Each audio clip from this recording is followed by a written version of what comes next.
When the noise of the day fades away deep into the night, and you watch the shifting shadows outside your window, do you feel a lingering helplessness, as if you are a leaf drifting helplessly in a raging storm? During the Kani era of Japan, a dark age ravaged by famine, tyranny and bloodshed, there lived a quiet young man whose life turned into a poignant legend. He never sought fame or the glory of war, yet at the young age of 16, fate cast him straight into the brutal eye of the storm of religious conflict and government suppression. To the public, he was a miracle worker who could make birds rest on his palm and restore sight to the blind. He was hailed as a savior who led the renowned Shimabara rebellion, and depicted in countless tales as a peerlessly beautiful and mysterious youth. Beneath these labels fabricated and exaggerated by the world, however, lay his true self. Alone in a simple room late at night, he would close the yellowed pages of the Bible with trembling hands, overwhelmed by sorrow yet holding fast to restraint. Tonight, by the soft glow of the flickering fire, let us walk through his story. The young man trapped between deified legend and tragic doom is Amakusa Shiro. This is a tale of fanatical faith, inner struggle and an unyielding fight against cruel destiny. Everyone knows the oath he proclaimed to 37,000 starving people amid the ruins of Hara Castle, that the kingdom of heaven had come. Everyone knows his tragic end, destroyed by the shogunate's army of 120,000 soldiers. Few people see past the myths. In truth, he was an introverted, refined, and lonely soul who dwelled in solitude for most of his life. Now relax your body and calm your breath to the rhythm of the fire. Let us travel back to that pivotal moment when fate snapped and a silent storm began to gather. It was late autumn in 1637 on the island of Shimabara in Kyushu. A cold, heavy air hung over the land, and the barren fields stood like lifeless sculptures in the dim twilight. That night, 16-year-old Amakusa Shiro sat alone in a dim side room of a wooden house. The sky outside was shrouded in thick mist, and the air carried the faint bitter scent of soil. Local Lord Matsukura Shigeharu squeezed every last resource from his people.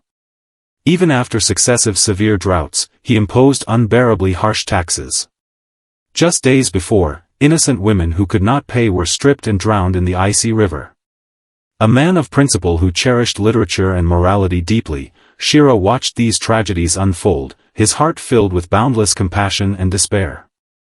Under the rule of the Tokugawa shogunate, hidden beliefs were ruthlessly suppressed, and commoners were treated like disposable laborers. Peace-loving and well-versed in Western ideas, this gentle youth meant no more than dirt to the tyrannical rulers. Desperation finally drove the peasants to rise up. On a cold dawn, they killed the corrupt officials, and rebellion spread across Shimabara.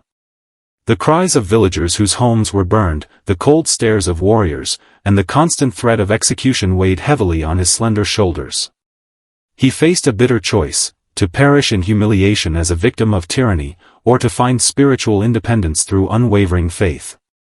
Late at night, gazing at the charred earth outside, Shiro smoothed the frayed hem of his faded plain robe. He shed no tears and begged no lord for mercy. Instead, he faced the looming danger with gentle but unshakable resolve. He knew the law offered no protection to the suffering people. Deep in the night, he made a daring stand, building a spiritual sanctuary for the anxious folk that no violence could ever break. As the rebellion swelled into an irresistible tide, Amakusa Shiro captivated the entire corrupt shogunate with his extraordinary charisma. Unlike other wandering warriors who curried favor with authorities for wealth and rank, he relied on his ethereal beauty and comforting words to stand firmly against the ruling power. To the displaced commoners, he was no longer an ordinary young hermit, but a divinely chosen savior, the only light that could lead them out of misery. Forces of power and authority kept a close watch on the boy who dared to break the rules. After months of confrontation, Shiro led 37,000 starving followers to retreat to Hara Castle, an abandoned fortress by the sea, to defend themselves against the shogunate's well-trained troops. Merchants and politicians dismissed the resistance as foolish. Made up of elders, women and children, the rebels stood little chance against the shogunate's powerful military. Many talented souls yielded to such pressure and became tools of those in power. Yet beneath his mild demeanor and soft smile, Amakusa Shiro was as firm and unyielding as ice. He understood clearly that surrender would condemn these defenseless people to lifelong servitude and death.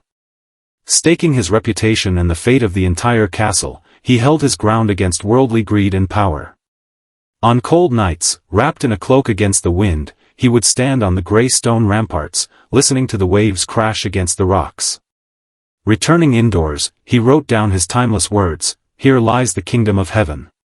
Faith endures. The spirit remains free." In this silent battle of wills, he defended the supreme dignity of an unyielding heart, etching the name of this ruined fortress forever into the pages of history. By early spring of 1638, the siege of Hara Castle had pushed everyone to the brink, and Shiro was caught in an inner struggle between mortal frailty and spiritual salvation. Misled by the rebellious spirit he embodied, many painted him as a violent, gloomy and dangerous figure. Stories even twisted his deeds, portraying him as a man corrupted by bloodlust and hungry for power.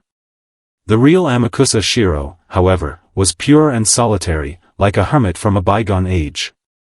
His days were simple and quiet.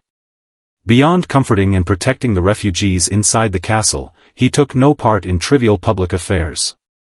Tales of a tender romance between him and a young girl on the battlefield speak not of extravagant noble unions, but of the only warmth that accompanied this gifted youth amid desperate times. The contrast between his calm nature and the fierce resistance he led creates the most thought-provoking paradox of his life. His passionate fight for freedom stemmed from an earnest longing for sincerity and the sacred dignity of humanity. Food ran completely dry within the castle. Starvation and cold claimed countless lives day after day. Overworked and worn down by the war, Shiro's health deteriorated. Severe malnutrition left him running a constant fever, and every plan for defense was accompanied by cold sweats and muscle spasms.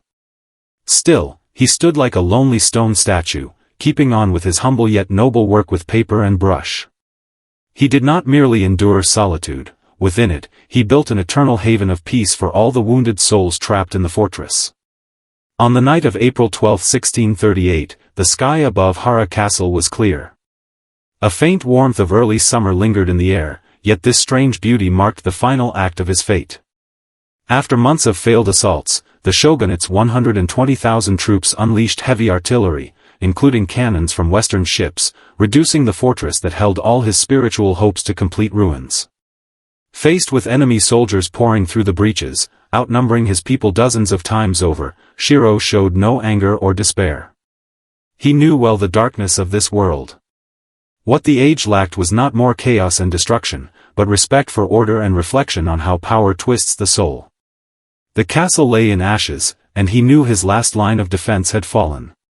His followers knelt before him in tears, begging to escort him through secret gates to hide in remote mountains. Enemy generals also offered high rank and wealth in exchange for his surrender. He simply shook his head gently, his resolve as unbreakable as ancient ice. He refused to compromise and live an empty life to cater to a vain world. It was the proudest defiance of a man who stayed true to his beliefs. He straightened his dark battle garment stained with blood and sweat, and sat calmly in the burning keep. When a musket bullet pierced his young body, he whispered his final words with his last breath, "Faith never dies. The kingdom of heaven has come." With no outcry or dramatic ending, he slipped down onto the dark soil he had loved all his life. The blood faded away, while his expression stayed peaceful and composed. His dignified passing was the ultimate glory of his life. He bowed to no tyrant, and with unwavering integrity, he shattered the unfair oppression that sought to trample human dignity. When all the commotion around the ruins of Hara Castle faded into the night, the dust of history settled over the passing ages. Looking back on Amakusa Shiro's life, we may finally unravel the mystery behind the myths and the fall of his spiritual cause. What legacy did this misunderstood and deified young leader leave behind? Was it the famous uprising recorded in history, or the unwavering line of defense he held fast to through the centuries? His greatest gift to the world is the courage to stay disciplined and peaceful at heart, even after witnessing the cruelty of wealth and power. On this quiet night by the dim fire, when we recall this upright, aloof figure who searched for light amid endless loneliness, we feel no obsession over defeat, only profound peace. Through 16 years of noble perseverance and restraint, he stood against the inevitable loss and oblivion in life. He teaches us to face hardships with grace and courage.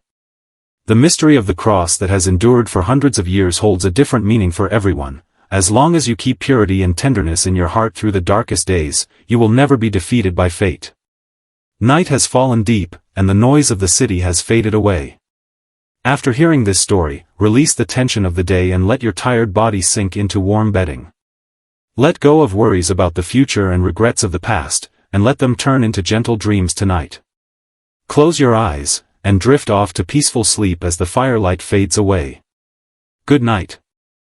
When the hustle and bustle fades away deep into the night, as you gaze at the flickering lights outside the window, do you ever feel a lingering helplessness, like a leaf drifting aimlessly amid a raging storm?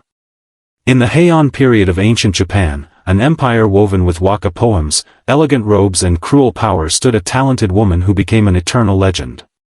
She never chased fame and glory, yet fate pushed her right into the eye of the storm where cultural conflicts and emotional struggles raged fiercely. To the world, she was a peerless beauty and a brilliant poet among the 6 great poets, capable of touching hearts with every line of her 31-syllable waka. Behind the myths and tales that have defined her image, however, she was merely a quiet soul. Late at night in her humble dwelling, she watched her looks fade away with immense sorrow and restraint. Tonight, let the soft glow of the fire accompany us as we explore the true story of Ono no Kamachi. A poet who upheld her dignity through verses and chose to wander alone in the wilderness. This is a tale of fleeting beauty, silent perseverance and defiance against destiny. People know her melancholy lines about fading youth, and the tragic legend of the man who froze to death after visiting her for 99 nights in a row. Few realize that this icon embodying the pathos of mortal life was actually an introverted, refined and lonely ordinary person. Now relax your body and steady your breath to the crackling fire. Let us travel back to that moment when fate began to unfold and an unspoken storm was brewing. It was the year 850. Late spring hung heavy over Heiankyo, where cherry blossoms withered in the dim twilight, like a field of lifeless pink ruins. In a dim side hall of the imperial palace, the 20-something Ono no Kamachi sat alone. Mist shrouded the sky, and the air was filled with the subtle bitter scent of fine incense. During this era, the powerful Fujiwara clan held the reins of government. Nobles indulged in gatherings of poetry and tea, regarding women as mere tools for political alliances. Endless love letters filled with desire and worldly interests were sent to her, trying to turn the gifted beauty into a luxurious possession. Though she appeared delicate in her layered court robes, Kamachi had a heart as cold and unyielding as ice.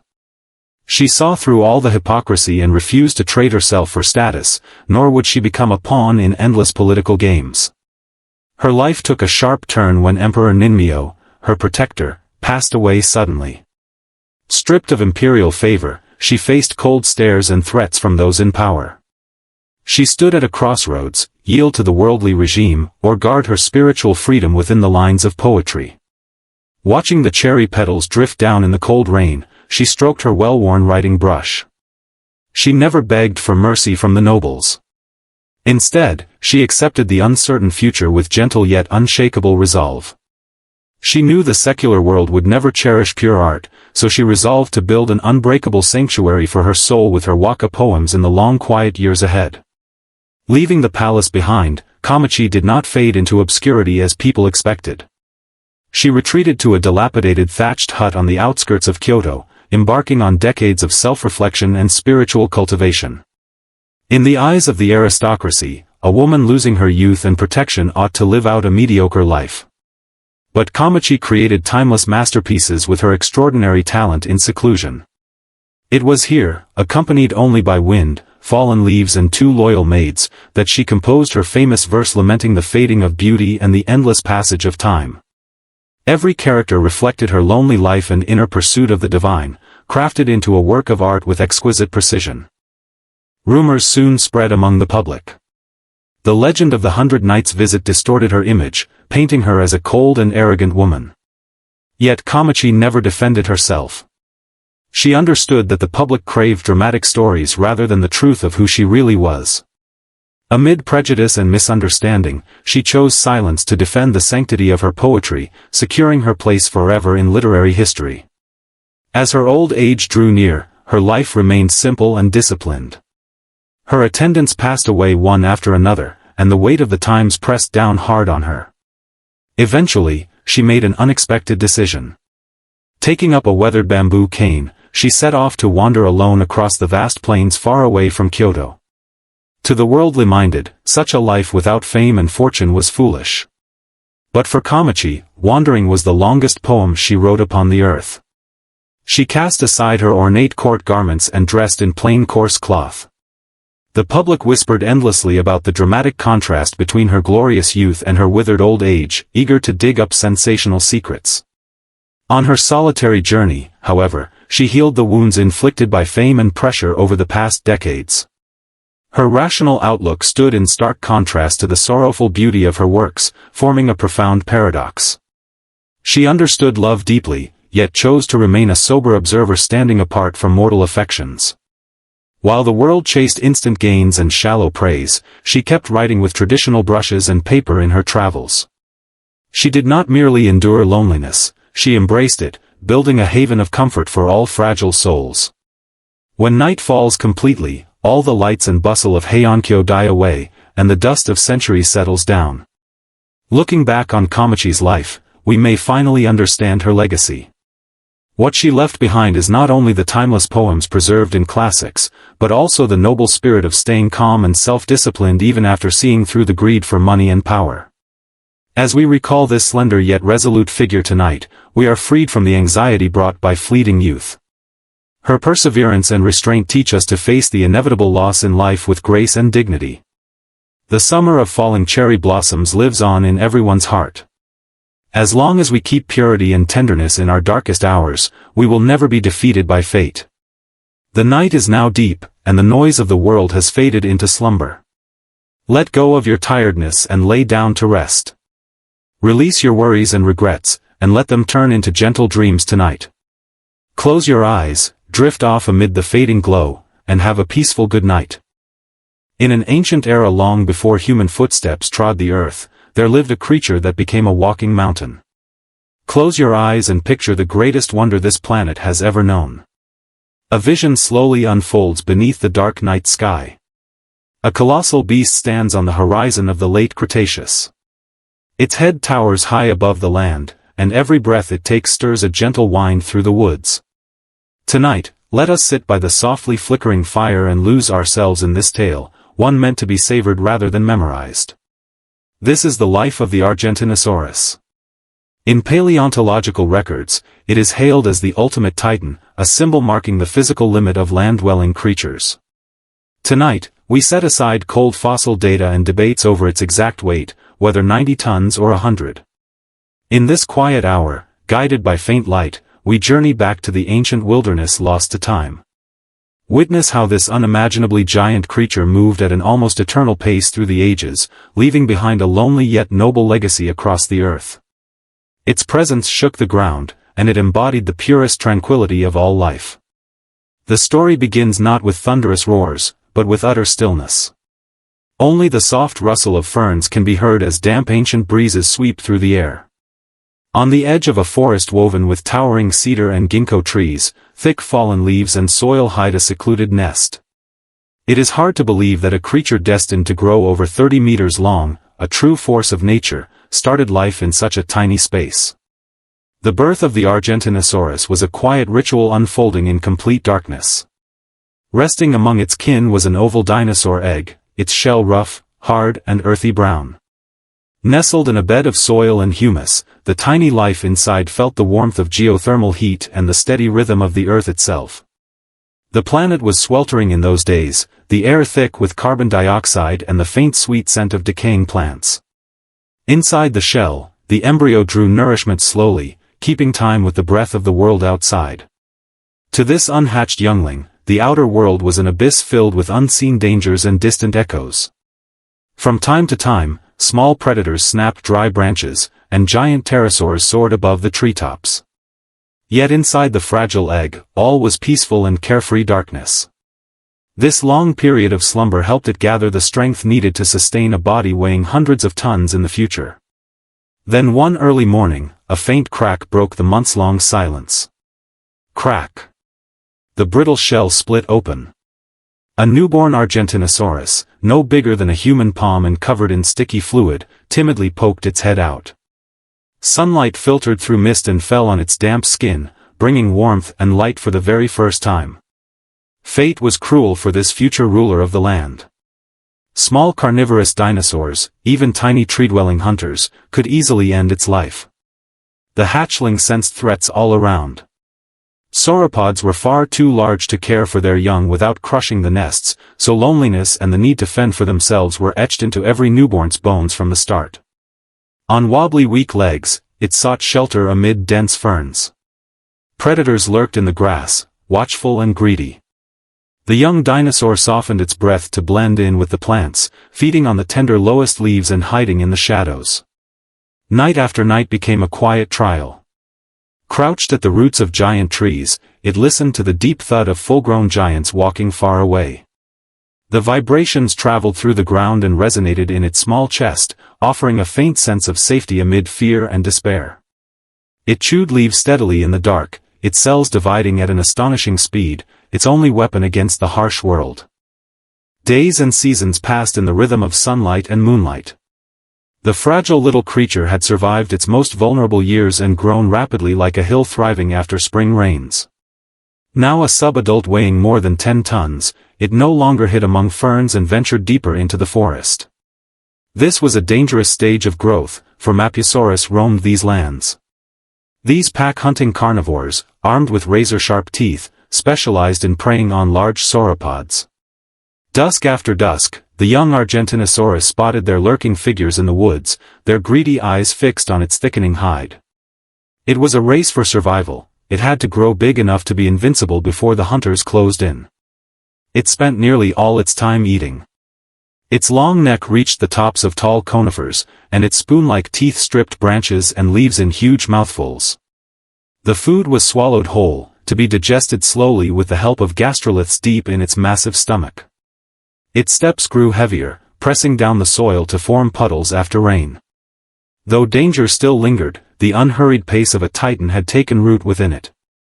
It learned to watch its watchers with calm indifference.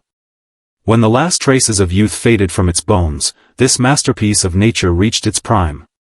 Fully grown, the Argentinosaurus became an unshakable giant weighing 100 tons. Stretching over 35 meters in length, it lifted its crane-like neck high enough to look down over the treetops and gaze out at the vast Cretaceous sky. The air grew crisp up there, carrying the salt of distant oceans and the coolness of high clouds. To this mighty beast, all threats vanished, for it was power incarnate and safety itself. The Mappusaurus that once terrified it now looked tiny as ants beside its colossal frame. Not even groups of the largest carnivores could harm it, protected by skin tougher than rock and thick layers of fat. Beneath a sky full of stars, it moved slowly, covering only a few kilometers each hour. Every step required strength and poise. This slowness was not weakness, but the quiet confidence of a being that owned its time. It never needed to run or compete, for the lush forest provided endless food beyond the reach of others. On quiet nights, it stood alone on open plains, its long shadow stretching far beneath the bright moon. As stars twinkled overhead, it ruminated its food. Each deep breath made its chest rise and fall like an ancient bellows, casting a soothing calm over every living creature for miles around. Yet no creature, no matter how great, can escape the changes of nature and time. During the late Cretaceous, the South American continent underwent dramatic shifts. Continental drift tore land masses apart, sea levels rose and fell, and recurring droughts withered vast ancient forests. For an Argentinosaurus that consumed tons of vegetation daily, even small environmental changes became a heavy burden. It embarked on a long, lonely migration with no final destination. Across cracked red earth beneath the setting sun, the 100-ton giant trudged forward. Every step left deep footprints and clouds of red dust. Rivers dried up, leaving only empty riverbeds and fossilized fish. Guided by faint memories of old water sources, it struggled across scorching wastelands. Its massive body drained its energy, and swishing its heavy tail took great effort. It watched countless fellow giants fall, their huge skeletons left in the wilderness, soon picked clean by wind, sand, and scavengers. Still it walked on, feeling neither grief nor weariness. Its vast nervous system gave it a steadfast resolve akin to serenity. With each new sunrise, it kept moving forward, its lonely figure standing firm against a fading era. Eventually, on an ordinary evening, its long life came to an end. Old age filled its bones with cracks, and its powerful heart, once strong enough to pump blood dozens of meters upward, began to grow weary. Beneath a sky glittering with stars, it slowly knelt beside a withering conifer forest, moving gently so as not to disturb the land it had guarded all its life. When its huge body settled onto the ground, the earth trembled once before falling into profound silence. It closed its eyes, which had witnessed the world 100 million years ago, and rested its head on the warm soil. Its final breath drifted away like a soft wind, sweeping the last leaves from the branches and marking the end of a legend. Eons passed like flowing sand. Its flesh merged into the red earth of Argentina, nourishing new plant life.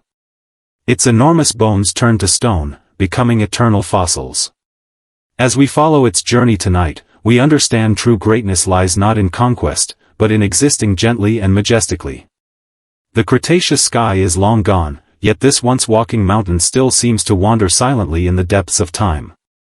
Listen to the wind and the crackle of the fire. Do you not hear the slow, peaceful breath of the ancient giant? Let all thoughts drift away.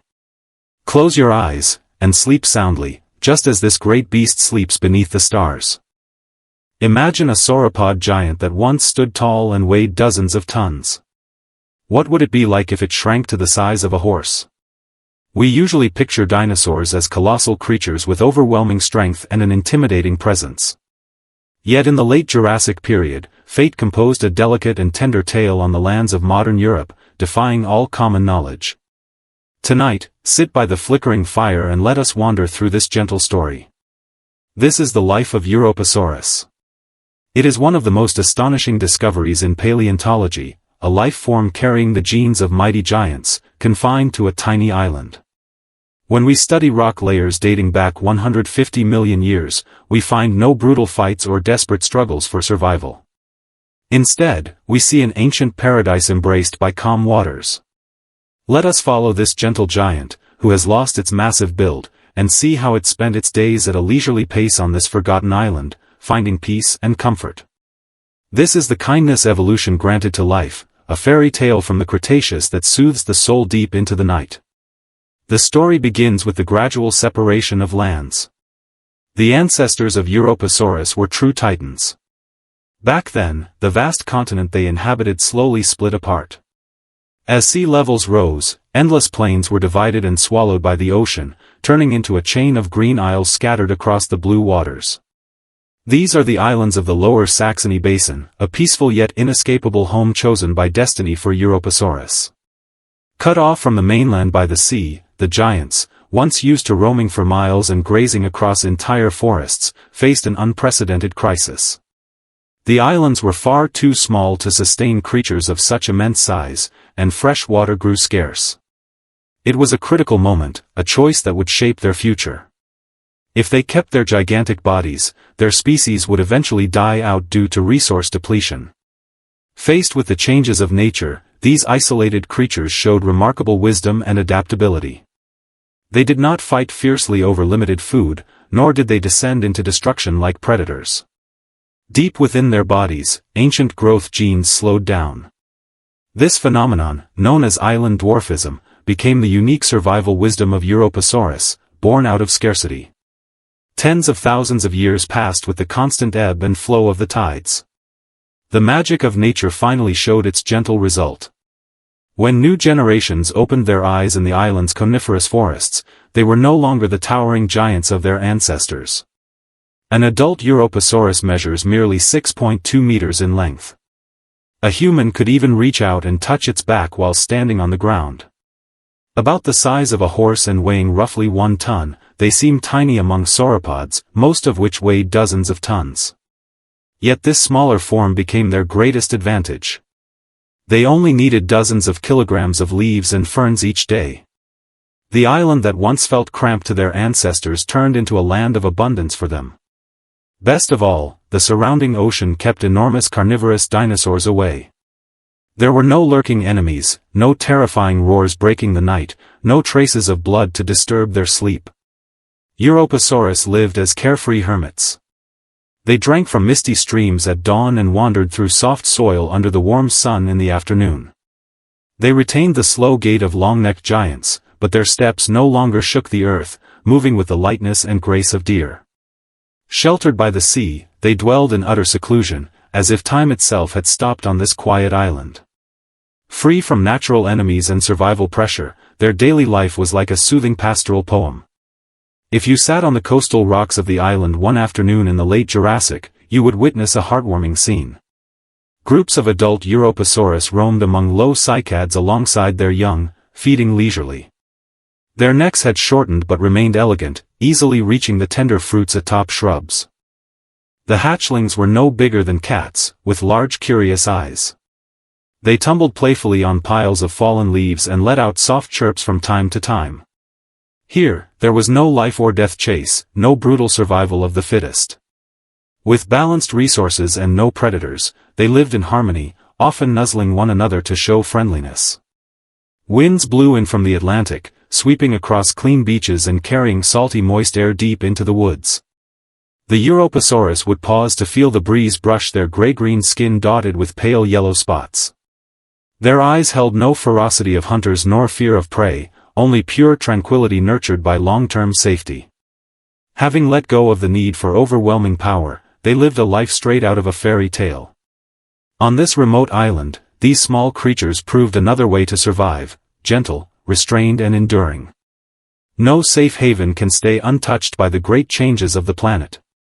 Though Europasaurus enjoyed peace on the island, the ecological balance that had lasted for millions of years was eventually broken.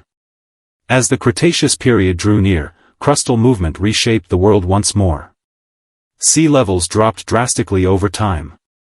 Deep straits grew shallow and finally turned into sand and rock land bridges reconnecting the islands to the mainland. The natural barrier of the sea was gone, exposing the peaceful island to the harsh laws of nature. One misty morning, huge fierce figures appeared on the far side of the land bridge. Large theropod dinosaurs had crossed over, setting their greedy eyes on this undisturbed land. It was a devastating shock for Europasaurus, who had never encountered predators. They were too stunned to run, for the concept of danger did not exist in their racial memory. Frantic footsteps echoed through the quiet coniferous forests, and clear streams were stained with blood. Gentle life was ruthlessly challenged, and the fairy tale of Europasaurus faced bitter reality. They fled across the narrow island, hiding deep in dense woods, silently bearing the heavy price brought by fate.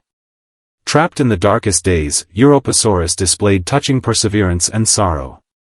As invaders seized their territory and turned their once peaceful home into a hunting ground, these mild little giants still guarded the dignity of their kind in their own way. They began to move under the cover of night. Familiar with every corner of the island, they made their homes among jagged canyons and damp marshes. In the quiet hours after dark, when large carnivores slept off their meals, the Europasaurus would emerge from the shadows. They gathered around the last unpolluted springs and huddled closely together, drawing warmth from one another in the cruel world. They endured silently without cries or resistance. They watched forests wither and companions disappear, yet they kept wandering slowly as long as there was grass to eat and water to drink. Living in the transition between the Jurassic and Cretaceous, they carried deep resilience. They had lost the massive strength of their ancestors and possessed no sharp weapons to fight back, but their hearts remained calm after millions of years of peace. Even when hunger and danger pushed them to the edge, they maintained their graceful slow steps, leaving behind a dignified final silhouette amid the ruins of fate. Time buried this island fairy tale from over 100 million years ago beneath thick sediment. When the last Europasaurus lay down peacefully facing the sea on a bed of fallen leaves, rising tide submerged the land bridge once again. The island became isolated once more. Memories of these small, gentle creatures turned into fossils as minerals permeated their remains. Eons later, paleontologists uncovered these ancient limestone rocks in German quarries and brought this long-lost miracle back to light. Their fossils remind us that even the brutal prehistoric world held such tender and wonderful corners. After walking through the life of this little giant tonight, we learn that small size never means insignificance. To reconcile with limitations is the greatest wisdom. The Jurassic Island has long sunk beneath the waves, yet those creatures wandering under the moonlight seem to whisper to us across time. Listen to the wind and the crackling fire. Can you hear the soft rhythm of waves lapping the ancient shore? Let go of all weariness. Close your eyes and sleep soundly, just like these carefree little giants living in a paradise without fear. Deep within the fossil records of the earth lies a name steeped in the dread of the underworld. Named after the frigid river said to flow through the realm of the dead, this creature bore dense, thorn-like spikes on its skull. For a long time, paleontologists believed it to be a fearsome demon of the late Cretaceous nights. Yet when modern science cast its light upon these ancient bones, a startling truth emerged after ages of misunderstanding. This once feared ruler of the abyss was merely a lonely youth that never truly grew up, misjudged by the world for 100 million years. Tonight, gather around the flickering fire and follow this gentle tale. This is the story of Stygimoloch. For 30 years, its peculiar skull fossils captivated enthusiasts, who pictured it charging fiercely across primeval wastelands. We will not dwell on overused narratives or debates over its combat prowess.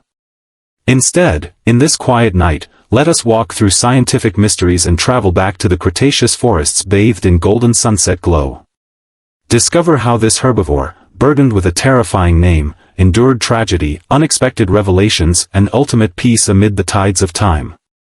Here lies the poetry of science, and the profound immersion of exploring life deep into the night. The turning point for Stygimoloch came not in the distant Cretaceous, but in museum halls 100 million years later. When its spiked skull was first unearthed, its bizarre appearance shocked the academic community. With a tall cranium and several sharp spikes protruding from the back of its head, it was quickly classified as a distinct species and given its ominous name, the dinosaur from the River of Hell. For decades, illustrations depicted it as irritable, solitary, and highly aggressive. However, preconceptions in academia became barriers to the truth. In recent years, open-minded paleontologists examined the skull structure under high-resolution microscopes. Beneath the pale blue light, a shocking discovery was made. Those imposing spikes were filled with vascular channels and spongy tissues, signs of immature bone. These formidable features were not weapons of a fully grown species, but evidence of an adolescent body still in rapid development. The established classification collapsed overnight, exposing a scientific misconception that had lasted for decades. Misunderstood by humans, Stygimoloch fell from its infamous reputation as a hellish monster to an ancient youngster lost to time. To truly understand its plight, we must look to its real family, the Pachycephalosaurus. Modern research suggests that many supposed distinct species of thick-headed dinosaurs from the Hell Creek Formation, including Stygimoloch, are simply Pachycephalosaurus at different life stages. Stygimoloch represents the awkward and fascinating subadult phase between childhood and maturity.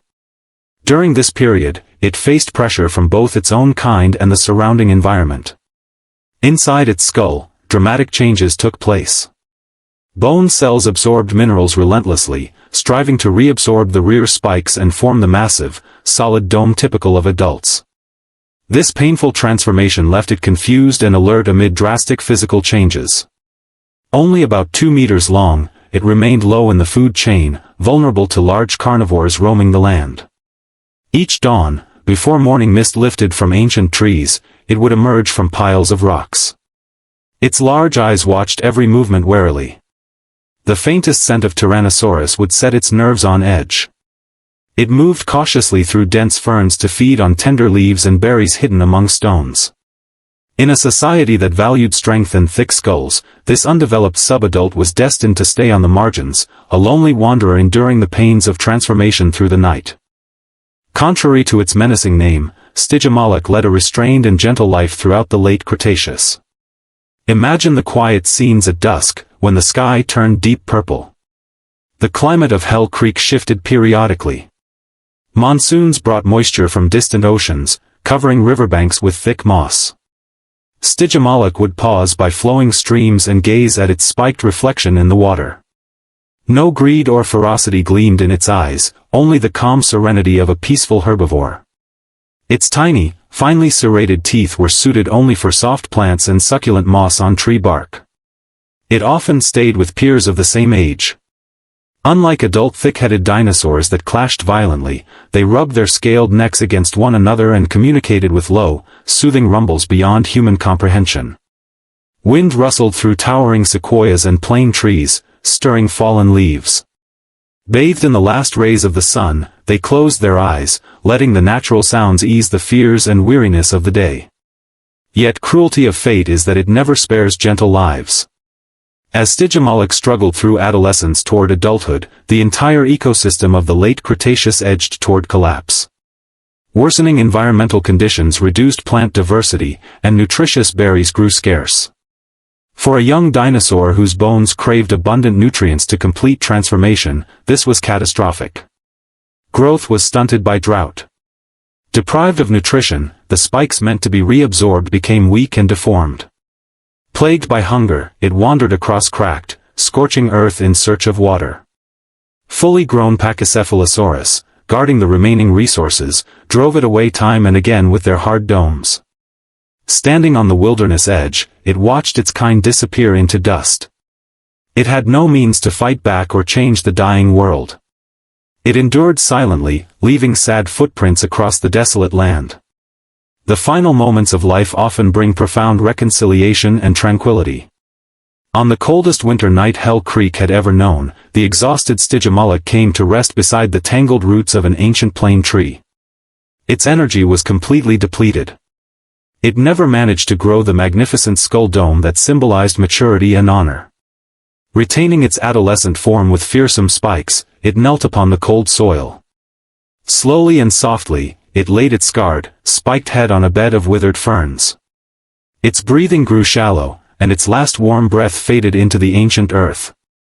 Wind moaned through the bare branches, like a dirge for this young life. At the moment its eyes closed, all survival struggles, exclusion and the cruelty of the age faded away. It never became the dark overlord of legend, nor did it reach the standard form described in textbooks. Like a youth, it found eternal peace in the embrace of the earth. Eons passed like an invisible river, erasing all traces of the Cretaceous. Only its spiked skull remained preserved in stone. When paleontologists used advanced microscopes to uncover the truth of its immature bones, people finally understood that those terrifying spikes were nothing but unfulfilled dreams of growing up. Thanks to revised scientific findings, the life of Stygimoloch gained profound meaning and poetry. For 30 years, it was mistaken for a monster, yet the truth reveals a touching and soothing story from prehistory. This tale tells us that truth always stands the test of time, and fierce appearances often hide souls longing for peace. The winds of Hell Creek have long gone, yet the young Stygimoloch still seems to wander quietly across the corridors of time. Listen to the wind and the crackling fire. Can you hear its calm and steady breath from the ancient wilderness? The noise of the world has faded, and scientific puzzles have been solved. Close your eyes and drift into peaceful sleep, just like this young giant resting beneath the plane tree. In our common perception, the lives of dinosaurs are always filled with ferocious bites, loud roars, and endless brutal struggles.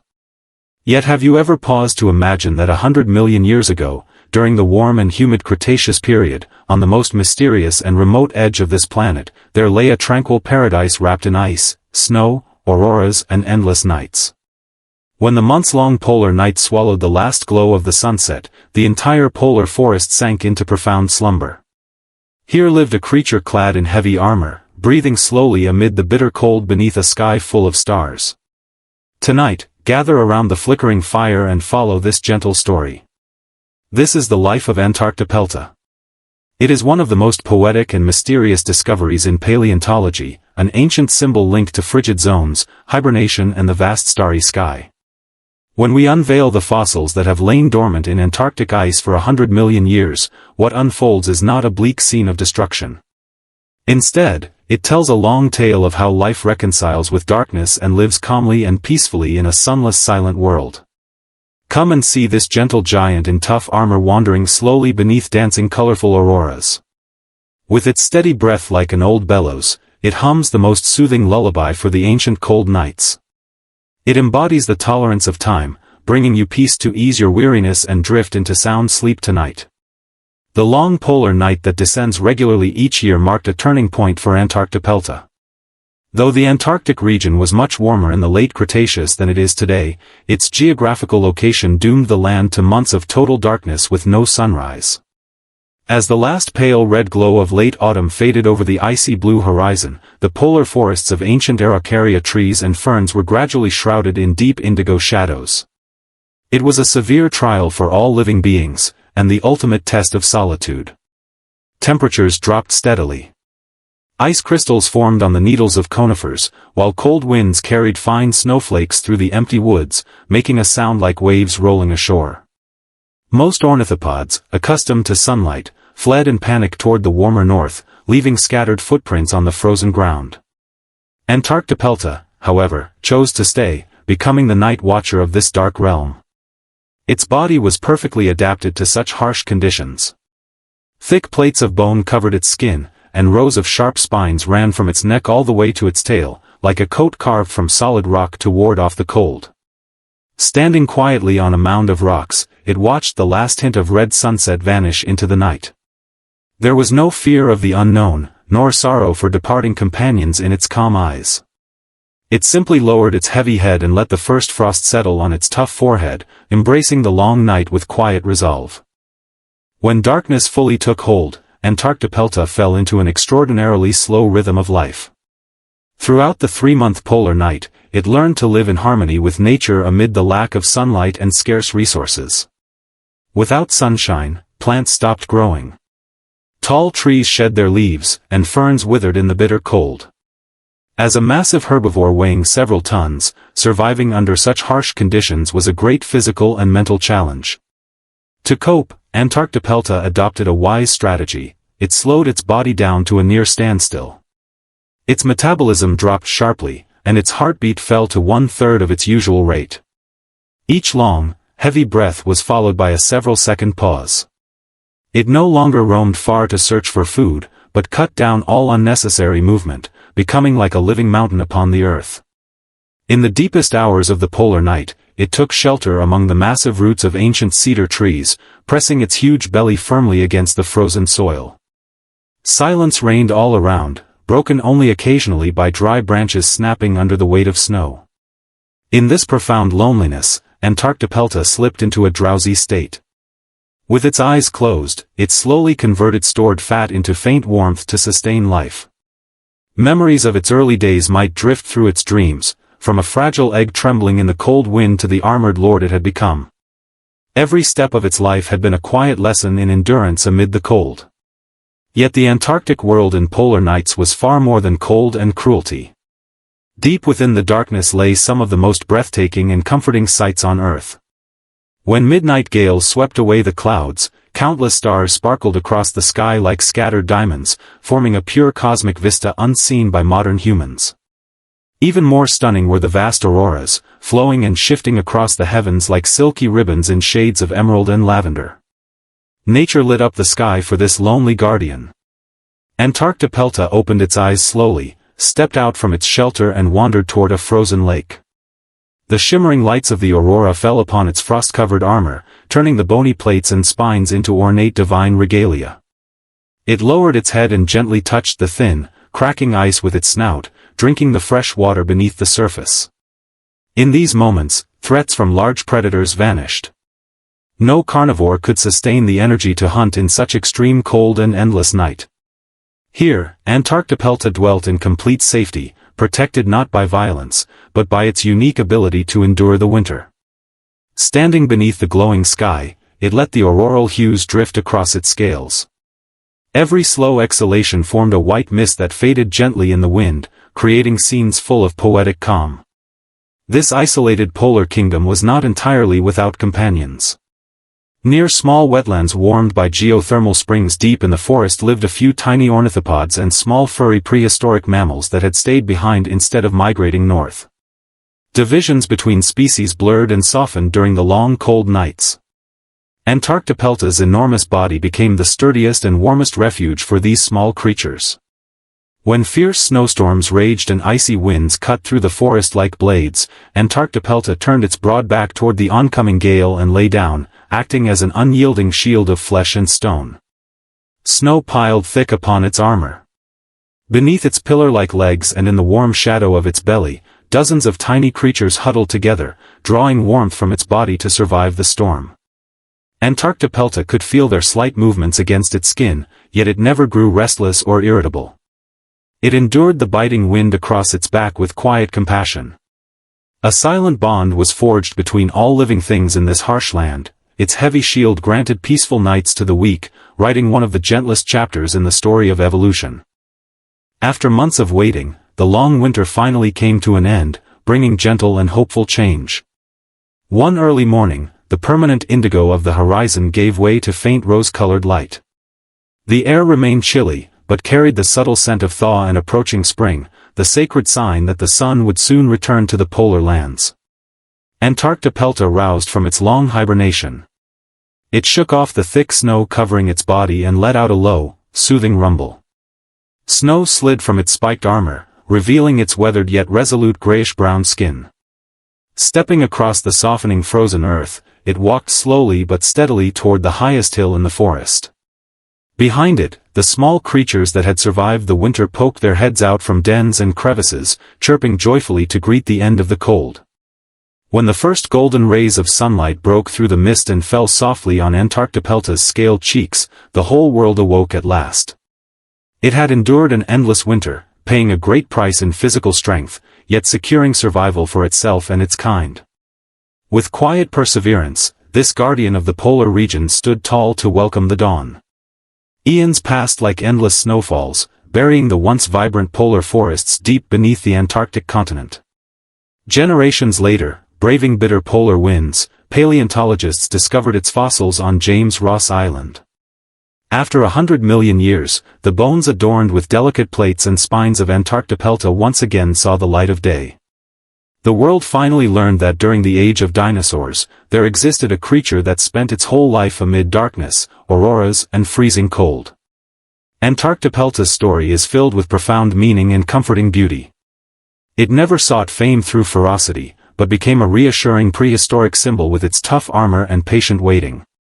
As we finish this peaceful journey through the polar night, we realize that the dark and difficult times in life can also be overcome.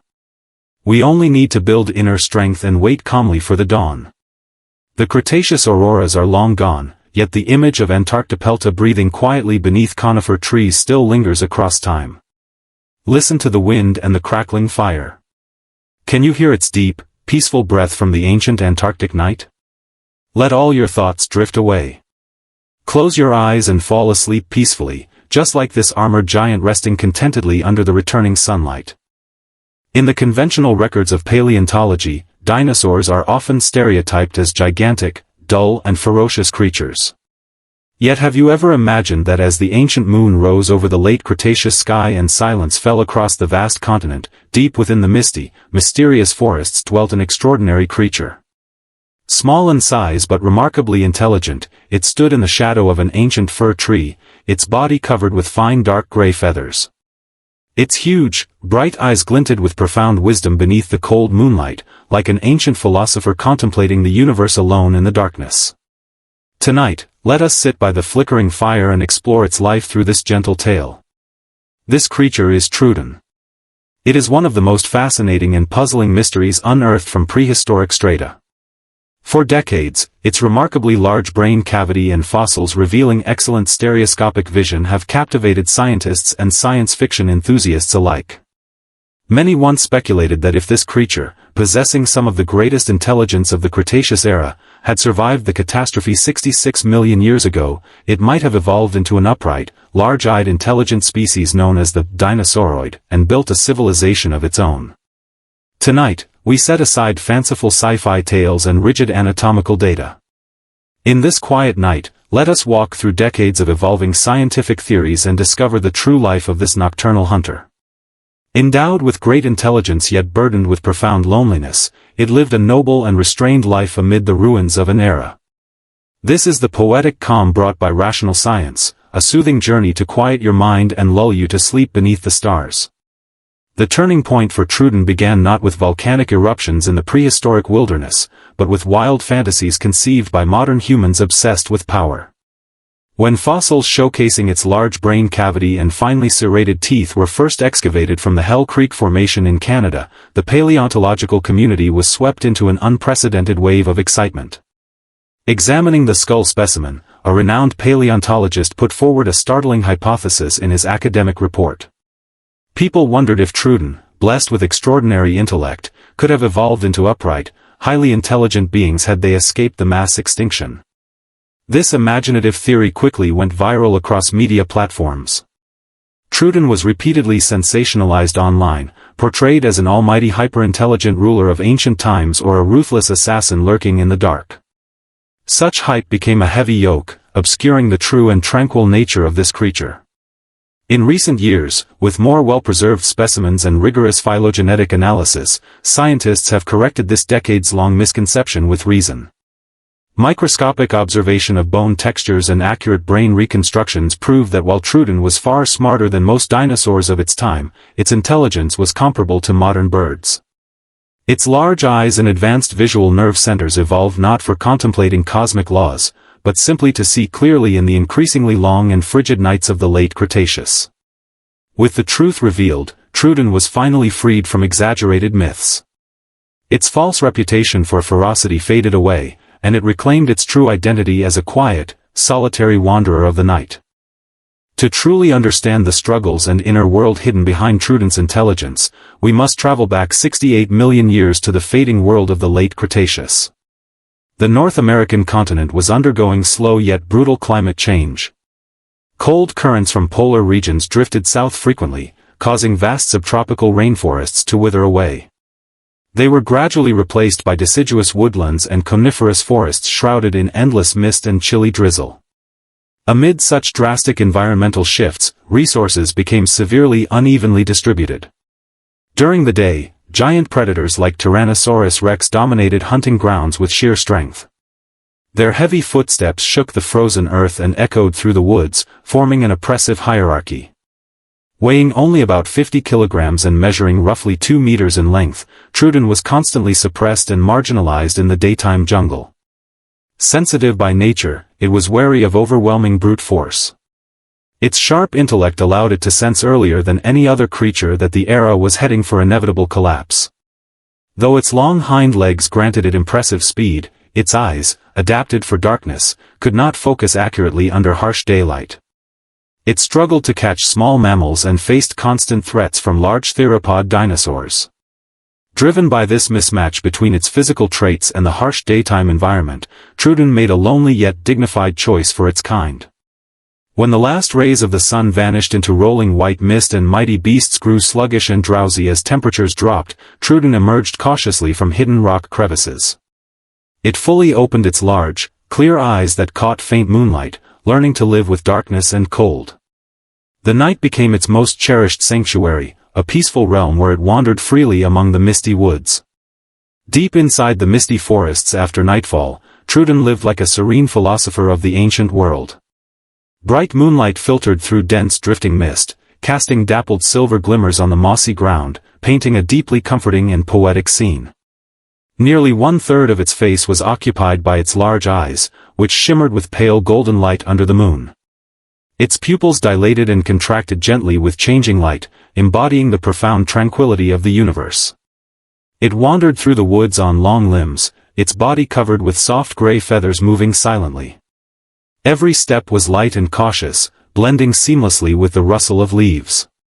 It wandered unhurriedly among rocks and old fir stumps, its long tail swaying slightly to maintain a graceful balance. Coming to a calm woodland pool, it paused and lowered its delicate head to gaze at its reflection alongside the brilliant stars above. At this moment, all daytime oppression and survival stress faded away. In this misty night, its intelligence and keen eyesight became its greatest strength and safest shelter. It had no need for a massive build to prove itself, nor loud roars to intimidate others. Standing quietly by the water, it savored the cool night air. Each slow breath turned into wispy white vapor that drifted away in the breeze, creating a gentle, peaceful vision of prehistoric life. Unfortunately, great wisdom never shields a creature from the cruelty of fate. Though Truden found refuge in the night, it still endured immense pressure amid its own kind and the collapsing late Cretaceous world. As the asteroid impact drew near, volcanic ash periodically blotted out the sky. Nights grew longer and colder, with temperatures dropping below freezing. The ecosystem of the misty forest collapsed catastrophically. Small reptiles and mammals, Truden's main food sources, perished in large numbers inside tree hollows due to the bitter cold. Severe food shortages sparked fierce conflicts over the warmest shelters.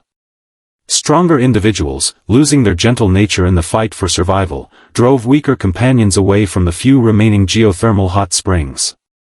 Standing on the frosty edge of the forest, Truden watched its kin depart, their footprints gradually buried by sand and wind. The cold moonlight stretched its slender figure into a long, lonely shadow. Tormented by fear of being abandoned by the world, its sharp mind foresaw the inevitable extinction of all living things, a bitter curse brought by intelligence. Unable to resist the deteriorating environment or change the doomed world, it endured everything in silence. It paced slowly across the cracked red earth, bearing the endless sorrow of one of the planet's earliest wise beings. When the final chapter of life unfolded in boundless darkness, Truden met the end of this cruel era with the grace of a true philosopher. On what was said to be the coldest and quietest winter night of the Cretaceous, the weathered Truden finally came to a natural shelter formed by the withered roots of an ancient sycamore tree. Its long legs grew weary after a lifetime of wandering. Its soft dark gray feathers were dusted with the marks of time, and its once sharp mind began to slow. Surrounded only by drifting mist, it showed no fear in its final moments, but rather a profound sense of relief and peace. Slowly and gently, it rested its large-eyed head on a soft bed of dry ferns. For the last time, it opened its star-filled eyes to look at the misty forest where it had spent its entire life. Its gaze remained clear and calm, holding no resentment, only acceptance of the passage of time. With its last long breath, its warmth merged into the red earth that had nurtured its wisdom. The gentle puff of air stirred the last frozen leaves on the branches, marking the peaceful passing of this prehistoric thinker. Soon after, fine volcanic ash and sand drifted softly into the hollow, wrapping its body layer by layer like a tender blanket woven by nature. Protected from predators and storms, it lay in the embrace of the earth, entering an eternal undisturbed slumber with dignity. 66 million years flowed by like a silent river in the dark, washing away the flames and ruins of the Cretaceous. The misty forests of old transformed into rugged cliffs and hard gray shale across modern North America. Eventually, paleontologists uncovered its perfectly preserved fossil in a quarry. The complete skeleton, seemingly frozen in peaceful sleep, once again came into human view across the vast span of time. Staring at its large brain cavity and empty eye sockets, the noise of the modern world faded away. People finally understood that in an age dominated by giant beasts and brute force, there once lived such an exquisite, mindful and solitary creature. Revised by modern science and depicted in detailed illustrations, Truden's life carries profound meaning and the poetry of the night. Through its eyes that once pierced the darkness, it brings lasting peace and serenity to everyone who struggles with anxiety and sleeplessness late at night. The land has changed, and the Cretaceous forests have sunk underground, yet the faint image of this dark gray wanderer pacing and thinking beneath the stars still lingers across time. Listen to the wind and the crackling fire. Can you sense the slow, peaceful breath of Truden in the ancient sycamore hollow? Let go of worldly worries and faded sci-fi fantasies. Close your eyes and fall into a deep, restful sleep, just like this gentle little creature resting quietly on its bed of moss. As the last rays of the setting sun are swallowed by the endless green expanse, the rivers of the Amazon sink into an almost sacred silence. Amid the lake stained jet black by layers of decaying plant matter, a peculiar creature lies quietly buried in the riverbed silt. It does not possess the powerful body of an anaconda, nor the sharp fangs of a caiman, yet it wields an invisible might that strikes fear into all giant beasts. This is the electric eel, a nocturnal hermit that lives beyond the traditional rules of predation, armed with invisible lightning hidden within its body. It needs no frantic chasing or biting. More often than not, it simply stays perfectly still in the murky water, storing the faint energy of the night. For hundreds of years, travelers coming to fetch water by the river have vanished soundlessly beneath the calm surface. There are no wounds, no bloodshed. All they feel is momentary numbness and dizziness, before fading away into an eternal dirge sung by the river. Tonight, beside the flickering fire, let us follow this gentle tale and learn about its life. Feel the steady pulses flowing through the turbid depths, and listen to the profound, silent sigh of this ancient living being. The ancient Orinoco Basin is covered with thick fallen leaves all year round, turning the water into a murky dark brown. In these waters where visibility drops to nearly zero, the electric eel displays astonishing restraint and gentleness against all expectations. Its body is a noble grayish-brown, with a faint tint of pale orange on its belly, much like an ancient pottery vessel buried in silt for thousands of years.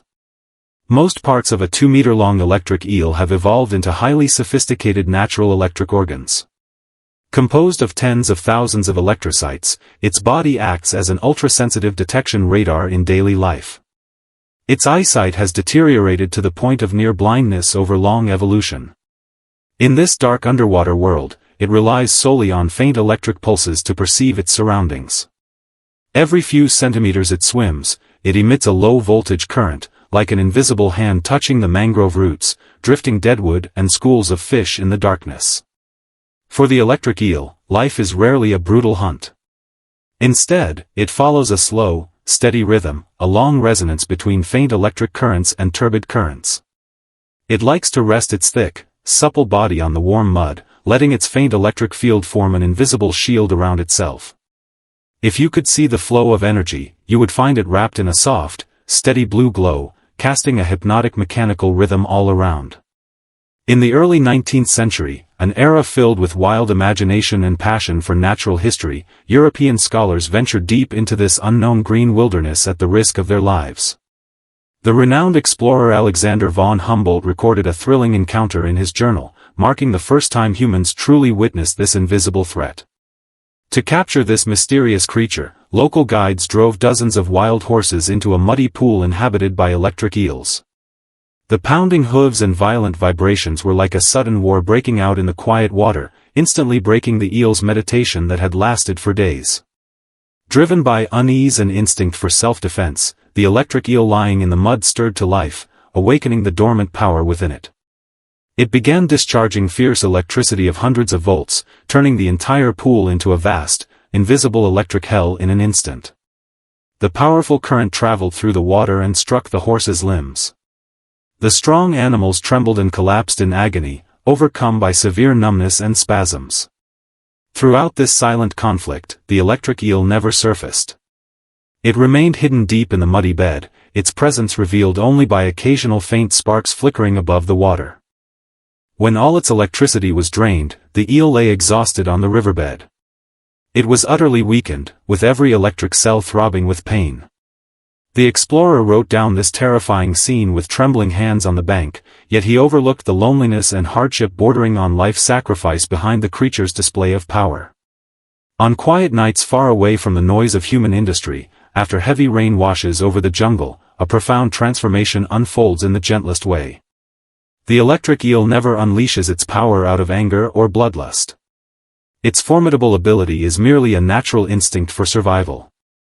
When a weary rubber tapper or a lost wanderer tries to wade across a seemingly tranquil unnamed stream late at night, the shadow of fate creeps in silently.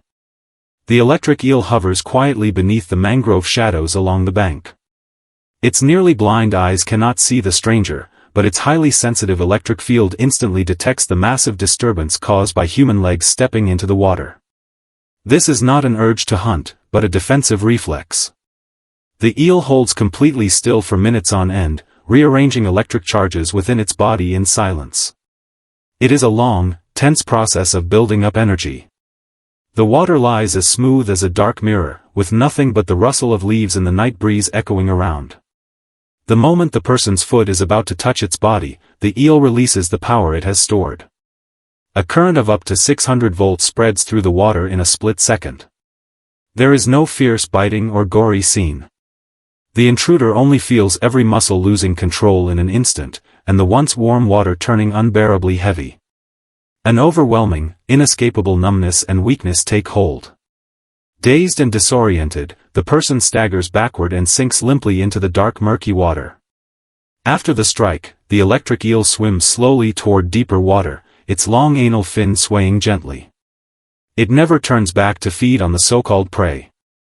The ripples soon fade away, and the river returns to its age-old stillness, as if this invisible judgment was nothing more than a fleeting episode dreamed up by the night. As the gold rush and rubber boom revived in the mid-20th century, modern civilization ruthlessly trampled upon this green sanctuary that had endured for 10,000 years.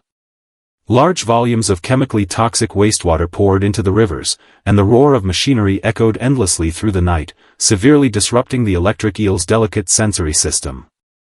As one of the most sensitive dwellers of these waters, the eel retreated deeply in pain as its living space was relentlessly encroached upon by the changing times.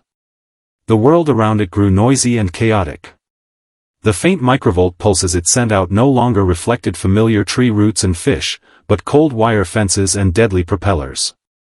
During a night swim, it accidentally strayed into a mining area discharging sewage. Toxic chemicals burned its delicate skin, causing massive damage to its electric organs. Overwhelmed by weakness and pain from within, the former ruler of the river felt for the first time the despair of a life fading away. Yet it did not give in to despair or fight back.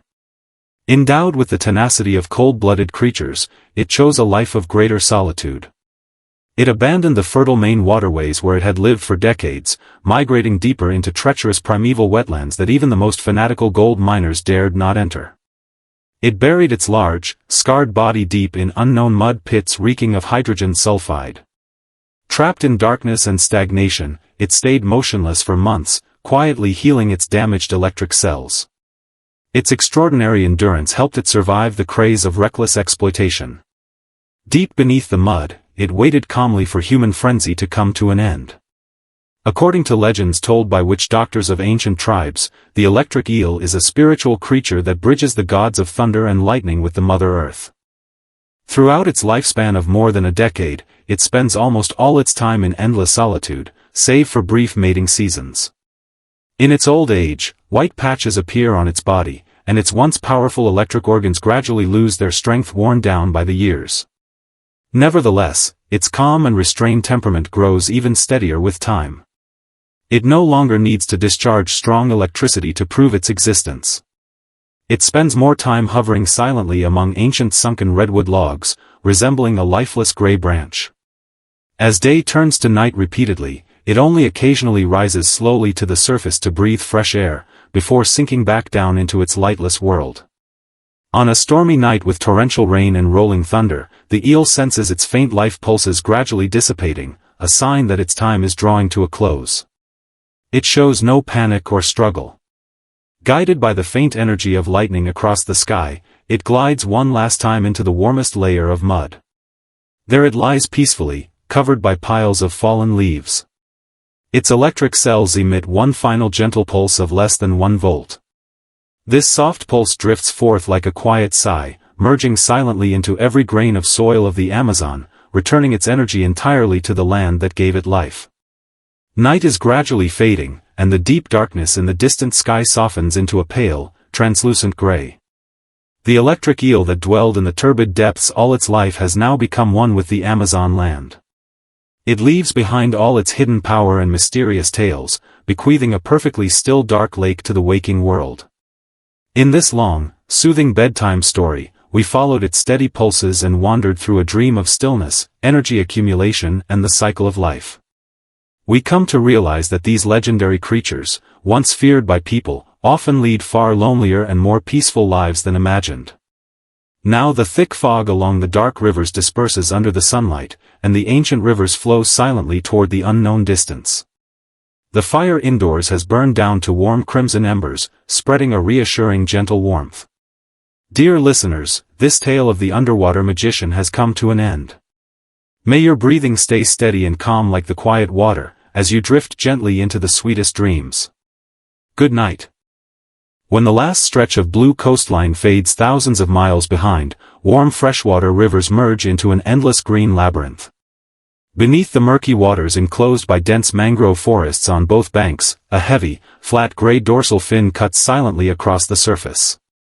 It is no ordinary freshwater creature, but a top ocean predator built to rule the open sea, yet perfectly adapted to inland rivers. This is the bull shark, a cold-blooded boundary crosser that defies all rules of geography and salinity. Its very existence is a great paradox. For decades on end, it journeys quietly between the blue ocean and the shadowy inland waterways. Over the years, gold diggers and rubber harvesters venturing deep into the rainforest have vanished mysteriously in freshwater streams far from the sea. There are no alarms of shark attacks, no romance of ocean waves. Only the slow, mechanical swish of its tail amid muddy silt, followed by eternal silence. Tonight, beside the softly flickering fire, let us follow this tale that requires no effort to memorize and delve into its life. Gaze into its cold, unfocused eyes that see through every grain of mud in the dark, and feel the silent glide of this king of cross-boundary wanderers. The Amazon basin carries endless sediment from the Andes Mountains all year round, turning its waters a thick, murky yellow. In these turbid depths where visibility drops to less than a dozen centimeters, the bull shark displays incredible resilience and dominance. Stockier and bulkier than most sharks, its granite-gray skin blends seamlessly into the river's muddy shadows. When a 3-meter bull shark swims upstream from the ocean into this remote green wilderness, it has already adjusted its body to adapt to different salinity levels. Its kidneys work relentlessly to retain salt, while urea secretion drops to a minimum, a remarkable biological feat that allows it to live permanently in freshwater. It knows these rivers far better than native capybaras and caimans, with a cold, precise awareness all its own. Clear eyesight is unnecessary for it. Its highly developed ampullae of Lorenzini detect the faintest electric pulses generated by the heartbeat of creatures kilometers away. It moves at an extremely slow, steady pace, its massive body sweeping its tail in endless, rhythmic repetition. The motion exerts a hypnotic charm, like the steady tick of an ancient pendulum in the still of night, slowing everything down. It hides skillfully among tangled mangrove roots, letting muddy freshwater wash over its rough, sandpaper-like skin. The air fills with the damp scent of humus. This profound stillness and mechanical rhythm compose the deepest lullaby of the inland rivers. In the early 20th century, a wave of inland exploration drew countless ambitious travelers aboard wooden steamships, chasing legends of rainforest gold. They marked clear freshwater tributaries on their maps, naively believing that staying far from the ocean would keep them safe from fearsome sea predators. Yet deep within the jungle, the bull shark had long claimed these inland rivers as its second home, watching the arrogance of outsiders in total silence. An ancient ship's log preserved in archives along the Peru border records a fateful night that haunted every member of an expedition for the rest of their lives. On a sweltering, windless evening, their steamship became tangled in thick vines and had to anchor beside an unnamed shallow bank. A young mechanic grabbed a simple shovel and waded into the warm, knee-deep water to clear the propeller, humming a folk song from his hometown. He never noticed a pair of emotionless gray eyes locked onto his every movement in the misty, murky water behind him. This bull shark had swum more than 1,000 kilometers upstream. In the quiet of freshwater, it lingered, driven by hunger. Instead of launching the fierce bursts of speed it uses in the ocean, it matched its pace to the gentle river current. Its flat head glides close to the silt, a heavy shadow born of the night itself, creeping silently toward the young man's ankles. When the rain stops falling over the riverlands far from the ocean's roar, a quiet reckoning unfolds in slow, methodical motion. Hunting for bull sharks in freshwater is never a frantic race of speed. It is an overwhelming display of power, executed stealthily amid turbid waters. Whenever wandering night travelers or miners dip their limbs into the yellowish currents, the lurking apex predator sets its fatal plan in motion. The bull shark drifts slowly along the riverbed for hours, its tail swishing and gills rhythmically drawing breath in monotonous repetition, blending perfectly into the river's ambient sounds. Cold and unyielding, it loses none of its sharp perception in freshwater. Though its vision is limited here, it senses every subtle vibration in the current with heightened acuity. The strike comes without warning, no shrill screams or crashing waves to break the peace. Its bulky body twists sharply beneath the surface. Its elongated snout, lined with dense serrated teeth, clamps onto its target's limbs. Its tremendous bite force crunches through bone in an instant. Then, using its immense weight, it drags its prey slowly down into the dark, frigid river depths. The descent is terrifying yet eerily calm. Human struggles are futile against the thick silt and the predator's overwhelming mass. A few faint bubbles rise and drift away with the current, before the river returns to its age-old murky stillness. This process, where terror dissolves into endless, repetitive motion, brings profound tranquility, calming the mind and letting consciousness sink into rest. Eventually, humanity's boundless greed and the harsh roar of modern industry disrupted the ancient balance of this green wilderness. By the mid-20th century, dams and rampant river sand mining severed the bull shark's ancient migration routes between sea and river. Tall concrete barriers and metal fences blocked its once free-flowing paths, while toxic heavy metal waste poisoned the warm riverbed silt. As one of the most solitary wanderers of these waters, the bull shark endured profound distress as its territory shrank drastically. Trapped within a mere stretch of river dozens of kilometers long, it was surrounded by the stench of oil and the constant drone of ship propellers. One night, while roaming, its dorsal fin struck a sharp anchor from a sand dredger, tearing a deep, jagged wound across its granite-tough skin. Torn between being cut off from the ocean and seeing its freshwater home destroyed, the once mighty ruler of these waters sank into quiet weariness and sorrow. Still, it refused to perish like weaker creatures. The ancient instincts forged in the ocean drove it to endure and hide. It abandoned the familiar shallow banks and retreated deeper into remote, dangerous mangrove swamps, areas too isolated for even the boldest mining vessels to reach. It buried its large, scarred body in oxygen-starved blackwater pools, slowing its breathing to an even more mechanical rhythm, enduring the changing world around it. In the oldest tribal legends of the rainforest, bull sharks that swim into freshwater are seen as divine sea spirits, punishing human greed and guarding the river's source. For most of its decades-long life, save for brief mating seasons along the coast, it dwells alone in these waters that go against its natural instincts, keeping company only with its own shadow. In old age, barnacles and algae cover its granite-gray skin, turning its body into what looks like a wandering underwater reef. Its osmoregulatory organs wear down with time, making every breath in freshwater far more exhausting than it once was. Yet its cold, composed demeanor grows steadier with age. It no longer needs fierce hunts to prove its dominance over the river. It often hovers peacefully beside sunken ancient gold transport ships on the riverbed, letting the slow yellow currents carry silt across its tough scales. As the rainy season draws to an end and river levels fall, the elderly bull shark feels the final beats of its heart growing weaker. It shows no panic or struggle, nor does it attempt the long journey back to the ocean where it was born. It simply drifts downward with the current toward the deepest riverbed. It settles onto a soft bed of decaying leaves and warm silt. One last slow sweep of its broad tail stirs up a cloud of mud, forming a gray shroud around its body. The movement is as gentle as an elderly person pulling a blanket over themselves before sleep. It returns its entire life and all its legendary journeys to the heart of the rainforest that sheltered it. Night fades away, and the deep indigo sky softens into pale, translucent gray. The bull shark that roamed these freshwater rivers all its life has become one with the Amazon riverbed. All its mysteries and its defiance of natural laws fade with it, leaving only the calm, ripple-free yellow waters to greet the waking rainforest. Throughout this long tale, we followed its hypnotic tail strokes on a journey of seclusion, migration, and life's final peace. We come to realize that these fearsome rulers, who defy common sense, lead far lonelier and quieter lives than people imagine.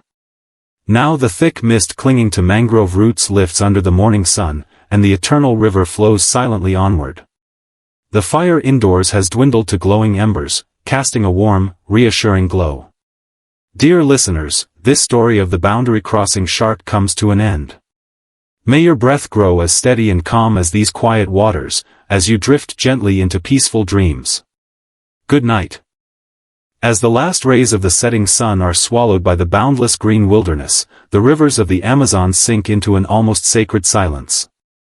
Beneath the inky black lake stained by layers of humus, an extremely thin, nearly transparent shadow drifts silently along the warm currents. It has neither the powerful build of a giant anaconda nor the sharp fangs of a caiman, yet it wields an invisible power that strikes terror into every living creature. This is the kangaroo, a nocturnal assassin that defies traditional hunting rules. Its deadliest weapon is its extreme smallness, which allows it to go completely unnoticed. It needs no great strength. Often, it simply stays perfectly still in the murky water, resembling a wisp of nothingness. For hundreds of years, outsiders panning for gold along the riverbanks have met unspeakable fates even in the calmest shallows. There are no bite wounds, no violent struggles, only a faint, imperceptible sting followed by an insidious erosion deep within the body. Tonight, beside the gently flickering fire, let us follow this effortless tale and explore its life. Feel the quiet pulses flowing through the murky depths, and listen to the profound, silent sigh of this tiny creature. The ancient Rio Negro is covered with accumulated dead branches and leaves all year round, turning its waters into an abyss of deep black. In this realm where darkness reigns, the kangaroo displays astonishing restraint and camouflage. Its body is utterly transparent, with only its spine casting a faint pale glimmer in dim light, looking no more threatening than a stray hair drifting underwater. Most of the time, this 15-centimeter-long fish does not engage in blatant hunting. Instead, it relies on precise detection of scents and water currents. With poor eyesight, it depends entirely on highly sensitive chemical receptors on its head to trace faint amino acids released from the gills of large fish. These subtle traces mark the arrival of fate. Whenever a massive arapaima or black caiman glides overhead, the warm currents stirred by their moving gills act like beacons for the kangaroo. It waits with eternal patience, lying motionless on the soft riverbed silt, its heart beating only a few times per minute. To the kangaroo, survival lies in complete harmony with its surroundings. Its swimming rhythm matches every rising bubble and falling leaf. If you peer into these dark waters, you will see it drifting quietly among tangled mangrove roots in a hypnotic state of suspension. This profound stillness needs no words, for it is itself a soothing lullaby woven from endless waiting for listeners into the night. In the mid-19th century, an era of exploration and ambition drew countless European gold prospectors into this remote green wilderness. They marked clear freshwater tributaries on tattered parchment maps, oblivious to the invisible danger lurking beneath the sand. An old expedition journal from the Amazon records an incident that terrified even the toughest men. It was an unbearably hot night, where even the chirping of insects grew weak. The expedition's steamboat dropped anchor beside a rocky shoal. Overwhelmed by the swelter inside the cabin, a young French surveyor unbuttoned his clothes and waded into the knee-deep warm river to wash his face. He savored the brief coolness of the water, unaware that several thread-like transparent creatures were gliding toward him, drawn by his body heat. Driven by hunger, the kangaroo transformed itself into an invisible arrow. It made no splash and stirred no ripples, slipping through the tiniest gaps in the current at an imperceptible speed, heading straight for its target. On quiet inland nights far from the roar of the ocean, when heavy moisture bends the banana leaves along the banks, fate unfolds in the softest, most subtle manner. The kangaroo's invasion is never a brute contest of strength, but an unstoppable microscopic infiltration through natural bodily openings.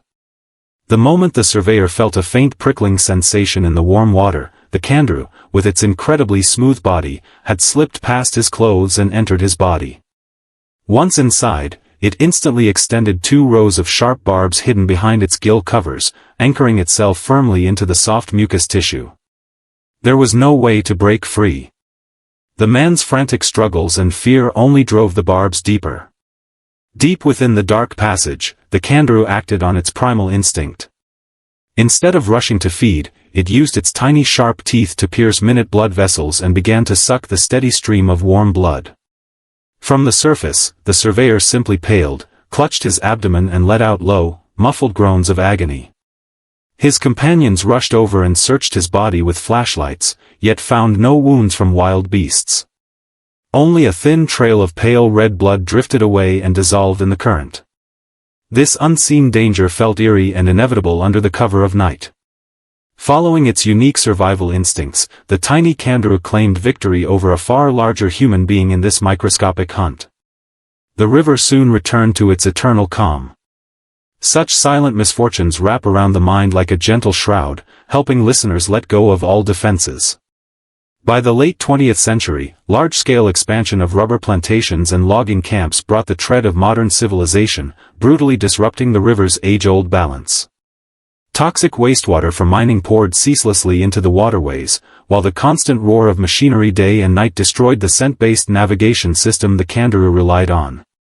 As one of the most delicate dwellers of these waters, the kangaroo endured severe hardship as its habitat shrank drastically. The warm waters grew noisy and bitter. Familiar scents of mammals were replaced by the harsh smell of diesel fuel, causing widespread damage to its chemical receptors. During a nocturnal migration, it strayed into a mercury-polluted stagnant pool. The toxic heavy metal corroded its delicate transparent skin. Numbness and exhaustion spread through its body, and for the first time, this stealthy river predator felt helpless and weary amid the mud. Yet it refused to give up. Its ancient cold-blooded instincts drove it to seek the ultimate refuge deep within the rainforest. It abandoned the busy shallow waterways it had roamed for years, retreating to remote, treacherous swamps that even the boldest gold miners dared not enter. It buried its small, wounded body deep in the sulphurous mud, remaining completely motionless for months in total darkness to repair its damaged sensory cells. Its extraordinary endurance helped it survive the wave of industrial destruction, waiting patiently beneath the mud for human activity to fade away. In the ancient totems of Amazonian tribal healers, the kangaroo is regarded as a spirit sent by the gods to punish human greed and guard the purity of the waters. Throughout its years of life, save for brief moments of mating during flood seasons, it spends almost all its time in utter solitude within this microscopic world. In old age, its once fully transparent body loses its luster and turns milky white, resembling a decaying thin root underwater. Its chemical receptors grow less sensitive with time, requiring far more energy than before to detect faint amino acid traces in the water. Still, its cold, indifferent demeanor grows steadier with age. It no longer needs to launch invasions to assert its dominance over the hidden corners of the river. It often hovers quietly in the crevices of sunken ancient redwood logs, letting the dark slow current and floating silt brush past its barbs. One late rainy night, as river levels began to drop, the elderly kangaroo felt the last pulses of life fading from its spine. It showed no panic or struggle, nor did it attempt to return to the busy main channels it once ruled. It simply drifted down with the current toward the deepest mud. Resting lightly yet heavily on a bed of fallen leaves, it stretched its nearly atrophied fins one last time, stirring up fine sand to cover its milky body. The gesture was as gentle as a weary soul pulling up a blanket before sleep. It surrendered its entire life and all its hidden legends to the heart of the rainforest that had sheltered it. Night gradually fades, and the dark sky in the distance softens into a pale, translucent gray. The kangaroo that dwelled in the murky depths throughout its life has become one with the Amazon riverbed. It takes away all hidden threats and mysterious tales, leaving only a ripple-free expanse of dark water to greet the waking rainforest. In this slow, immersive story, we followed its pace on a journey through concealment, infiltration, and the final piece of a tiny life. We come to realize that these legendary, fearsome creatures live far lonelier and quieter lives than people imagine. Now the thick mist around the mangrove roots lifts under the morning sun, and the ancient river flows silently onward into the unknown. The fire indoors has dwindled to warm red embers, casting a reassuring glow. Dear listeners, this tale of the invisible river assassin comes to an end. May your breath grow as steady and calm as these quiet waters, as you drift gently into sweet dreams. Good night. As the last glow of the setting sun is swallowed by the boundless green expanse, the rivers of the Amazon fall into an almost sacred silence. Deep within the dense mangrove forests on both banks, a dull rustling sound, like rain beating down on leaves, drifts slowly up from the ground. It is not rain, but the movement of a massive herd of wild beasts roaming endlessly through the darkness. These are not graceful felines, but mighty jungle dwellers armed with sharp tusks and distinguished white fur along their jaws. They are white-lipped peccaries, nocturnal marchers whose sheer numbers strike fear into every top predator of the rainforest. Their decades-long lives are an unceasing journey of group migration and the search for destiny. For centuries, rubber tappers lost deep in the riverlands have encountered this endless dark tide in the dead of night. There are no lightning-fast ambushes or solitary standoffs, only the constant sound of hooves and grinding teeth, until fate crushes all in its path.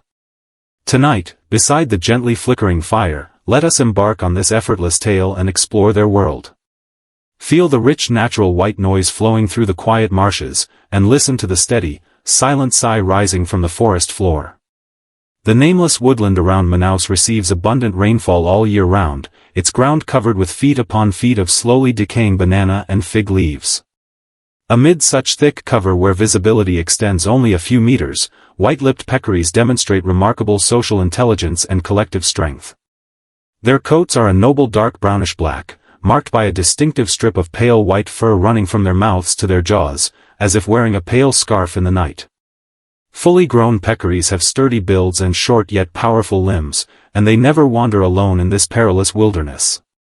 The lead peccary is a core member of a herd of nearly 300, always matching its pace to those around it.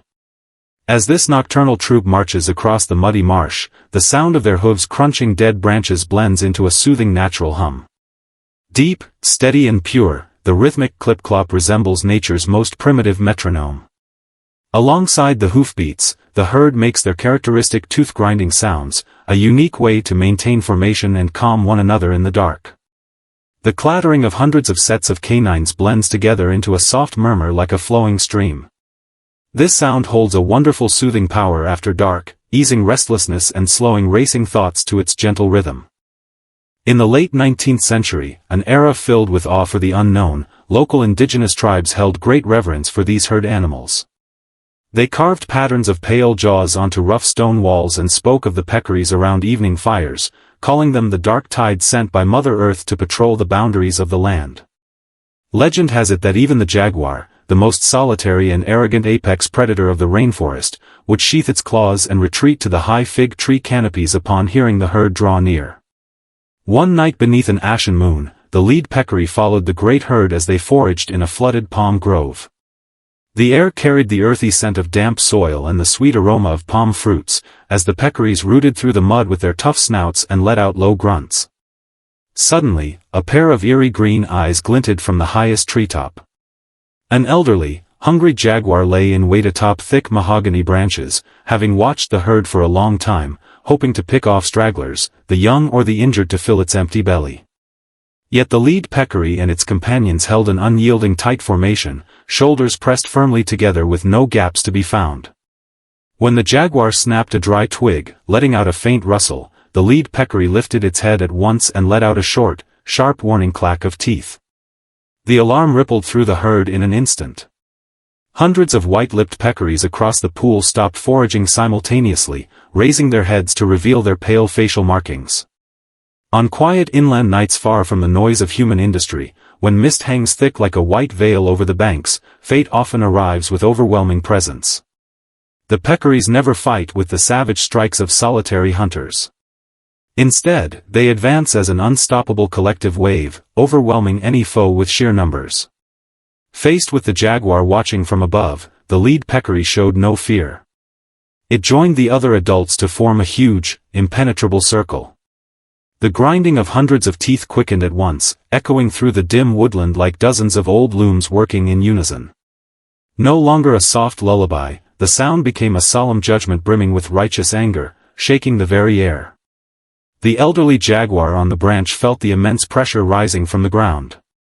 Its imposing grace, so formidable by day, seemed feeble before this dark tide.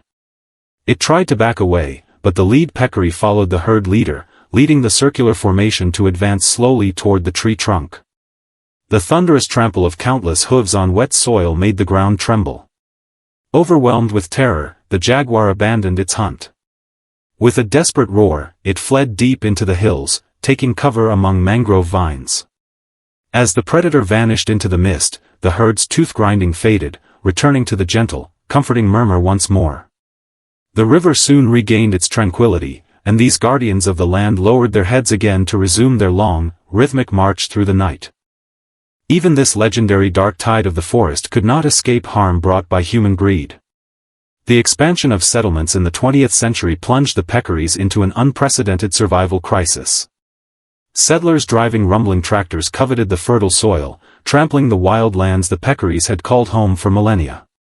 Towering ancient trees crashed to the ground under sharp chainsaws, and age-old migration routes were cut off by modern roads lined with wire fences and firearms. As a creature deeply reliant on its collective territory, the lead peccary endured profound distress amid the tides of change. The marshes grew parched and bitter, and the warm pools where hundreds once wallowed were poisoned by the stench of diesel fuel. One night, while crossing a road, the lead peccary witnessed several young members of its herd, its closest kin, struck down by glaring headlights and heavy tires, reduced to bloodied mud. Torn apart by broken bonds and the gradual loss of their homeland, it let out a deep, mournful cry amid the fallen leaves. Still, it refused to surrender or let the herd scatter. Driven by the resilient instincts of herd animals, the survivors chose to retreat even further. They abandoned the fertile palm woodlands of the plains and ventured into remote, treacherous primeval wetlands, places where even the most zealous loggers dared not tread. The weary herd hid deep within misty thickets tangled with toxic vines, relying on utter silence and seclusion to sustain their lineage amid the ruins of the old world. According to ancient tribal myths of the rainforest, the peccary's hoofbeats are the very pulse of the earth. Their constant trampling revives forests wounded by harm. For over a decade of life, aside from foraging and evading danger, the peccary spent nearly all its days wrapped in the warmth of the great herd. In old age, its once rich dark fur faded, and the pale white fur along its back and cheeks grew even paler, making it look like an earthen statue that had wandered the mud for 100 years. Wear and tear stiffened its limbs, and pulling its hooves free from belly-deep mire demanded far more strength than in its youth. Yet age lent it a calmer, more composed spirit, and it no longer needed to stand at the front to face unknown dangers.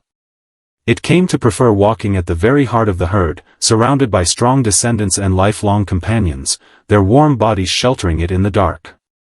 Through long nights, they stepped across fallen leaves, breathing in the resin scent of the earth, moving forward at an unhurried, almost stagnant pace. One stormy night amid thunder and pouring rain, the elderly peccary felt the steady beat of its ancient heart begin to falter. It felt no fear or struggle, nor did it leave the safety of the herd. It simply lay down gently on the mud as the march continued. As its companions passed by, they touched its cold forehead softly with their damp snouts, then kept moving with unbroken rhythm. Hundreds of hard hooves trod over the spot, merging its aged body fully with the layers of leaves below. Its life, together with the pulse of the earth, returned wholly to the depths of the great rainforest that had nurtured it. Night fades away, and the deep indigo sky softens into pale, translucent gray.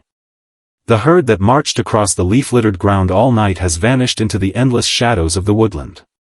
They leave behind the hardships and struggles of their time, and a firm, reassuring expanse of trodden earth to greet the waking wilderness. Throughout this immersive story, we followed their distinctive hoofbeats and tooth-grinding sounds on a dreamlike journey of community, resilience and destiny. We come to see that these creatures, famed for their great power, lead far gentler and quieter lives than people might imagine. Now the thick mist around the mangrove roots lifts under the morning sun, and the ancient forest stretches its branches silently toward the unknown distance. The fire indoors dwindles to warm red embers, casting a soothing glow. Dear listeners, this tale of the marchers of the earth has come to an end. May your breath grow as steady and calm as the quiet land, as you drift gently into sweet dreams. Good night. Deep in the remote green wilderness of the world, the rivers flow slowly like an endless night dream. Beneath the swamp waters darkened by countless fallen leaves, huge, heavy shape drifts quietly under the duckweed. Endowed with the terrifying strength to crush giant caimans in seconds, it chooses stillness as the noblest practice throughout its long life. It dwells forever in the dense green waters where no eye can penetrate, becoming a symbol of tranquility that naturally calms the heartbeat. It can remain completely motionless for hours in the pitch-black water, its heart rate slowing down to merely a few beats per minute. Over the long, silent years, explorers wandering along the dark riverbanks often vanished without a trace in the quietest nights. There are no fierce struggles or shrill cries, only a faint ripple spreading across the surface before all falls silent again. Tonight, beside the gently flickering fire, let us follow this simple tale and delve into its life. Feel the enveloping web of fate woven slowly beneath the water, and listen to the silent heartbeat of the ancient rainforest. This ancient wetland known as the Pantanal is covered with thick layers of fallen leaves all year round, staining the water an intense dark green. In these waters where visibility drops to nearly zero, the green anaconda displays extraordinary restraint and talent for concealment. Its skin is a noble deep olive green, dotted with irregular black oval markings, resembling an ancient jade that has slumbered on the riverbed for thousands of years. The protagonist, a 7-meter-long green anaconda, has lived silently in these waters for 40 years by the time it grows large enough to dominate the entire river. It knows this forest as if gifted with a spiritual bond, familiar with every tiny ripple stirred by the breeze across the water. Unlike other predators that roam restlessly and disturb the peace, it masters the art of becoming one with time itself. Its massive, supple body hovers calmly in the warm stagnant water, with only its eyes and nostrils, positioned on the very top of its head, breaking the surface. On quiet afternoons, flocks of birds and other creatures perch and sing on the branches overhead, unaware that this embodiment of the night lurks right below. It can stay perfectly still for weeks on end, and tiny freshwater algae even grow on the scales of its belly, nourished by the current. This stillness is not apathy, but a profound perception of the passage of time, for it has truly become part of the river. During the era of great geographical discoveries in the late 19th century, numerous explorers armed with journals and firearms set out to uncover the secrets of this green inferno. They built simple wooden huts and sailed along the waterways after dark, in search of ancient relics and hidden treasures shrouded in mystery. On nights so quiet that only the chirping of insects could be heard, the footsteps and faint glimmers of human light were magnified endlessly within the anaconda's senses. Yet throughout the true history of the jungle, this solitary creature never initiated conflicts with humans. It merely guarded the boundaries of time with restraint.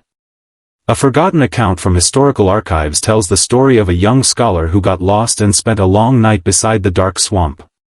Tormented by hunger and a high fever amid torrential rain, he collapsed into the warm mud that reached his knees, unable to move. Half conscious, he felt an enormous, cold mass moving slowly beneath him, solid and reassuring like damp earth. It was the green anaconda dwelling in the swamp depths, shifting its bulky body from the deep water to the shallows as the water level rose with the rain. Its patterned cold scales brushed against the scholar's trembling skin, bringing no harm, just like a massive wall gliding silently through the darkness. After the initial terror faded, the scholar fell into an unusual calm. The snake's unhurried, steady movements felt like an ancient hypnotic ritual. When morning light pierced the mist, he woke up on the damp bank, and all that remained in the soft mud beside him was a long, wide, smooth trail as if carved by the current of a river. People often talk about its immense size and ferocity in daylight, overlooking its innate gentleness and harmony with fate after dark. The anaconda's way of hunting is one of the most encompassing and restrained rituals on Earth. It never relies on sharp claws and fangs to tear its prey apart. When a weary capybara comes to the river to drink beneath the moonlight, the anaconda lurking underwater begins to move, guided by destiny. It does not surge out of the water with a roar, nor let out deafening snarls. Shielded by the night, its body drifts forward like a wisp of thick ink. The moment they make contact, its movement is soft, almost like embracing a long-lost cloud. Its meters-long cold body coils around the prey slowly and steadily, each layer of scales pressing close with precise, formidable strength. There is no rage in this embrace. It simply follows the subtle rise and fall of the prey's breath, tightening gently every time it exhales. Deep beneath the dark water, the prey feels no agony of broken bones. Instead, it gradually loses awareness of the world, wrapped tighter and tighter in this all-encompassing hold. It is a slow descent from cold to warmth, while the faint glow of moonlight rippling across the green water conceals this fated encounter entirely. In the end, when the last trace of resistance fades into the warm mud, the anaconda uncoils its body at a leisurely pace and returns to its timeless floating posture. Towards the late 20th century, the rise of logging and gold mining shattered the age-old balance of the ancient rainforest with the harsh whine of chainsaws. Towering trees that had stood for centuries crashed to the ground, and sediment along with toxic mercury poured into the once clear dark water lakes. As one of the oldest inhabitants of these waterways, the anaconda retreated silently under the pressure of human activity, its living space and peace deeply disturbed. It grew even more reclusive, venturing into remote and perilous territories where even indigenous tribes dared not tread. During harsh dry seasons, it buries itself several meters deep in the parched mud, entering a state of profound meditation almost cut off from the outside world. For months of darkness and suffocation, it eats and drinks nothing, sustaining its nearly static heartbeat solely on the fat stored within its body. This extraordinary endurance in adversity has helped it survive countless hunts driven by human greed and drastic environmental changes. Buried in the earth, it listens to the rumble of heavy machinery above, waiting soberly for the commotion to die down, as cold-blooded creatures do. Poachers who sought to prove their dominance over nature with whips and guns often got lost in the labyrinth of greenery. Exhausted and praying to the gods in the dark of night, they never knew that just a few feet beneath their feet lay the rainforest's most patient guardian. Veteran guides who have lived on the rainforest fringes all their lives say the green anaconda is a spiritual creature that can hear the sighs of time. Throughout its long lifespan, it endures the pain of shedding skin time and again, a silent ritual of renewal and letting go of the past. When shedding season arrives, its eyes turn cloudy and milky blue, and its already dim vision fades completely. In this vulnerable state of near blindness, it climbs onto thick tree roots hanging over the water and rubs its body slowly against the rough bark. The process is long and draining. The old scales split starting from its mouth, revealing sleek, lustrous new skin beneath, as fresh as emeralds. Enduring the friction of coarse bark in the dark, it leaves behind years of scars, parasites and the dust of time, casting them off like worn clothing into the mud. The whole ritual often lasts an entire night. Between moonlight and dawn, it completes this rebirth, its body smooth and profound once more. The transparent, intact shed skin left hanging on the roots sways gently in the breeze, like an exquisite specimen that marks the passage of time. In this way, it bids farewell to the past, then slips back into the all-embracing dark green lake with renewed wildness and solitude. Dawn arrives softly, disturbing no dreams in the deepest Amazon. The green anaconda that has floated in the water all night slowly submerges its head completely into the shadowy swamp depths beyond the reach of light. It takes away all mysteries and misunderstandings, leaving behind a pool of emerald water so calm that not a single ripple stirs, to greet the waking world. Through this long night, we breathed in rhythm with it and embarked on a dream woven around stillness, constriction, and acceptance. We come to realize that creatures feared in legends live far more restrained and solitary lives than people imagine. Now the mist along the distant river drifts away in the sunlight, and the ancient river flows silently onward toward the Atlantic Ocean. The fire indoors has faded into warm crimson embers, exuding a soothing glow. Dear listeners, this tale of the green wilderness has come to an end. May your thoughts grow as gentle and tranquil as the dark green water, as you drift slowly into the sweetest dreams. Good night. When the last glow of the setting sun is swallowed by the boundless green wilderness, the rivers of the Amazon sink into an almost sacred silence. Beneath these pitch-black lakes stained by layers of humus, a colossal figure clad in metal-like armor hovers quietly under the water. It lacks the sinuous coils of an anaconda and the lightning speed of a jaguar, yet it holds a powerful vitality that has endured since the Jurassic period. This is the Arapaima, a river hermit that stands apart from modern creatures. Its greatest strength lies in the ancient tranquility it has preserved for hundreds of millions of years. It has no need for frantic struggles or fierce fights. It simply stays perfectly still in the murky waters, gathering the subtle energy of this primeval forest. For centuries, travelers who come to fetch water by the river often catch sight of this giant creature rising silently to the surface to breathe. There is no thunderous roar, only vast ripples stirred by its heavy tail, along with a long sigh that transports everything back to ancient times. Tonight, beside the gently flickering fire, let us follow this story and journey through its entire life. Feel the slow, steady pulse flowing beneath the turbid waters, and listen to the quiet confessions of this ancient living being. The blackwater rivers around Manaus are dyed deep inky black by accumulated humus, leaving almost no visibility beneath the surface. Dominating these waters absolutely, the Arapaima moves with remarkable restraint despite its enormous size. Its skin is a noble shade of dark teal, while the edges of the huge scales along its rear body glow with a deep crimson like the fading sunset, resembling an ancient bronze artifact buried in silt for thousands of years. When an Arapaima grows large enough to rule the entire river, it has usually lived in these waters in quiet solitude for half a century. It knows far more about humans than people could ever imagine, remembering every fisherman rocking wooden canoes and lighting gasoline lamps along the banks. Due to its unique physiology, it must slowly rise to the surface every dozen minutes, opening its massive mouth to silently gulp fresh air. Its slow rising and sinking is like a giant pendulum swinging through the night, stirring not a single unnatural ripple on the water. It waits with eternal patience, observing every moment of carelessness or weariness from humans, yet never readily unleashing its full power. For the Arapaima, hunting is never an outburst of rage, but a highly ritualized action that follows the laws of nature. When it targets someone bending down to fetch water on the bank, its enormous tail sways slightly back and forth, and the air fills with the damp scent of earth. During the gold rush in the mid-20th century, countless fortune seekers ventured deep into this untamed green wilderness. They built crude huts and searched for tiny grains of gold hidden in river silt along the waterways late at night, breaking the peace that had reigned over the rivers for millennia. On nights so quiet that only the chirping of insects could be heard, when heavy boots stepped into the knee-deep marsh mud, a pair of cold eyes from the dark water nearby had already locked onto the source of the disturbance. Hidden in the shadows of mangrove roots along the shore, the Arapaima sensed the violent vibrations caused by metal shovels striking rocks with its primal instincts. A young prospector focused all his attention on sifting sediment, unaware that he had stepped into the territory of this ancient ruler.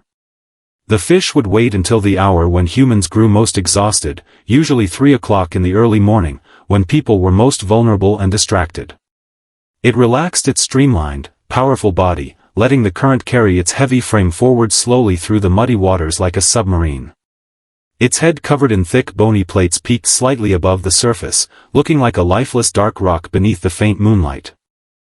The traveler wiped sweat from his forehead and let out a soft sigh, which became his last sound in this rainforest. People often misunderstand how the Arapaima attacks, imagining brutal, violent struggles filled with blood and fury.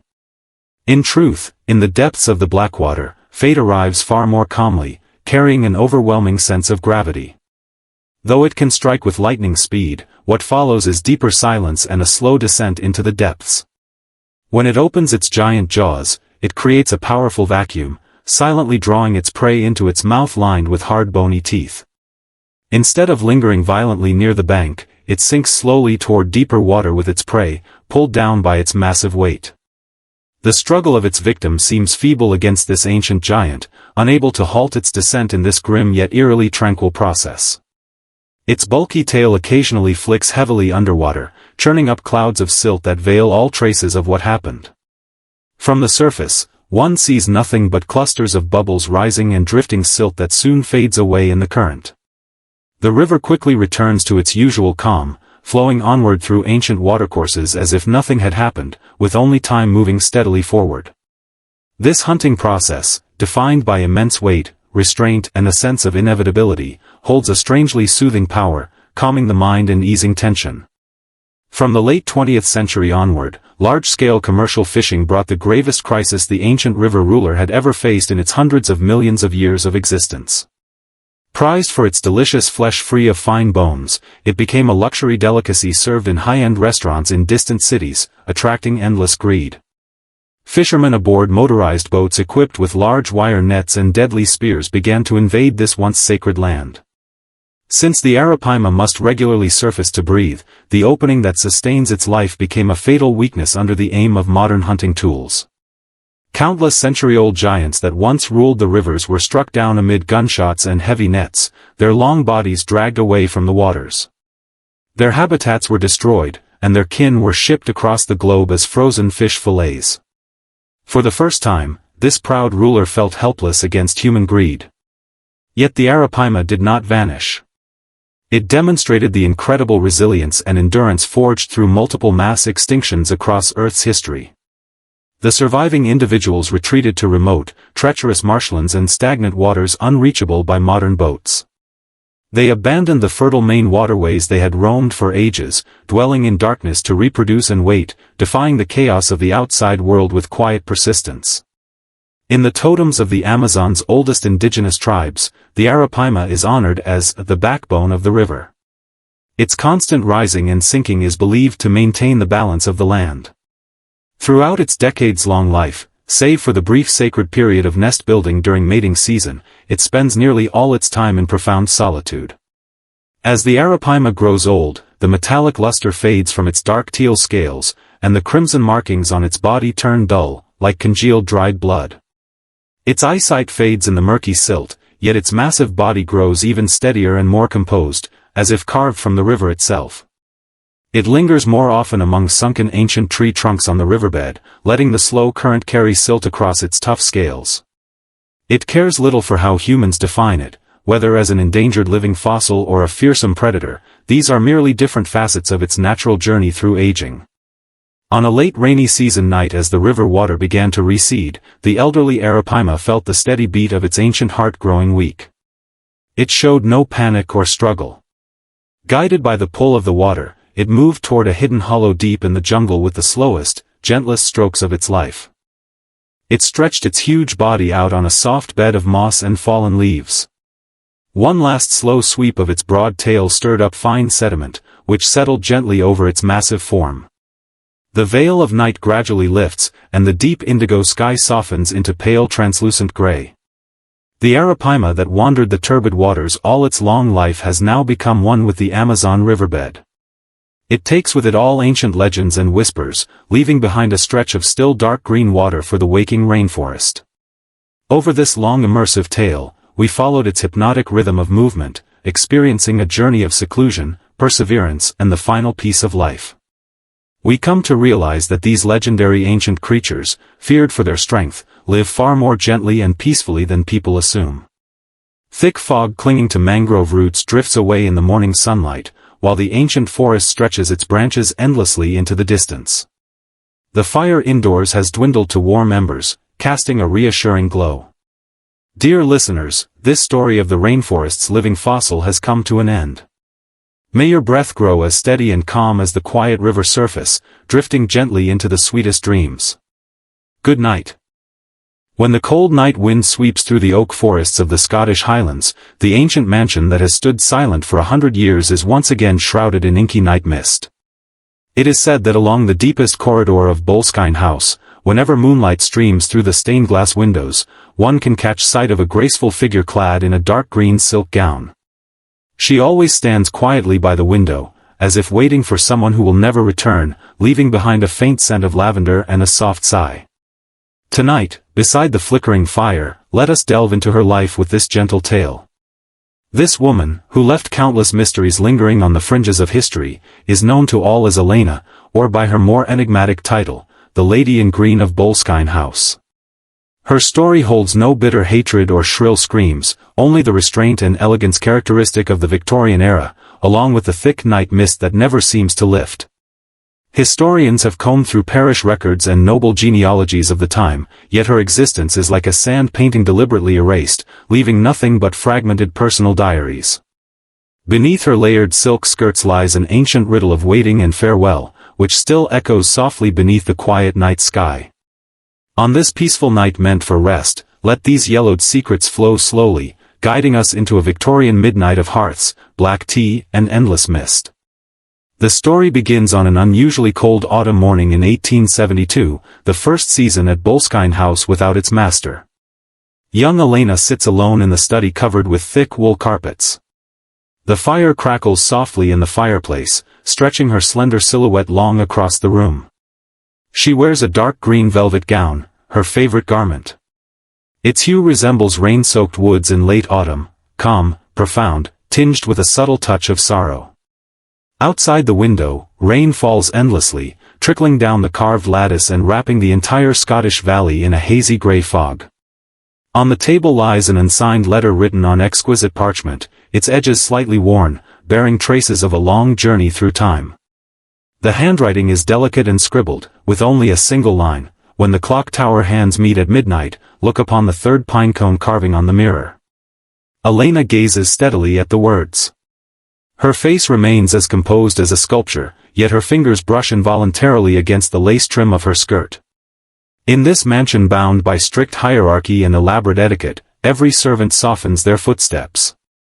The entire house is so quiet that only the ticking of the antique grandfather clock can be heard. Tick, tock. Each swing seems to peel back the layers of time, revealing an irreparable crack beneath this seemingly perfect noble life. She calls for no one. Instead, she walks slowly to the tall floor-to-ceiling window and gazes out at the rolling hills, her dark green figure melting into the deepest shadows of the room. Night falls early over Boleskine House. Once the last ray of sunset vanishes behind the hills, boundless silence floods the entire building like a tide. Led by the butler, servants light the dim wall lamps along the corridors. The brass lamps cast warm, hazy glows, illuminating the elegant oak wall panels. Elena takes to wandering alone late at night. Her footsteps are light as weightless wind, gliding along the dusty west wing corridor. The permanently locked rooms house antiques and oil paintings collected from across the globe. The ancestors in the portraits watch the unconventional mistress with cold, empty eyes. She always holds a small silver key topped with a carved blooming rose. Strangely enough, no lock in the entire mansion matches this key. In the still of night, she pauses before the grand Venetian dressing mirror at the end of the corridor, staring at her reflection in the faint moonlight. The lady in the glass has a fair complexion typical of Victorian nobles. Her dark green gown fades into the dimness, like a patch of moss on the verge of vanishing. She combs her hair gently before the mirror, moving slowly and gracefully without the slightest fluster, exuding reassuring calm and poise. Several times, the elderly gardener on night patrol swore he saw a faint shadow standing behind Elena. But whenever he rubbed his eyes for a closer look, there was nothing at all. A strange scent begins to permeate the air of the mansion, a blend of aged wood, beeswax, and exotic plants. It lulls people into drowsiness, yet stirs quiet curiosity. By the spring of 1874, rumors about Boleskine House spread quietly among nearby villages, an unbroken veil whispered about during daily gatherings. Villagers claimed to see faint green lights flickering in the abandoned clock tower after dark, accompanied by low organ music soft as a lullaby. By then, Elena rarely appeared in daylight. She confined herself entirely to a secluded world of green silk, brass ornaments, and ancient books. She delves frantically into old manuscripts about astrology and time. The rustle of thick leather-bound pages becomes the only sound in the night. The entries in her diary grow sparser and sparser. The last pages repeat a single word: displacement. The elegant handwriting carries a detachment from mortal worldly concerns. She places specially made lavender balm in every corner of the mansion. When night comes, the soothing fragrance fills every room. The butler once urged her to spend the summer in London, where bustling social seasons might lift her out of this gloomy seclusion. Elena only smiles gently, a depth beyond her years in her expression. Some weights cannot be abandoned, for those who are lost will never find their way back. The dark green gown has become her permanent attire. She wears it day and night, buttoned all the way up to her neck, embodying quiet reserve and loneliness. The gears of fate mesh silently. Everyone in the mansion senses an approaching peace, not the tension before a storm, but the relief of snow falling across the wilderness. One winter night, thick fog seals off Boleskine House completely. It is the quietest night in the mansion's history, even the woodland birds have stopped singing.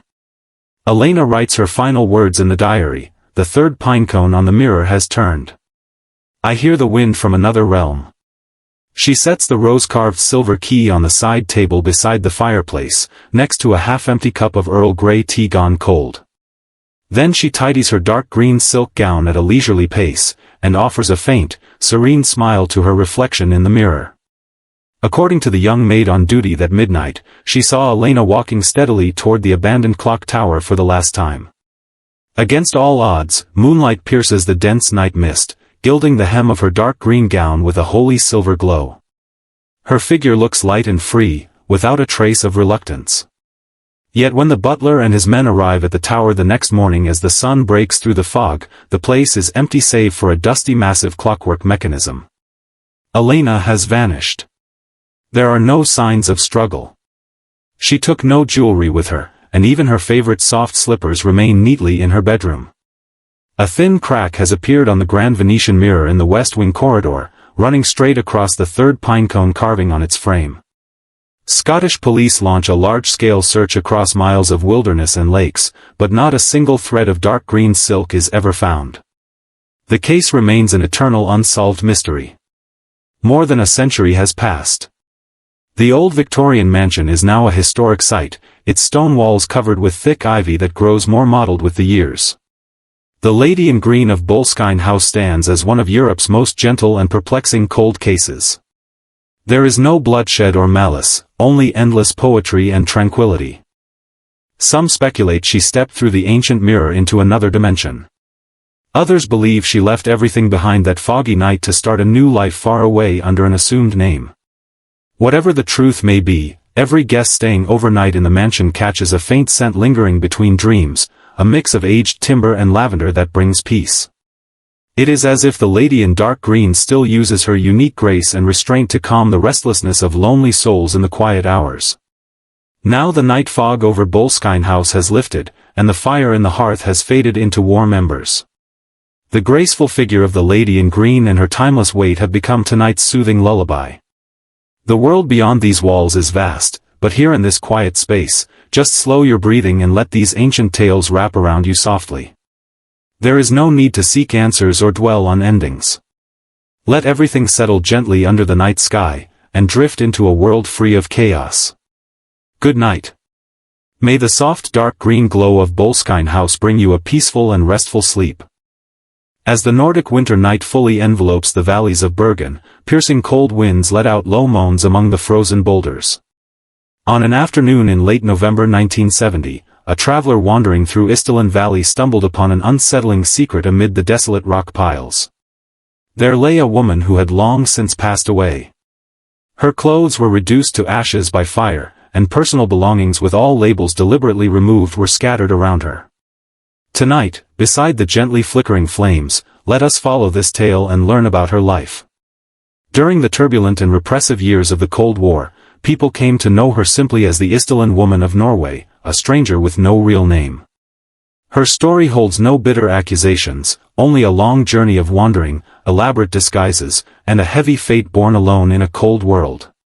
Police combed through hotel records across Europe and made a startling discovery: she had traveled through the shadows of major cities using 9 different false identities.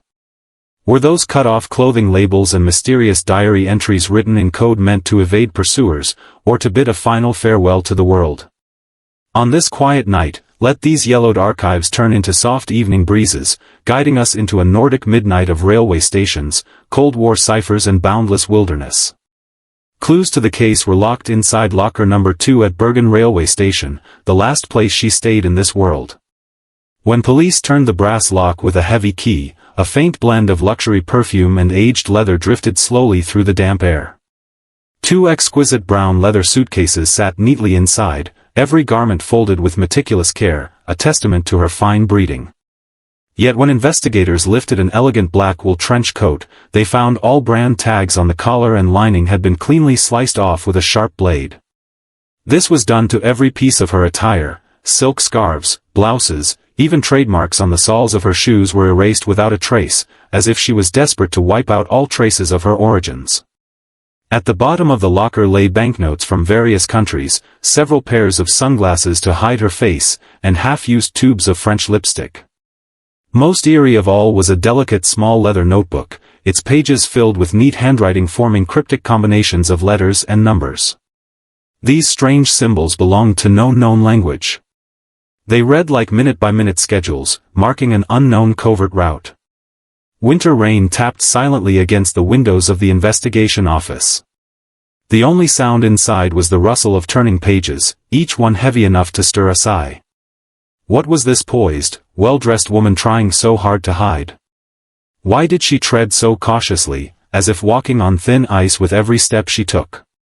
To uncover the true identity of the Istalin woman, investigators traced her final journey backward through faded hotel registration forms. Staff at Hotel Hordeheimen in Bergen remembered her clearly. Her beauty and aloof demeanor set her apart from the ordinary crowd. Going by the alias Vera Jaro, she claimed to be an antique dealer from Belgium. She had sleek black hair and deep eyes that seemed to see through everything. Always wearing her tagless dark blue trench coat, she would sit alone in the quietest corner of the hotel, sipping black tea slowly while frequently gazing out at the streets beyond. Waiters recalled that her manners were impeccable. She spoke with a soft French accent and rarely initiated conversations, radiating an aura of lonely detachment. Yet small details betrayed her inner anxiety. She asked to change rooms repeatedly until she moved into a top-floor suite with a full view of the harbor. Hotel cleaners found her peculiar too. Whenever someone knocked at the door, she would first tidy away documents on the table before opening the door a crack. She seemed to be waiting for someone, yet also wary of every stranger who drew near. In Europe shrouded by Cold War tensions, such vigilance spoke volumes.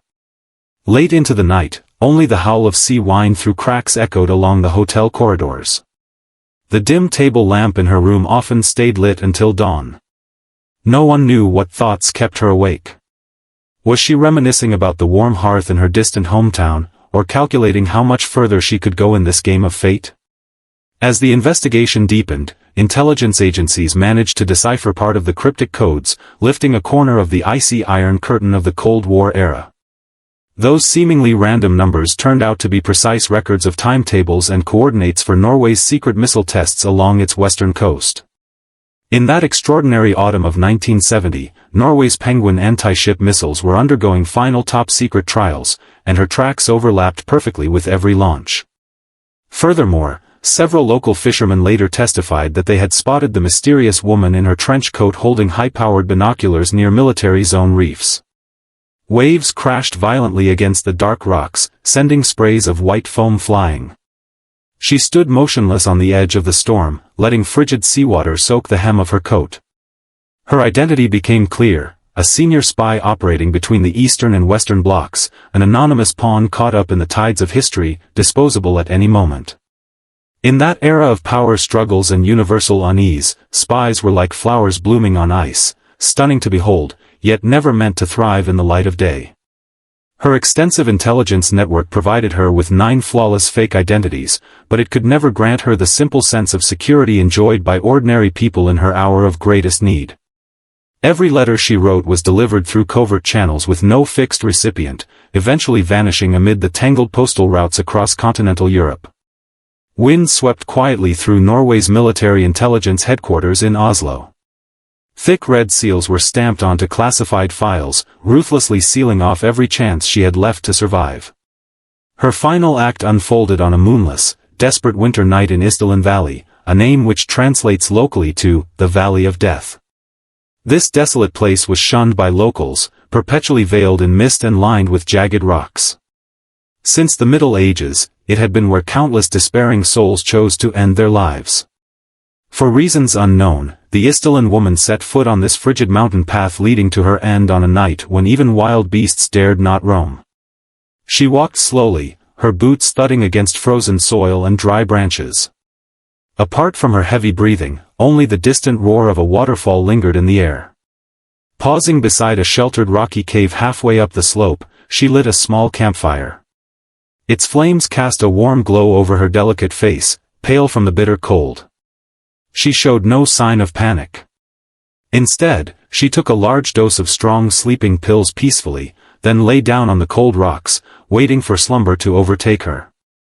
As flames finally consumed her belongings and her black trench coat, she simply closed her eyes, letting thick smoke and the icy night sky merge with her completely.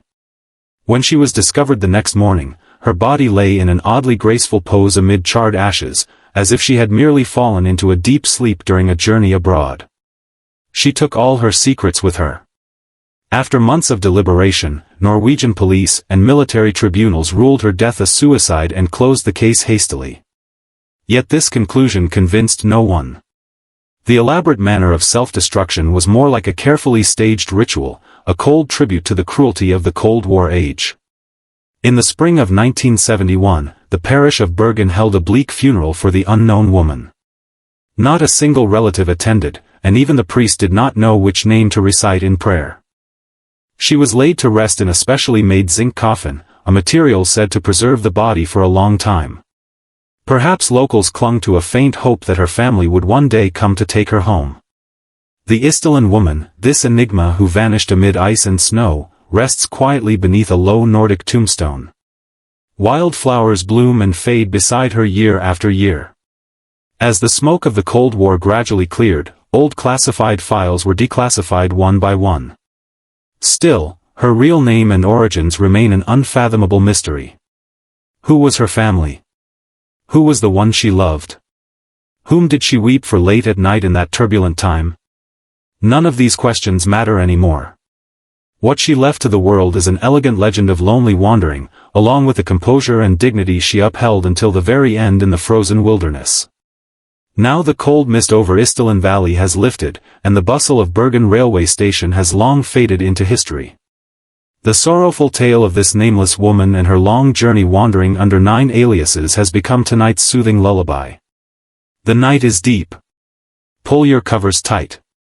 Let the secrets of codes, trench coats and foreign travels drift into the distant night sky along with the faint scent of perfume. There is no need to seek the truth or grieve over the ending. Good night. May the quiet, pure starlight of Northern Europe bring you a peaceful and sound sleep. As the last glow of the setting sun is swallowed by the boundless green wilderness, the rivers of the Amazon sink into an almost sacred silence. In these pitch-black Blackwater lakes, a massive dead log drifts silently beneath the surface. It is no ordinary log, but the true cold-blooded ruler of this rainforest, a colossal creature over 5 meters in length. Its entire life is a decades-long art of waiting and hiding. It can stay perfectly still in the dark water for hours on end, slowing its heartbeat to just a few beats per minute. Over the years, gold diggers and rubber harvesters along the Blackwater rivers have often vanished quietly in the dead of night. There are no desperate struggles or shrill screams, only faint ripples spreading across the water before everything falls silent once more. Tonight, let us sit beside the gently flickering fire and follow this unforgettable tale to learn the full story of this ancient beast. Gaze into its deep red eyes glowing in the darkness, and feel the silent breath of a creature from a bygone era. These Blackwater channels near Manaus are stained an inky black by accumulated humus. In these waters where visibility is nearly zero, the black caiman reigns supreme. Its skin is far darker than that of ordinary crocodiles, a deep black that soaks up light and blends flawlessly into the dark currents. By the time a large black caiman grows big enough to threaten humans, it has lived quietly in these waters for 30 years. It understands humanity far better than people could ever imagine. It remembers every woman who comes to wash clothes by the bank, and every fisherman navigating the river in a canoe with a gasoline lamp late at night. It waits with an almost eternal patience, watching for every moment when humans grow tired or careless. For the black caiman, hunting is never an outburst of rage, but a highly ritualized, instinctive action. When it locks onto a figure bending to fetch water on the shore, its body stretches slowly beneath the surface. Its enormous tail flicks ever so slightly, not stirring the water in the slightest. The air is thick with the scent of damp soil and decaying plants, while the shadow of death creeps forward silently, inch by inch. During the rubber boom in the mid-20th century, countless young people chasing fortune ventured deep into this unknown green wilderness. They built simple wooden huts and headed down the rivers after dark to tap rubber trees that exude milky white sap. On nights so quiet that only the chirp of insects can be heard, human footsteps and faint flames become magnified in the black caiman's acute senses. Thousands of tiny sensory pits line its jaws and flanks, capable of detecting the faintest vibrations in the water. When a rubber harvester steps into the knee-deep muddy marsh, a pair of cold eyes in the black water several meters away has already locked onto its target. This young stranger focuses entirely on cutting the tree bark, unaware that he has wandered into the domain of the cold-blooded ruler. The caiman waits for the hour when human spirits grow weakest, usually around 3 o'clock in the morning. It tucks its powerful limbs against its body and glides slowly through the murky mud like a submarine. Only its huge nostrils and round eyes peek above the water, looking like lifeless rocks beneath the scattered moonlight. The stranger wipes sweat from his forehead and lets out a soft sigh, the last sound he will ever make in this rainforest. People often misunderstand how black caimans hunt, imagining brutal, violent clashes. In truth, deep within the black waters, fate arrives far more calmly than one would expect. The caiman strikes with lightning speed, yet what follows is profound stillness. Its powerful jaws clamp down firmly on its prey, crushing bones and muscles in an instant. Instead of lingering on the bank, it uses its immense weight to drag its victim slowly down into the depths. It is a cruel yet eerily quiet descent, and human struggles are futile against this hundreds of kilograms giant. In the dark, cold and oxygen-poor depths of the river, the black caiman performs its most deadly move, the death roll. It twists its massive body violently in the churning water like a heavy top. This is not a display of strength, but a practical way to tear prey apart, as caimans cannot chew. From the surface, all one sees are clusters of bubbles rising and popping, along with faint streaks of red that quickly fade into the black water. The river soon returns to its usual calm, flowing onward through the ages as if nothing has happened at all. Every guide who has experienced the Amazon night will warn you never to look directly at the river after dark without a light. Shine a flashlight toward the tangled mangrove roots, and you will see countless bright red points of light. These are the reflective layers behind the caiman's retinas, amplifying faint moonlight to help them see clearly in the turbid water. Among local indigenous tribes, this crimson glow is regarded as the gaze of death and a curse of the night. Yet even this mighty ruler of the black waters has endured its darkest days. Hunted relentlessly for its tough, uniquely patterned hide, the black caiman was once targeted on a massive scale. Giant caimans that had ruled the rivers for a century fell one after another to modern firearms.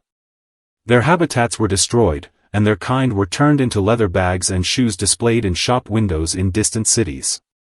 Still, the black caiman refused to disappear, showing incredible resilience and endurance. It retreated into remote, dangerous primeval swamps where humans dared not venture, quietly breeding and waiting in seclusion. When the rubber boom faded and abandoned huts were swallowed up by vines, the caimans silently returned to the rivers they once ruled. Time seems to stand still in the long life of a black caiman, as it merges completely with the surrounding rainforest. Thick bony plates cover its back and sides, overgrown with moss and freshwater algae. When it lies motionless in the mud on the riverbank, even the most experienced indigenous hunters struggle to tell it apart from its surroundings. This masterful camouflage is the greatest skill it has evolved over millions of years, a defense against the passage of time. It has witnessed the rise and fall of human settlements, and seen the madness and despair of gold seekers. Those who once shouted loudly along the banks, thinking they could conquer nature, eventually became part of the rainforest soil. The black caiman remains unchanged, its gaze cold, hollow and unfathomable. It does not judge human good or evil. It simply follows hunger and instinct, living out its destiny through day and night. When the rainy season comes, heavy floods spill over the riverbanks and into the forest. The caiman swims through the flooded land it cannot reach on ordinary days, gliding like a giant phantom between submerged trunks and branches. Night is drawing to an end, and a pale, translucent gray hue spreads across the distant sky. The giant black caiman that has accompanied us through most of the night slowly sinks deeper into the water. The last pair of crimson eyes vanishes into the morning mist. It returns to its dark, silent world beneath the waves, to continue its endless wait. The existence of the black caiman is an ancient parable from the Amazon. The calmer the surface, the deeper the hidden undercurrents. Throughout this story, there are no deafening roars, only the gentle rhythm of the black water breathing. The chirping of forest insects fades away, and the vast green swamps settle into eternal peace once again. The fire indoors has turned into warm embers, casting a soothing glow. Dear listeners, this tale of the ruler of the black waters has come to an end. May your breath grow slow and steady like the calm river surface, as you drift gently into a deep and peaceful sleep. Good night. In the remote green wilderness of the world, the rivers flow slowly like an endless dream.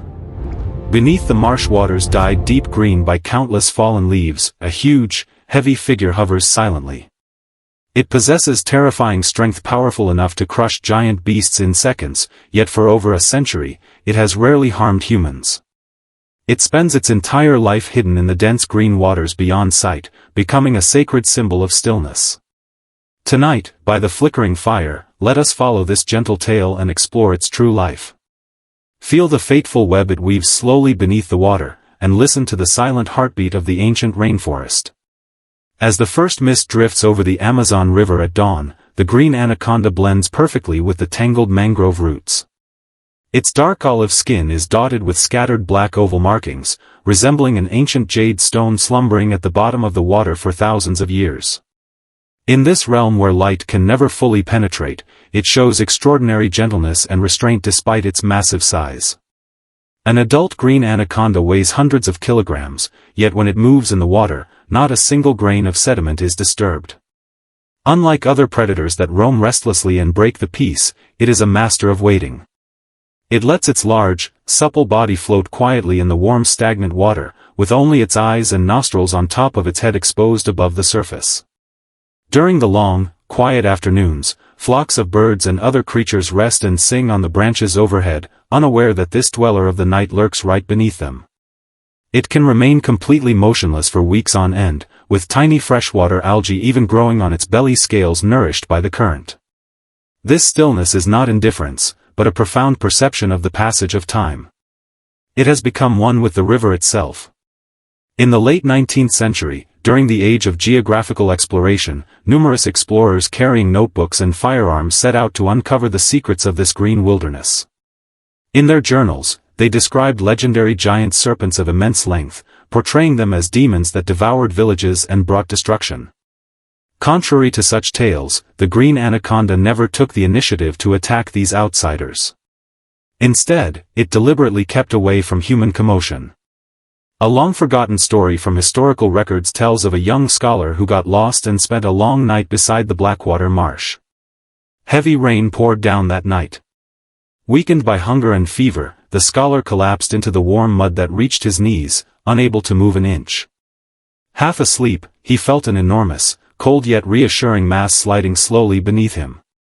It was the green anaconda lurking in the marsh, moving its huge body from the deep water to the shallows as the rain raised the water level. Its patterned cold scales brushed against the scholar's trembling skin without causing any harm, like a solid wall drifting silently through the dark. Gradually, his intense fear faded into a strange calm. The serpent's extremely slow and steady movements were like an ancient hypnotic ritual. When sunlight broke through the thick fog the next morning, the scholar woke up on the damp bank. All that remained in the mud beside him was a long, smooth trail left by the giant creature. In the quiet hours of the night when human eyes are absent and the rainforest falls silent, the true rhythm of life unfolds soundlessly in the deep green waters. The anaconda hunts in the most enveloping and restrained manner on earth. It never uses sharp claws or fangs to tear its prey apart. When a weary capybara comes to the river to drink beneath the moonlight, the anaconda hovering underwater begins to move with an air of inevitable fate. It does not surge out of the water with a roar or a deafening snarl. Shielded by the night, its body glides forward like a stream of thick ink. The moment contact is made, its movement is soft, almost like embracing a wisp of cloud after a long separation. Its several-meter-long cold body coils around the prey steadily and gently, every layer of scales fitting closely with precise power. This constriction holds no malice. It follows the subtle rise and fall of the prey's breath, tightening slowly each time it exhales. Beneath the dark water, the prey feels no agony of broken bones. Gradually, it loses consciousness wrapped in tight layers. It drifts slowly from coldness into warmth, while the faint moonlight rippling across the green water conceals this inevitable encounter entirely. When the last trace of struggle fades away in the warm mud, the anaconda uncoils its body at a leisurely pace and returns to its eternal floating posture. From the late 20th century onwards, the rise of logging and gold mining shattered the ancient balance of the rainforest with the harsh buzz of chainsaws. Hundreds-year-old towering trees crashed to the ground.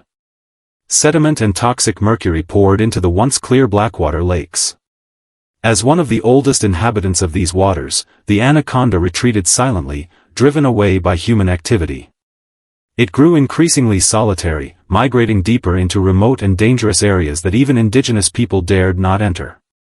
During harsh dry seasons, it buries itself several meters deep in hardened mud, entering a state of profound seclusion.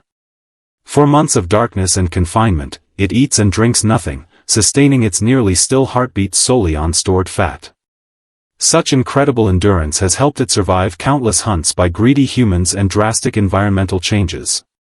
Buried in the earth, it listens to the rumble of machinery above, waiting patiently for human disturbance to end with the unique calm of cold-blooded creatures.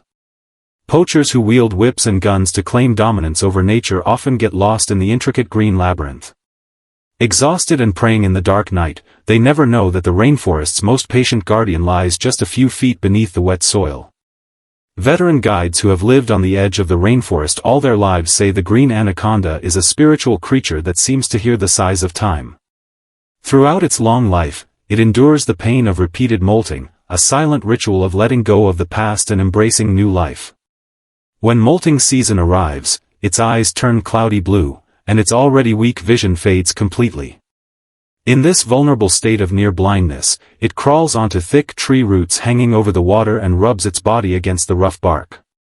The process is long and exhausting. The old scales split starting from its mouth, revealing smooth, lustrous new skin the color of fresh emerald. Bearing the friction of the rough bark in the dark, it sheds the scars, parasites and traces of time accumulated over the years like an old garment into the mud below. The whole process often lasts an entire night. Between the faint glow of moonlight and dawn, it completes its renewal, its skin once again sleek and deep-hued. The transparent, intact shed skin left dangling on the roots sways gently in the breeze, a delicate relic marking the passage of time. Having bid farewell to its past, it slides back into the all-embracing deep green lake with renewed wildness and solitude. Dawn arrives softly, failing to disturb any slumber deep in the Amazon. The anaconda that has hovered in the green water all night sinks completely into the lightless depths of the marsh. It takes away all mysteries and misunderstandings, leaving behind a perfectly calm emerald water surface to greet the waking world. Through this long night, we followed its rhythm and experienced a dream woven around stillness, coiling and tolerance. We come to understand that creatures feared in legends often live far more restrained and solitary lives than people imagine. Now the mist over the distant Blackwater River dissipates in the sunlight, and the ancient river continues its silent journey toward the Atlantic Ocean. The fire indoors has turned into warm embers, emitting a soothing gentle heat. Dear listeners, this story of the Wanderer of the Green Sea comes to an end. May your thoughts grow as calm and tranquil as the deep green water, drifting slowly into the sweetest dreams. Good night. As warm night fog shrouds the black waters of the Amazon, all creatures that bustle about by day sink into slumber. Deep within the tangled mangrove roots, a family of creatures huddles closely together. They boast sleek, silky brown fur and round eyes that seem entirely harmless. Yet these seemingly cute giant otters are known as the wolves of the water across the dark river channels. They can spend entire afternoons exchanging soft, affectionate murmurs as a family, and unite to tear apart giant serpents several meters long once the moon rises. This stark contrast between gentle warmth and ruthless ferocity is the most baffling riddle of fate that the ancient rainforest leaves to the night. Tonight, beside the flickering fire, let us follow this story and learn about their lives. Feel the complex family bonds that thrive in the darkness, and listen to the silent gathering of the true rulers of the river. The Amazon River in daylight is a magnificent painting woven from sunlight and lush greenery, its waters taking on a soft dark hue. Giant otters build their dens on hidden steep riverbanks, connected to warm soil by a network of underground tunnels. Led by a female matriarch, every member of the family shares an extraordinarily close bond. The mornings belong to the young otters. Under the watch of their parents and elder siblings, they roll and frolic on the calm water. Sunlight glints off their nearly 2-meter-long streamlined bodies, radiating a rich chocolate luster, undoubtedly one of the most deceptive sights in the rainforest. They let out a variety of soft, frequent calls, some like the whimpers of puppies and others like birdsong, to express affection for one another. Adult otters gently bite caught fish and push them toward the cubs, guiding them patiently to learn survival skills. Amid these slow, sun-drenched daily moments, time itself seems to stand still upon the endless river. If you happen to pass by at this hour, you would surely think they are the mildest and most harmless dwellers on earth. But the laws of survival here have never been simple. Beneath their gentle demeanor lies innate coldness and cruelty etched deep in their instincts. As the sun dips behind the Andes Mountains, the rainforest shifts from emerald green to deep indigo, before fading into pitch black. The otter's playful calls fade away in the afternoon, replaced by an oppressive, almost suffocating silence. The tender gleam in their eyes vanishes in the dark, giving way to the sharp vigilance of natural predators. They gather beneath the surface, forming a distinct V-shaped formation and swimming silently toward the remote reaches of the river. Their highly sensitive whiskers can detect the faintest ripples in the dark water, leaving even the most well-hidden bottom-dwelling fish nowhere to escape. Not a single sound escapes them. Every movement and flick of their tails is perfectly coordinated, as if they act with a single will under the cover of night. This silent advance continues through the murky water. They glide past sunken logs and the territories of black caimans. Facing these formidable cold-blooded creatures, the otters show no fear, their eyes filled with unwavering trust in their family's strength. They bide their time, waiting for the moment to prove who truly rules these waters. The air is thick with the scent of damp humus, and a dramatic turn of fate is quietly unfolding beneath the inky waves. Fate strikes in an instant, stirred by the churning mud ahead.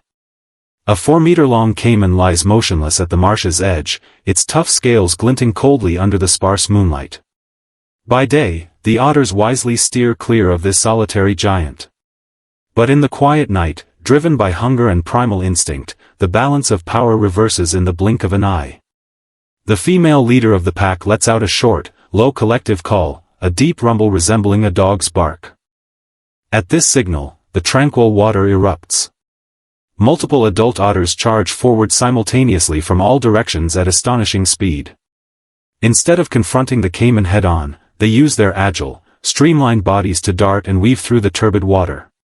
One otter latches firmly onto the caiman's heavy tail, using the current to hold it fast and prevent the massive beast from turning around. Others take turns nipping relentlessly at its vulnerable neck and soft belly, their teeth sharp and powerful. Enraged and terrified, the caiman thrashes wildly, attempting its signature death roll to break free. Yet it faces not a single foe, but a disciplined tactical unit.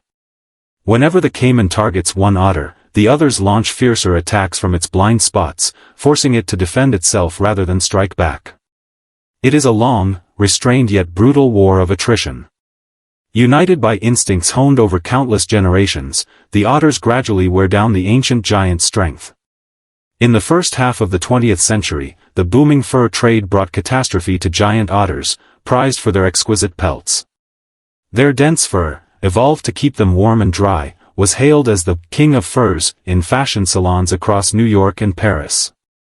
Greedy hunters armed with large-caliber guns and deadly traps ventured deep along the Amazon's tributaries to invade these secluded families' homes.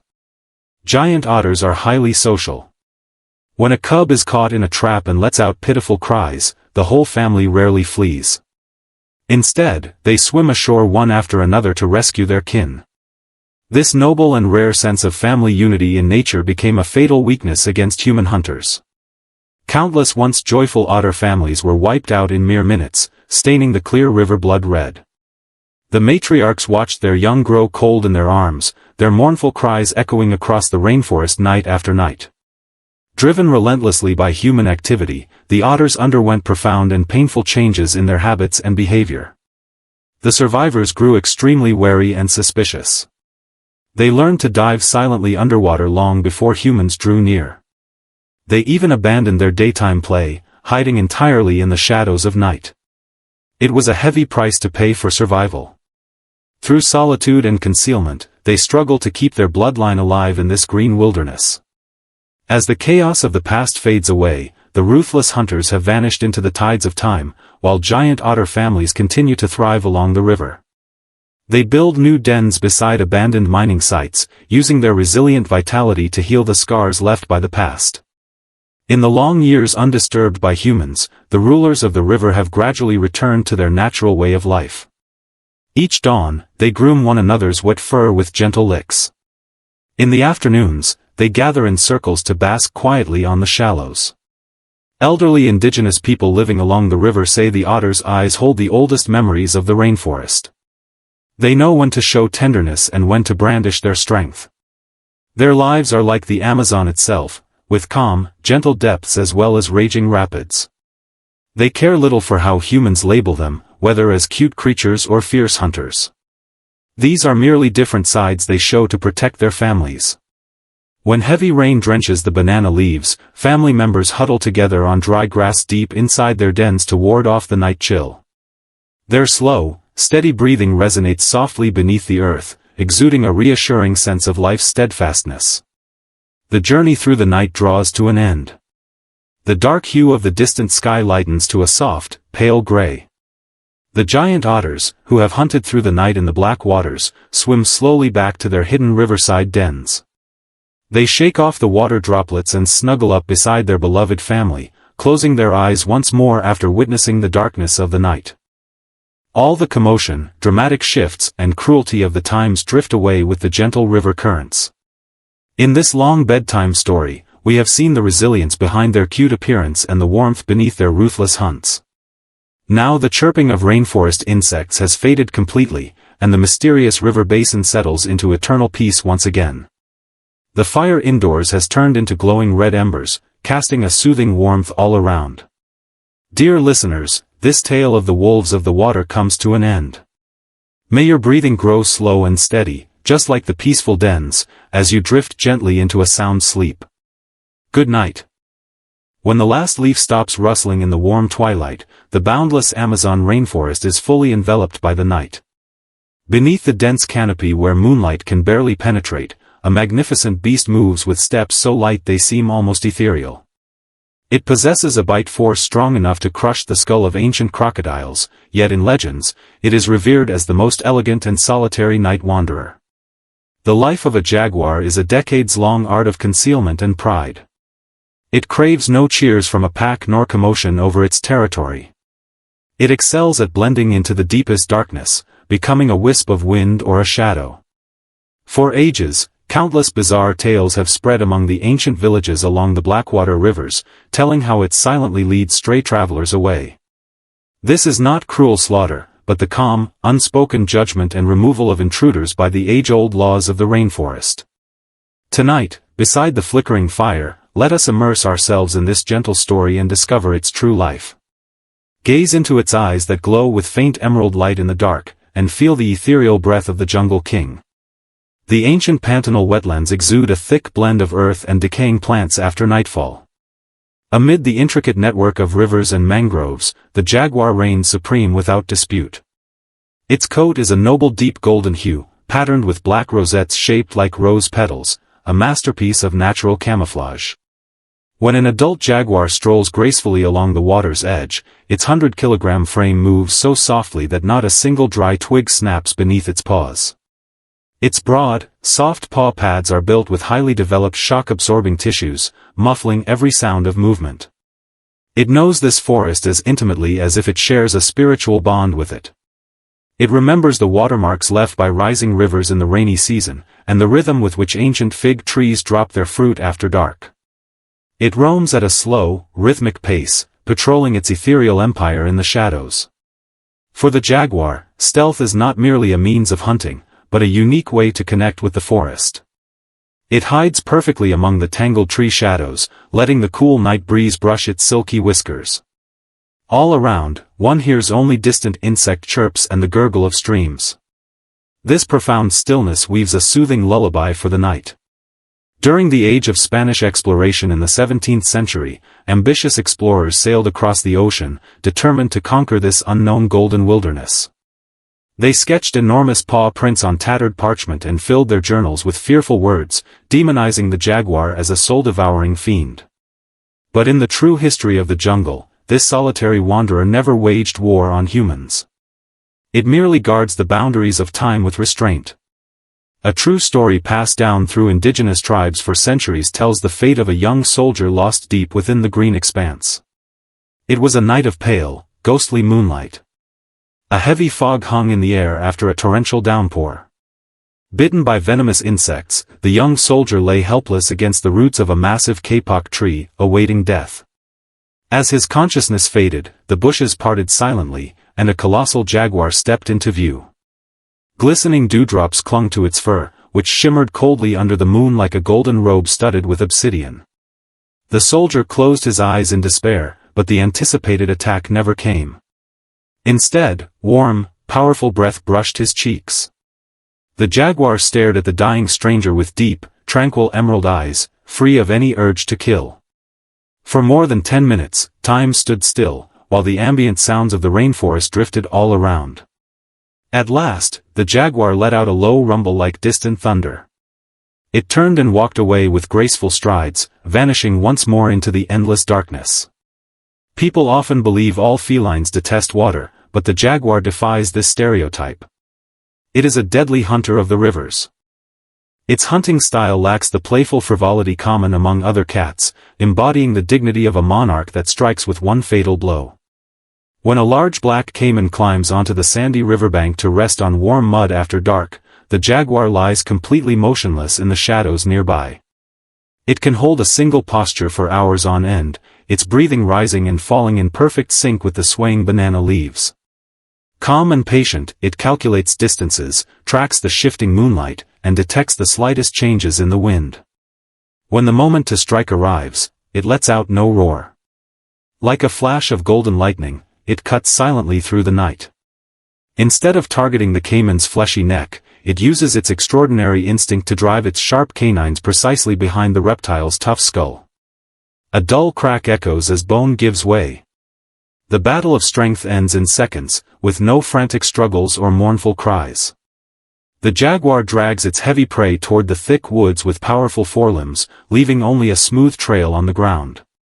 The river soon returns to quiet, and moonlight spills gently over the empty sandbar, as if the whole encounter was nothing but a fleeting dream of the night. This hunt, filled with power, restraint and a sense of fate, carries a strange calming power, easing your mind into relaxation. Yet even the legendary ruler of the night could not escape human greed. The fur trade of the 20th century brought near ruin to its kind.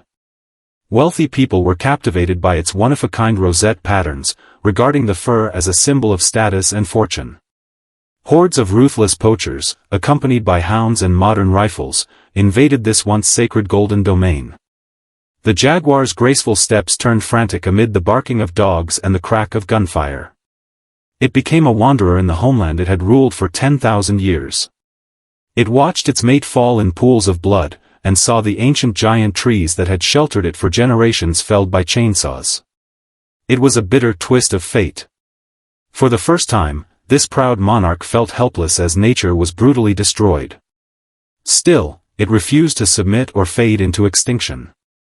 Its innate nobility and resilience drove it to choose a life of greater solitude. It abandoned the fertile shallow rivers and retreated deeper into the treacherous primeval jungles, places even the most fanatical gold miners dared not venture.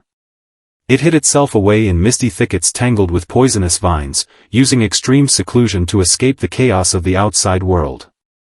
Late at night, it stands atop high cliffs, gazing coldly at the twinkling neon lights of distant human towns, passing its final judgment on this era in silence. Throughout its long, lonely life, the jaguar keeps mostly to itself, save for brief moments of companionship during mating seasons. It needs no understanding from peers nor comfort from its kind. Its inner world is like a still dark lake, profound and unruffled. In old age, its golden coat fades, and its sharp canines wear down from years of crushing hard shells and bones. Yet its noble bearing grows more steady and restrained with time, as if carved from the very darkness of the night. It spends more time lying on massive mahogany trunks spanning the rivers, watching the endless current flow onward. The triumphant hunts of its youth now seem distant memories. It simply accepts the natural course of aging. On a stormy night, it senses the ancient life force within itself slowly ebbing away, a sign that its time is drawing to an end. It utters no cries of pain, nor begs for mercy from any gods. It simply stands and grooms its coat one last time. With steps still elegant and light, it heads for a hidden hollow deep in the woods, a place no human has ever found, and lies down peacefully. Resting its chin on warm moss, it closes its emerald eyes, which have witnessed countless seasons of the rainforest, and returns its body to the earth that gave it life. Dawn arrives softly, casting a pale, translucent gray hue over every corner of the Amazon. The golden king that roamed silently through the night has merged forever with the eternal rhythm of the ancient forest, leaving no trace behind. It takes with it all its solitude and legends, leaving behind only the rustling green woods to greet the waking world. Through this long night, we followed its graceful steps and wandered through a dream of concealment, pride, and the cycle of life. We come to see that creatures shrouded in myth often lead far simpler and more peaceful lives than humans imagine. Now the thick fog along the distant Blackwater rivers disperses in the sunlight, and the ancient forest continues to stretch its branches toward the sky in silence. The fire indoors has burned down to warm crimson embers, radiating a reassuring gentle heat.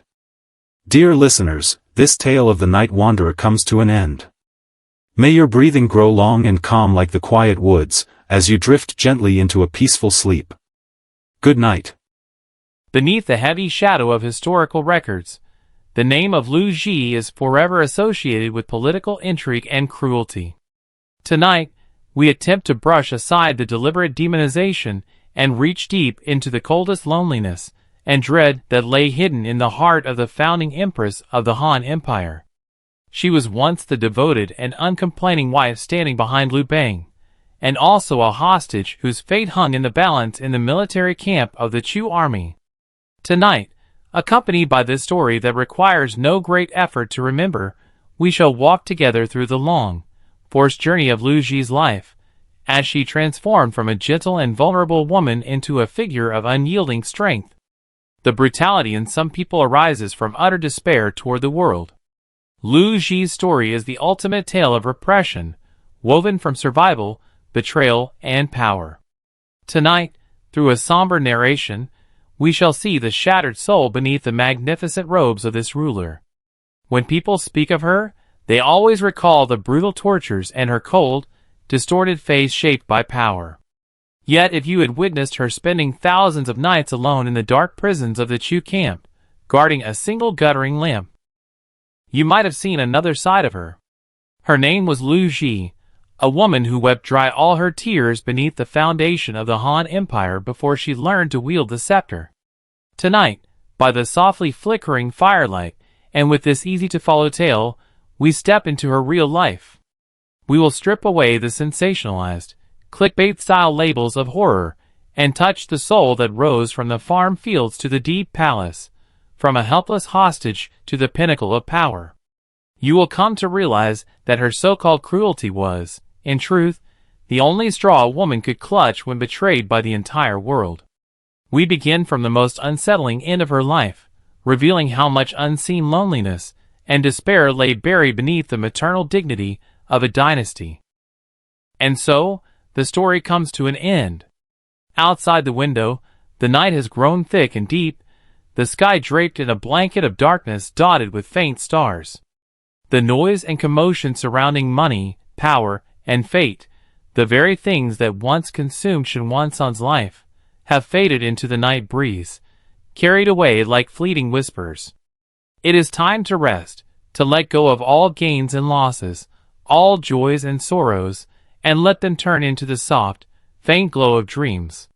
Sleep well, and may the quiet of the night wrap around you, as it once wrapped around a man who learned the greatest lesson of all, that true wealth lies not in what we have, but in how we find peace within ourselves. Good night. The cracks in this story begin to unfold in the summer of 205 BC. In that year, Liu Ji was no empress, but a wife abandoned amid desperate flight. In his frantic rush to lighten the carriage and flee for his life, Liu Bang, her husband, had repeatedly and ruthlessly cast their own son and daughter off the horse-drawn carriage with his own hands. And behind this heartless man, Liu Ji herself was falling straight into the cold, menacing iron hooves of the Chu army. That was the first irreversible fracture of her destiny. Before this calamity, she had been the virtuous young lady of the Lu clan, renowned far and wide as a devoted and dutiful wife. She was the ordinary woman who wove cloth in the fields, tended to her in-laws, and bore her hardships with quiet grace. Yet during her 2 years of captivity as a hostage in the Chu camp, Lu Ji learned a brutal, unshakable truth. In the face of life and death, one can rely on no one but oneself. Within the dark, damp prison cell reeking of mildew and rot, Lu Ji stared at the tiny sliver of sky visible through the window. Her gaze gradually transformed, first clouded by terror, then numbed into hollow indifference, until finally it sharpened into cold, unyielding resolve. She heard tales of Lu Bang reveling in Guangzhou, surrounded by concubines and comfort. She heard of his new favorite, Lady Qi, indulged in every tenderness and privilege. Meanwhile, she lingered in captivity, uncertain whether she would even be given half a bowl of thin, gruel-like porridge to survive the next day. The bone-chilling despair of being utterly forsaken by the entire world pierced her like countless icy needles, slowly but completely erasing the gentle, tender woman she had once been. When she was finally exchanged back to the Han camp, she realized she was no longer the long-awaited returning loved one. Instead, she had become a redundant, weathered, and unwelcome relic of the past, an eyesore in the court she had once faithfully served. In that exact moment, she understood beyond all doubt, dignity is never begged for or bestowed. It can only be seized through bloodshed and forged by absolute power. Back in the grand yet cold Han Palace, Lu Ji soon realized that she had stepped into a battlefield far more vicious and ruthless than the damp, moldy prison cells of the Chu camp. For here, the weapons were not swords and spears, but whispers, schemes, and the cold indifference of the man she had once devoted her entire life to. The young and beautiful Lady Qi, with her delicate features and soft, honeyed voice, clung tightly to Lu Bang's side day and night, using every tender word and coquettish gesture to chip away at Lu Ji's last and only anchor, the crown prince title of her son, Lu Ying. Lady Qi's laughter echoed through the corridors of the palace, a sharp contrast to the heavy silence that surrounded Lu Ji, a constant reminder of her fading status and the precarious future of her child. Gone were the days of tears and futile complaints. Lu Ji began to move like a shadow in the dim corners of Changle Palace, her steps light but purposeful, her face masked in an impenetrable calm. She no longer wore her heart on her sleeve. Instead, she wove an intricate web of influence with silence and patience, reaching out to every corner of the court that could offer her strength. She paid respectful visits to the veteran ministers, who had stood by Lu Bang through the founding of the Han dynasty, humbling herself to listen to their concerns and win their allegiance. She even knelt before Zhang Liang, one of the most brilliant strategists of the age, her pride cast aside, begging him to share a plan to safeguard her son's right to the throne, a sight that shocked many, for the once noble Lu family lady had never before bowed to anyone save her husband. More than that, she threw herself headlong into the brutal power struggles that plagued the early Han court, personally participating in the purges of the founding heroes, who she feared might one day threaten her son's reign. She made the hard choices, the bloody ones, that no one else dared to make. Countless voices accused her of being power-hungry, of being cruel and heartless, but few bothered to look beyond her steely exterior to the profound, gnawing insecurity beneath. They did not see the woman who had been abandoned, imprisoned, and forgotten. They did not understand that her ambition was merely a shield, a desperate attempt to harden herself into something unbreakable, so that she could shield her children from the vicious wolves lurking in every palace hall, where loyalty was fleeting and life was cheap. The night she ordered Han Xin's execution was a night of pitch-black darkness, the moon over Jiankong completely hidden behind thick, roiling clouds, as if even the heavens were unwilling to witness the bloodshed. Lu Ji stood outside the bell chamber, her figure rigid against the cold night air, listening to the terrified screams and gurgles of the man who had once been one of the greatest generals of the Han dynasty, screams that cut through the silence like a knife. Her fingers dug so deeply into her palms that crescent-shaped wounds formed, blood seeping through her sleeves, but she did not flinch. In that moment, there was no joy, no sense of victory, only a profound revulsion, a sickening feeling of brother turning against brother, of kindred spirits destroying each other in the name of survival. Mixed with that revulsion was an overwhelming sense of tragedy, a bitter acknowledgement that she had no choice, that this was the only way to protect what little she had left. When she returned to her chambers later that night, she stared at her reflection in the bronze mirror. The woman staring back at her was a stranger, her face lined with fatigue and sorrow, her eyes cold and sharp, her once soft features hardened by years of suffering and betrayal. She could barely recognize the gentle young woman who had once woven cloth in the fields, who had tended to her in-laws with kindness, who had loved Liu Bang with all her heart. She knew, in that quiet moment, that she was slowly transforming into the very monster she had once feared and hated, the kind of person who could shed blood without hesitation, who could sacrifice compassion for power. As Liu Bang's health declined, his body wasting away from illness, Lu Ji kept a constant vigil by his bedside. Her expression was impassive, her eyes as cold as ice, not a trace of warmth or longing in her gaze. She did not ask him if he still loved her, did not beg for a final moment of tenderness, did not lament the love they had lost. Instead, her voice was steady and unwavering as she asked the only question that mattered. "After I die, who will assist in governing the state and protecting my son?"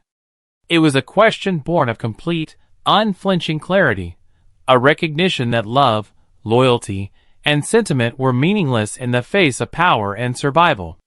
It was the most painful awakening a woman could ever experience, a quiet, crushing sorrow that she bore alone, hidden beneath the armor of a queen who could never afford to be weak again. When Liu Bang drew his last breath, Lu Ji finally stood at the pinnacle of power, yet she sank deeper into an overwhelming sense of oppression, one far heavier than the despair of her captivity in Chu or the loneliness of being neglected in the Han Palace. Her revenge on Lady Qi would later be recorded as a bizarre and horrific tale passed down through the ages, a story of cruelty that shocked generations. But if we look through the dark lens of that era, when power was ruthless and grievances were buried deep, her vengeance was more like an explosive outpouring of decades of pent-up pain, humiliation, and abandonment. It was not merely a struggle for political power. It was the ultimate counterattack of a first wife, one who had been insulted, cast aside, and neglected for half her life, against the frivolous power that had stolen her dignity, her love, and nearly her son's future. Yet, after the revenge was done, Lu Ji found no true joy, no sense of relief or closure. Her son, Liu Ying, the gentle and compassionate Emperor Hui of Han, was so devastated by his mother's cruelty that he chose to withdraw from the world entirely, abandoning his royal duties, and sinking into a life of melancholy and self-exile. He could not reconcile the loving mother he had once known with the cold, ruthless woman who had inflicted unspeakable suffering on Lady Qi, and so he turned away, treating her as a monster to be feared and avoided. Lu Ji sat alone in the vast, empty palace hall, the echoes of her son's cold indifference ringing in her ears. The loneliness that washed over her was like a bottomless black hole, powerful enough to devour all the power and glory she had fought so hard to seize. For what was the point of ruling an empire if the only person she loved and cherished viewed her as a villain? To escape that crippling loneliness, she retreated into a secluded chamber, burying herself under mountains of memorials and state affairs, pouring all her energy into governing the empire. She abolished the harsh and cruel laws of the Qin dynasty, which had tormented the people for years, and advocated a policy of non-interference, Wuerji, allowing the war-weary people to recover, to till their fields in peace, and to rebuild their lives. This was the great contradiction at the heart of Lu Ji, To her political enemies, she was as harsh and unforgiving as a bitter winter, showing no mercy to those who threatened her or her son. Yet to her country and her people, she possessed a nearly maternal clarity and compassion, understanding their suffering and doing everything in her power to ease it. She was a woman torn between cruelty and kindness, between vengeance and duty, between power and loneliness. She sought redemption in power, clinging to it as a lifeline to escape the pain of her past and the emptiness of her present. But power, she soon discovered, was nothing more than a massive mirror, one that reflected back her true self. A woman worn down by decades of suffering, her face etched with exhaustion, her eyes filled with unresolved resentment and unspoken sorrow. The more power she held, the more isolated she became, and the more she doubted the loyalty of those around her. In her later years, she began to frantically promote members of the Liu clan, appointing them to high-ranking official positions, and consolidating their power in the court. To the outside world, this seemed like a blatant case of consort clan meddling in state affairs, a greedy grab for power to secure the Liu family's dominance. But in truth, it was her final, almost pathological longing for the connection of blood, her last desperate attempt to fill the void in her heart. Having been betrayed and abandoned by everyone she had ever trusted, she could no longer believe in loyalty, friendship, or even love. She could only cling to that thin thread of blood ties, hoping that her own family would stand by her, that they would not abandon her as everyone else had done. In her later years, Liu Ji lived out a long farewell, waiting in silence for death to claim her. She still held supreme power, so much so that she could even decide the installation or removal of emperors at will. Yet on those sleepless nights, her mind often wandered back to the fields of Fengyi. In her dreams, she was once again the young lady of the Liu clan, before she had ever met the rogue Liu Bang, before she endured 3 years of imprisonment, before she had ordered the death of a single soul. In her dream she wove cloth, her fingers deftly moving between warp and weft, and the rhythmic tapping of wood against wood brought her a peace she had never known. When she awoke, she looked upon the golden, resplendent palace and saw nothing but a giant tomb. She knew the glory of the Liu clan was no more than a fleeting bloom. Once she was gone, all her schemes and calculations would scatter like smoke. In the autumn of 180 BC, Liu Ji fell gravely ill.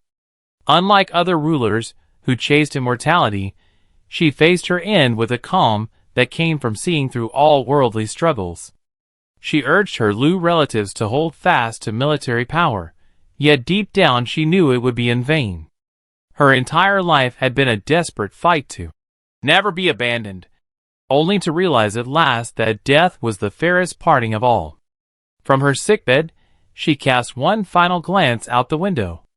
The wind swept over the eaves of Changle Palace, and its sound was strangely like the lullaby of her hometown.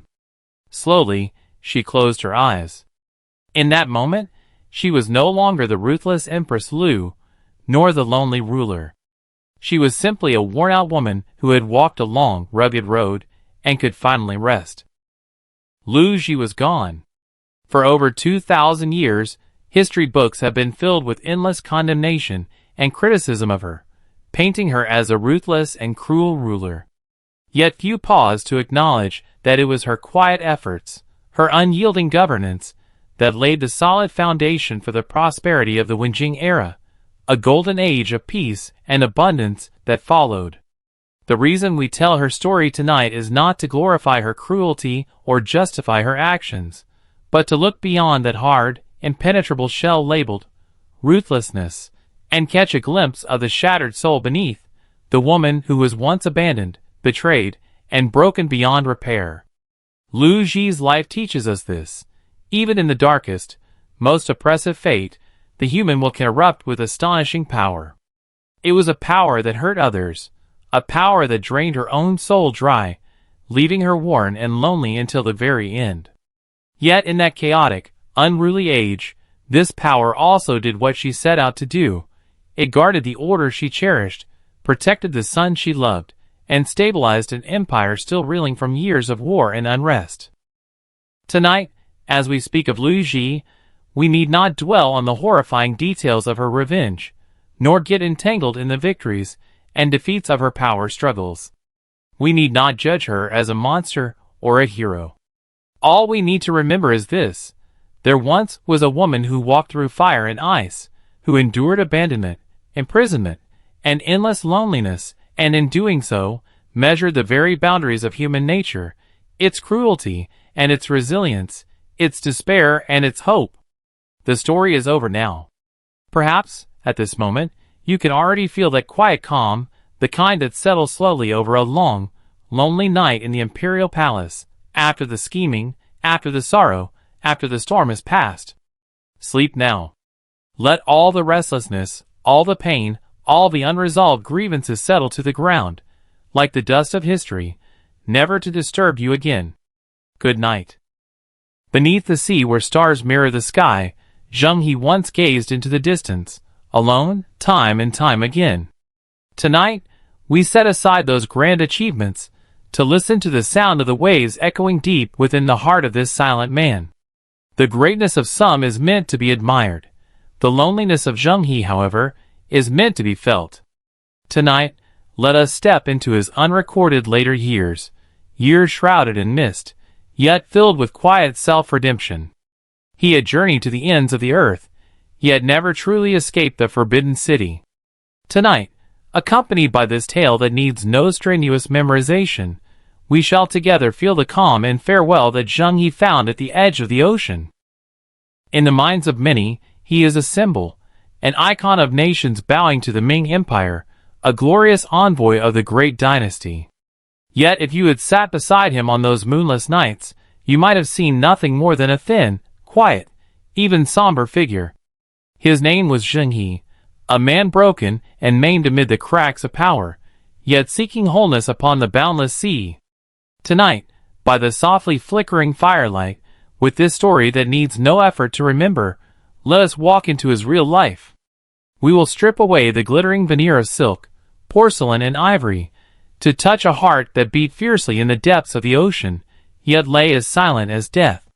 You will come to see that the glories etched into history may have been, for him, nothing but a 30-year-long escape, an escape from the imperial palace that imprisoned his body, an escape from the starting point that stripped him of his dignity, until at last, in the unknowable vastness of the sea, he faded away in utter solitude. We will not speak of his sufferings in childhood, for they have long since turned into an unerasable chill in his bones. Let us first stand aboard the colossus known as the treasure ship during the Yongle era, a behemoth the likes of which human history had never seen. The deck groaned under the waves, heavy as breath, and Zheng He stood at the very top, letting the salty sea wind rumple his white robe embroidered with flying fish. Few noticed that, as a castrated eunuch, he carried an air of solemn detachment that set him apart from all others. He had to be more majestic than anyone, just to mask the permanent void within his body.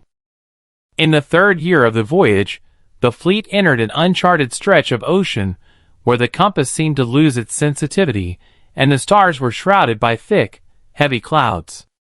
The sailors whispered among themselves, claiming they had angered the god of the sea, that ahead lay the edge of the world, a bottomless abyss. That fear spread like damp mold through the holds. Zheng He sensed it, yet he gave no order for punishment. Instead, he patrolled alone with a lantern. In the darkness, he watched those young sailors calling out the names of their hometowns in their sleep. And what of him? He no longer had a homeland. Or rather, his roots had been severed completely in the flames of the Jingnan campaign. That fear of the unknown ocean was in truth not 1/10,000th of the emptiness he felt toward his own existence. He ordered a special kind of buoy cast upon the waves, using the most primitive reckoning to measure the ocean currents. Alone, he gambled against the gods. Deep in the Indian Ocean, the fleet once encountered a colossal marine cyclone, known to the locals as the Devil's Breath. That night, mountainous waves, dozens of stories high, came crashing down like blackened peaks. In the face of such raw, unbridled nature, even the massive wooden ships felt as fragile as withered leaves. Zheng He did not retreat to the safety of the inner cabins. Instead, he had himself bound firmly to the mainmast, staring directly into the cataclysmic storm. Amid the blinding sheets of spray and howling wind, he heard the desperate cries of his crewmates and the deafening splintering of timber. In that terrifying moment, a strange, unprecedented sense of relief washed over him.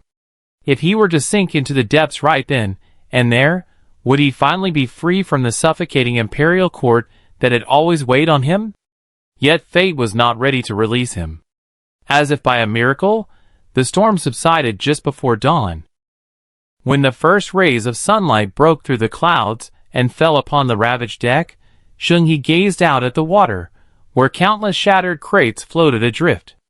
They had once been filled with treasures meant as tribute for the kings of foreign lands. He suddenly let out a laugh, bitter and mocking. He understood at last. The emperor craved the submission of all nations under heaven, and he himself was nothing more than a speck of dust in this grand imperial vision. From then on, he began secretly keeping a personal navigation log. It recorded far more than mere latitudes, longitudes, and water depths. He jotted down the bizarre funeral rites he witnessed in distant lands, the strange and exotic aromas of unfamiliar spices, and the quiet customs of peoples unknown to the Ming Empire. He sought a kindred spirit in these alien civilizations, striving to prove that even a broken, incomplete man could possess a unique dignity within the boundless heavens and earth. He conversed at length with the princes of Ceylon in Calicut, meditated beneath the starry skies of the Persian Gulf, and little by little, his soul began to drift free from the borders of the Ming dynasty. He was becoming less a palace eunuch delivering imperial edicts, and more a true navigator in his own right. When Zhu Di passed away, and Zhu Gaoqi ascended the throne, the great age of maritime exploration was abruptly brought to a halt. Those years marked the darkest period of Zheng He's life. Officials who had once championed the voyages fell out of favor. The massive treasure ships, built with relentless toil and devotion, slowly rotted away in Nanjing's harbors, turning into colossal, skeletal hulks. Zheng He was assigned to guard the quiet, desolate imperial palaces of Nanjing. As he wandered within those high walls, watching fallen leaves scatter across the grounds, he felt as though he had returned to the bleak years immediately after his castration. This suffocating silence was harder to endure than any storm at sea, for it was the sound of hope being extinguished. He began frequenting Buddhist temples and mosques, seeking peace amid curling incense smoke, only to find the echo of ocean waves still resounding deep within his heart. At last, the young Xuande emperor remembered him, granting him one final voyage. By then, Zheng He was already in his 60s, his hair and beard streaked with gray, his body worn and broken from years of wandering and hardship. Yet he did not hesitate for a moment. Though he could barely stand on his own, he allowed himself to be helped aboard the familiar yet strangely distant treasure ship.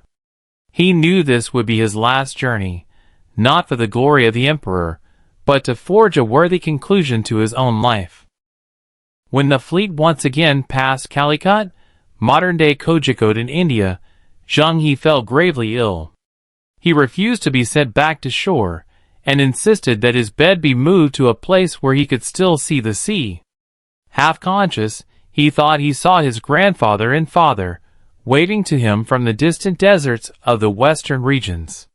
He had traveled too far in this life, so far that even his dreams could no longer bridge the countless mountains and oceans separating him from his roots. In the spring of 1433, on the homeward voyage, Zheng He closed his eyes quietly. Historical records offer only a few brief lines about his end, yet among the people lingers a far more tender legend. It is said that he did not truly die. Instead, amid a thick, swirling sea mist, he slipped away with several small boats, sailing silently toward a direction no compass could mark. He became the wind upon the waves, and the starlight that would guide all who came after him. Beneath the Neosho mountain in Nanjing stands Zheng He's tomb, yet it holds nothing but his ceremonial clothes and a lock of white hair, a quiet symbol of his unyielding dignity. He left his true self to the ocean, to the only place that ever fully embraced all his imperfections and solitude. Tonight, as we speak of Zheng He, we need not marvel at the sheer size of his fleets, nor recite the names of all the lands he visited. You need only remember this: there once was a man who set forth from the deepest darkness, and measured the vastness of the world with a lifetime of loneliness. He lost nothing. Rather, in that fleeting moment where sky and sea met, he found the peace that had always been his by right. The story is finished. By now, you may already feel that distant breeze, cool, gentle, and soft upon your cheek. Sleep, and let all weariness ebb away with the tide. Good night.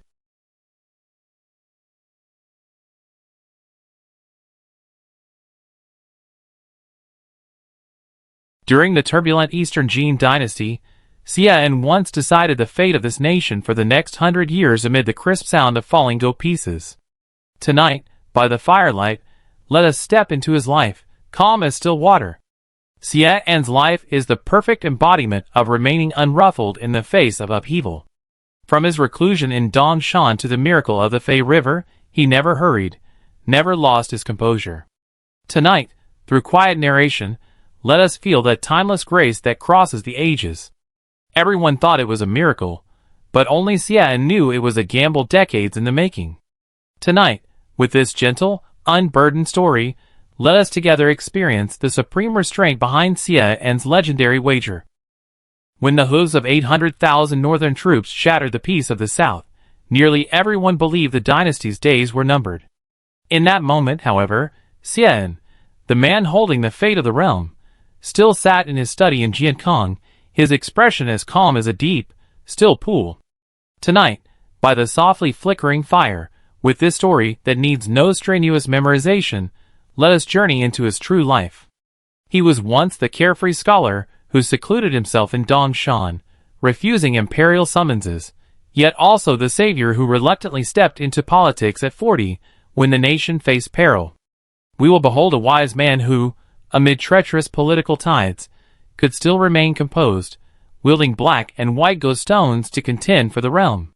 More importantly, we will sense the spiritual essence behind his unshakable calm, not numbness, but exquisite restraint and grace. The story will lead us beyond his glorious achievements, straight to the softest, loneliest depths of Xian's heart. Xian's profound sense of destiny first took root in his deliberate choice to remain withdrawn from officialdom. In an age where aristocratic clans dominated every layer of politics and society, the Xia family, as one of the most distinguished and influential lineages in the entire realm, was universally expected to dedicate every one of its sons to the honor of the clan and the survival of the dynasty. Personal will was often secondary to familial duty. Yet Xian defied this unspoken rule entirely. Until he reached the age of 40, he chose a life of serene seclusion amid the misty hills of Dongshan in Kuaiji, far from the noise and treachery of the imperial court. Each day, he wandered among scenic rivers and mountains, boating alongside literary giants like Wang Shiji, engaging in profound metaphysical debates, appreciating calligraphy and poetry, and immersing himself in the pure beauty of nature. To all outward appearances, he acted as if the crumbling, war-torn world beyond the mountains had no connection to him whatsoever. This seclusion was far from a cowardly or passive retreat from reality. It was, instead, a firm and unshakable sovereignty over his own spiritual world. He lived entirely by his own mood and moral compass. On snowy nights when the world lay quiet and white, he would casually set off in a small boat to visit a distant friend, guided only by his momentary enthusiasm. When the joy of the journey faded, he would turn back without hesitation, never needing to reach his destination to feel fulfilled. Behind this seemingly carefree and unrestrained manner lay an extraordinarily strong, self-sufficient inner world, one that needed neither fame nor power to validate its worth. However, the dangerous vacuum of political power could not indefinitely tolerate such elegant detachment. As the pivotal figures of the Xia clan within the court fell one after another, losing their positions, their influence, and even their lives, the entire clan stood on the edge of collapse, facing the real threat of extermination. On that fateful night, the gentle winds over Dongshan turned heavy and mournful, as if sighing for the end of an idyllic era. Xian sat alone in his study in silent stillness throughout the long dark night, his heart heavy with unspoken resolve. He understood with piercing clarity that once he stepped out of these mountains, the carefree, unfettered, almost immortal scholar Xian would vanish forever. He would have to wear the cold, heavy mask of a grand counselor, and step into the tangled, scheming arena of fame and power that he had always despised, even though he possessed the rare talent to navigate it masterfully. This cruel, fateful divide tore him away from the ethereal freedom of a reclusive sage, forcing him to descend back into the messy, complicated, and calculating mortal world, where duty would forever outweigh desire. After leaving Dongshan and entering official life, Xian was confronted with a situation in such chaos that it seemed almost beyond repair. Beyond the borders, the former Qin kingdom loomed with hostile eyes, eager to invade. Within the dynasty, the ambitious General Huan plotted ceaselessly to seize the imperial throne. What makes Xian endlessly fascinating is that he never relied on harsh authority or furious outbursts to subdue his rivals. Instead, he depended on a kind of composure so profound it bordered on the metaphysical. When the mighty General Huan marched into the capital with a large army, murderous and determined to intimidate the court, Xian set off for Huan's military camp with only a few household attendants, calm and unhurried. Behind the tent curtains lay hidden executioners with sharp axes, and the cold, crisp sound of armor clinking filled the air. Yet Xian merely straightened his robe and hat, smiled, and took his seat as if attending an ordinary elegant gathering. He conversed with Huan about the weather, poetry, and literary works as if nothing was amiss. Such commanding presence unexpectedly placed unprecedented pressure on Huan, the most powerful man in the realm. To Xian, the world was like a game of Go. Whoever lost composure first would inevitably forfeit control of the entire board. He was not only playing a political game, but also defusing a potential bloody coup through sheer personal charm and grace. He walked on the sharp blade of power, yet maintained the unique poise of a refined scholar at all times. This poise feels especially calming in the quiet of night, for it tells us that even in the face of death and betrayal, one's dignity and grace need never be broken. At last, we arrive at that fateful moment destined to be etched into the annals of history, the Battle of Fei River. It was not merely a battle, but a desperate, lopsided confrontation that hung the fate of an entire civilization in the balance. 800,000 ferocious troops of the former Qin, like a relentless tide threatening to engulf everything in their path, pitted against a mere 80,000 soldiers of the Beifu army, a ragtag yet valiant force that stood as the last line of defense for the Eastern Jin. It was a final, merciless judgment, a test of whether the delicate flame of Han civilization would be snuffed out forever by the northern invaders, or if it would endure, flickering on to shine for centuries to come. As the supreme commander of the Eastern Jin forces, the man who held the lives of millions and the destiny of his nation in his hands, Xian did not rush to the front lines to roar orders, nor did he pace anxiously in his study, consumed by fear or doubt.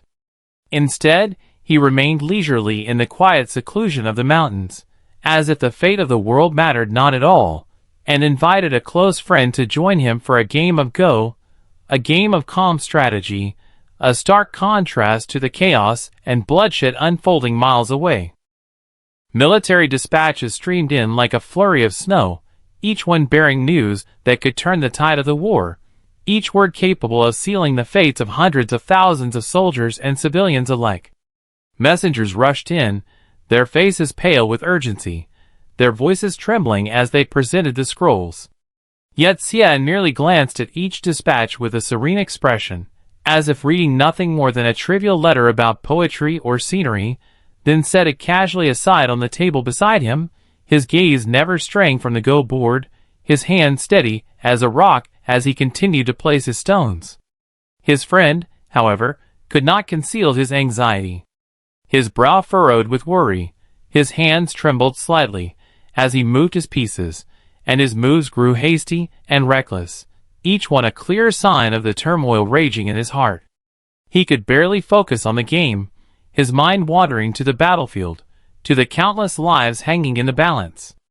But Xian remained unperturbed.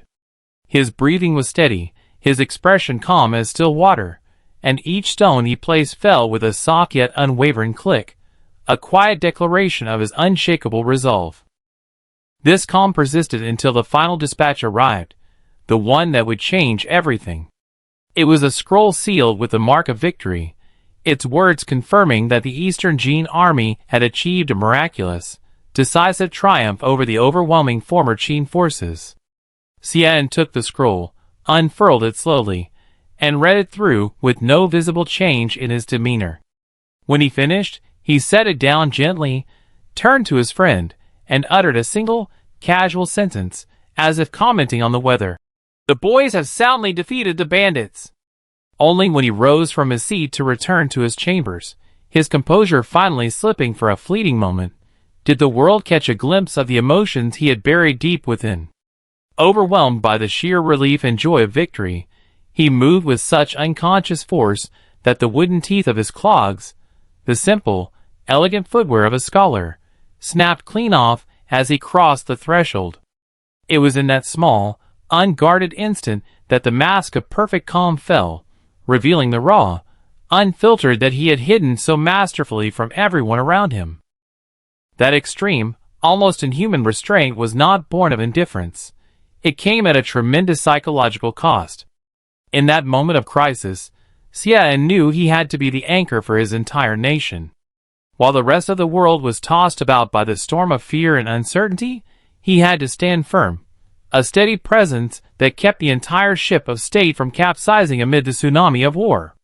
He bore the weight of the nation's deepest, most crippling fears on his shoulders, the fear of invasion, the fear of destruction, the fear of losing everything they held dear, yet he chose to show the world nothing but a calm, reassuring smile, a symbol of hope in the darkest of times. This profound psychological tension within him, the quiet struggle between overwhelming emotion and unwavering self-control, is exactly the solace we need after a long, chaotic day. In a world filled with uncertainty, anxiety, and endless busyness, Xian's story reminds us of a timeless truth. All things have their destined course, and no matter how dire the situation may seem, it is not rage, haste, or panic that will see us through. It is unshakable calm, unwavering resolve, and the courage to hold fast to our dignity, even when the world around us is falling apart. After the Battle of Fei River, Xian did not receive the perfect ending of retiring gracefully after achieving great merit. Instead, he was trapped in the suspicion of having achieved too much glory to be tolerated by his sovereign. Emperor Xiaowu, once dependent on him to save the dynasty, gradually grew cold and distant, withdrawing his trust and favor. The powerful nobles, who had once looked up to him with admiration and awe, began to collude secretly, scheming to push him aside, fearing that his prestige and influence would overshadow their own.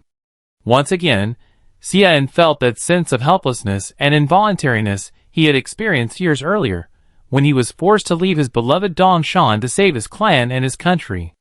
Yet he did not argue, nor did he resist or defend himself against the unfounded suspicions and petty schemes. Having navigated the treacherous waters of court politics for so long, he understood the futility of contention in the face of imperial distrust and aristocratic jealousy. Instead, he chose the most dignified way out. He submitted a petition to beg for his bones, a polite and ancient way of asking to retire, pleading to return to Dongshan, the place that had long haunted his dreams, the sanctuary where he had once found peace and freedom. But fate had one final twist in store for him. Just before he could set off on his journey back to the mountains he loved, he fell gravely ill in Jiankong, the bustling imperial capital he had fought so hard to defend. Lying on his sickbed, surrounded by the luxury and prosperity of the court, the same prosperity he had risked his life to preserve, everything felt fleeting and illusory. The grandeur of the palace, the flattery of officials, the glory of his achievements, none of it could ease the weariness in his bones or the emptiness in his heart. In his final moments, as his consciousness faded in and out, he perhaps recalled that afternoon many years ago, when he had boated on the rivers of Dongshan with his friends. The gentle breeze caressed his cheeks, carrying the fragrance of flowers and the sound of distant birdsong. There were no power struggles, no life or death gambles, no heavy responsibilities weighing on his shoulders, only peace, freedom, and the simple joy of being truly himself. That was the life he had always yearned for, yet had been denied for decades. Throughout his life, he seemed to have been winning at every turn. He had saved his clan from ruin, defended his country from invasion, and maintained his dignity amid chaos and treachery. But in truth, he had been constantly sacrificing his own peace and freedom for the sake of others' tranquility. His renowned reputation of remaining unruffled in the face of upheaval was not a natural gift, but a hard-won achievement forged through decades of forbearance, loneliness, and self-restraint.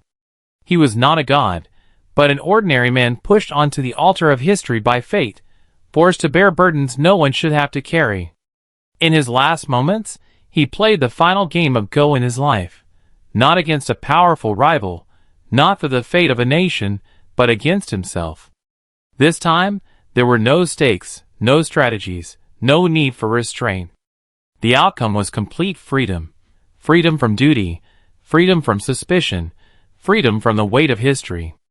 At long last, he could lay down his mask, let go of all his burdens, and return to the carefree scholar he had once been.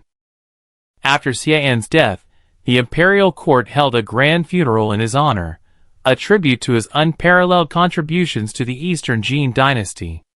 But deep in their hearts, people knew that an era had come to an end, the era of the refined, noble scholars, the era when grace, dignity, and inner strength could triumph over power and intrigue. With Xian's passing, that golden age faded into history, never to return.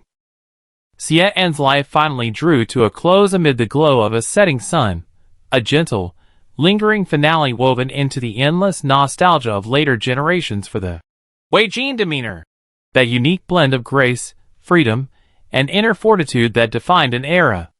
His story did not end with fanfare or grandeur, but with a quiet serenity, as if he had merely returned to the mountains of Dongshan, merging seamlessly into the beauty he had always cherished. We tell his story tonight not to praise his extraordinary military achievements, nor to glorify his political triumphs. Instead, we seek to rediscover that unyielding spirit, the kind that remains unshaken even in the face of despair, that refuses to be hurried or broken by the harshest of fates. Xian's life is a timeless lesson, even when you are confronted with your own Battle of Fei River. Even when life has pushed you to the very edge of a cliff, you can still choose to sit down with grace and poise. Take a moment to listen to the whisper of the wind, to gaze up at the quiet moon hanging in the night sky, to savor the stillness around you. Then, with steady hands and a calm heart, continue to play the game of life, move by move, steadily, unwaveringly, until the very end. There is no need for haste, no need for panic. True strength lies in the ability to remain composed, even when the world around you is crumbling. In this impetuous and noisy age, where we are constantly hurried, anxious, and overwhelmed by endless demands, Xian is like a cool, soothing balm for our weary souls. He reminds us that amid the chaos, there is always a place of peace, a safe harbor where we can rest, reflect, and find our center again. Before we drift off to sleep, his spirit wraps around us like a gentle embrace, quieting our restlessness and calming our fears. The story is now told. By this moment, you may already feel that soft breeze drifting down from Dongshan, carrying with it the faint, fresh fragrance of mountains and plants, the same breeze that once caressed Xian's face, that brought him peace in his most turbulent days. It is a breeze of calm, of hope, of quiet acceptance. Sleep now, dear listener.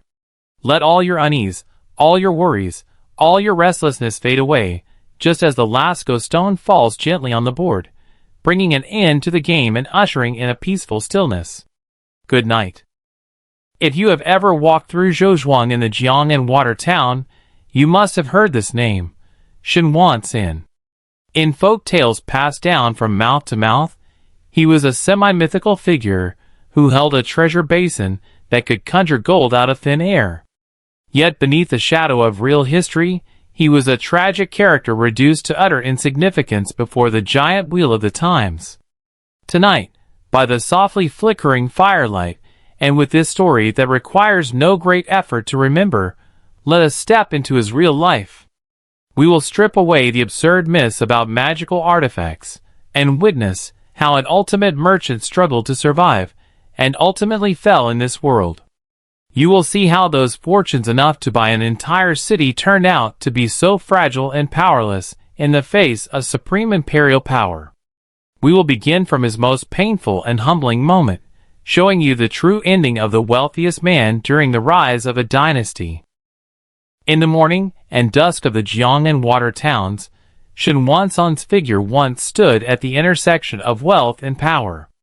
Tonight, we set aside those bizarre and colorful folk legends to touch the deepest fears and helplessness hidden in the heart of the richest man of the Ming dynasty.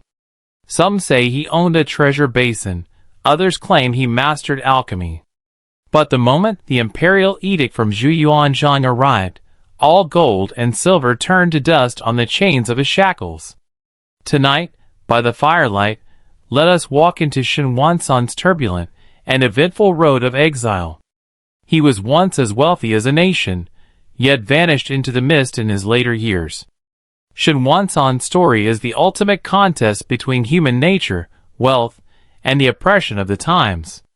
Tonight, as we listen to this easy-to-follow tale, through a gentle narration, we shall see through the desolation hidden behind all the prosperity. The starting point of Shenhuan's legendary yet tragic story does not lie in the grand and luxurious mansions he built in Zhouzhuang, the iconic water town of Jiangnan, but on a bleak, bone-chilling afternoon in the early years of the Han Wu reign, a time when the newly established Ming dynasty was still steeped in the afterglow of war, and the emperor's authority loomed over the land like an unyielding shadow. Shenhuan knelt prostrate at the foot of Nanjing's imposing city walls, his forehead pressed against the cold, rough stone beneath him. These very walls, grand and majestic beyond measure, had been constructed with his enormous wealth, a display of prosperity so dazzling that it even stoked the smoldering envy of Zhu Yuanzhang, the founding emperor of the Ming dynasty. He had poured out a third of his vast fortune to fund the construction of these fortifications, clinging to a desperate hope that this lavish offering would shield his family from the ruthless bloodshed and unpredictable political storms that plagued the early days of a new dynasty, a time when power struggles and purges were rampant. Yet he had grievously miscalculated the mind of the man who had climbed from the depths of beggary to the imperial throne.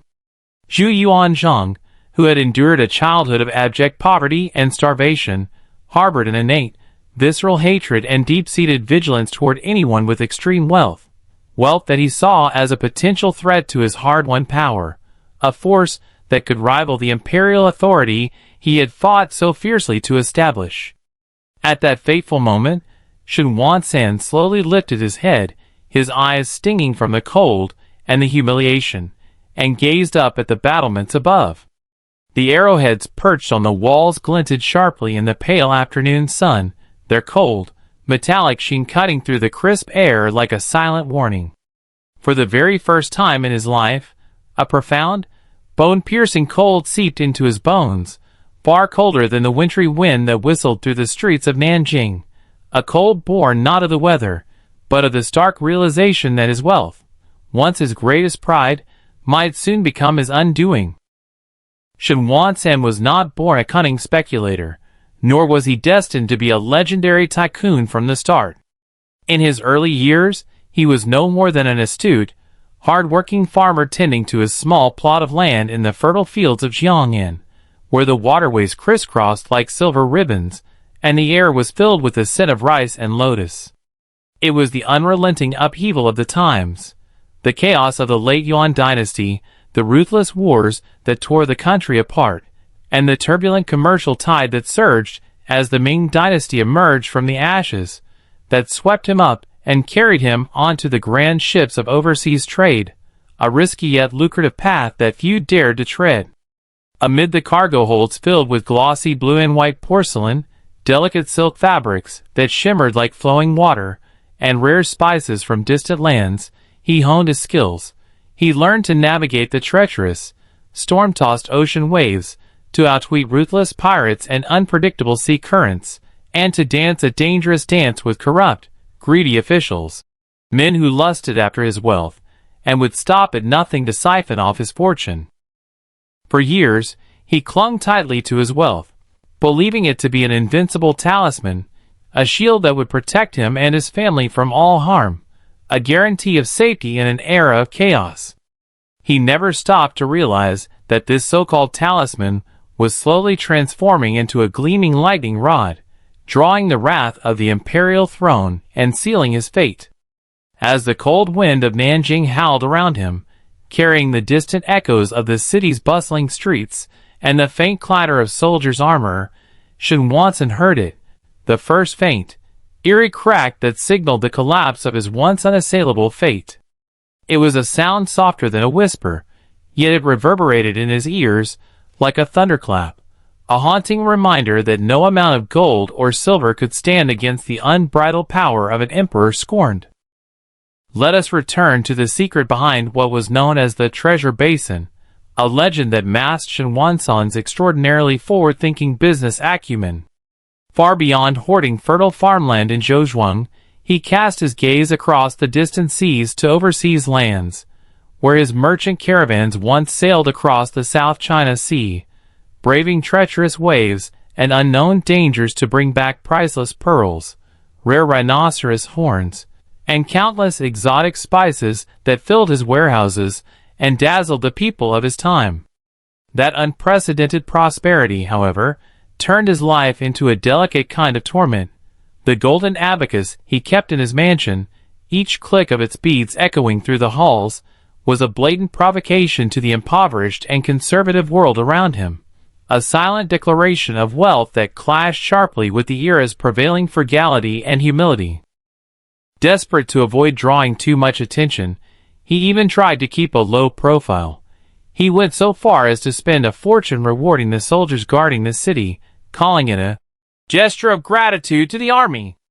Little did he know that this act would become the deadliest mistake of his life. He naively believed that money could replace power, that the bold generosity of a common merchant could move the imperial dignity of an emperor who had clawed his way to the throne through blood and struggle.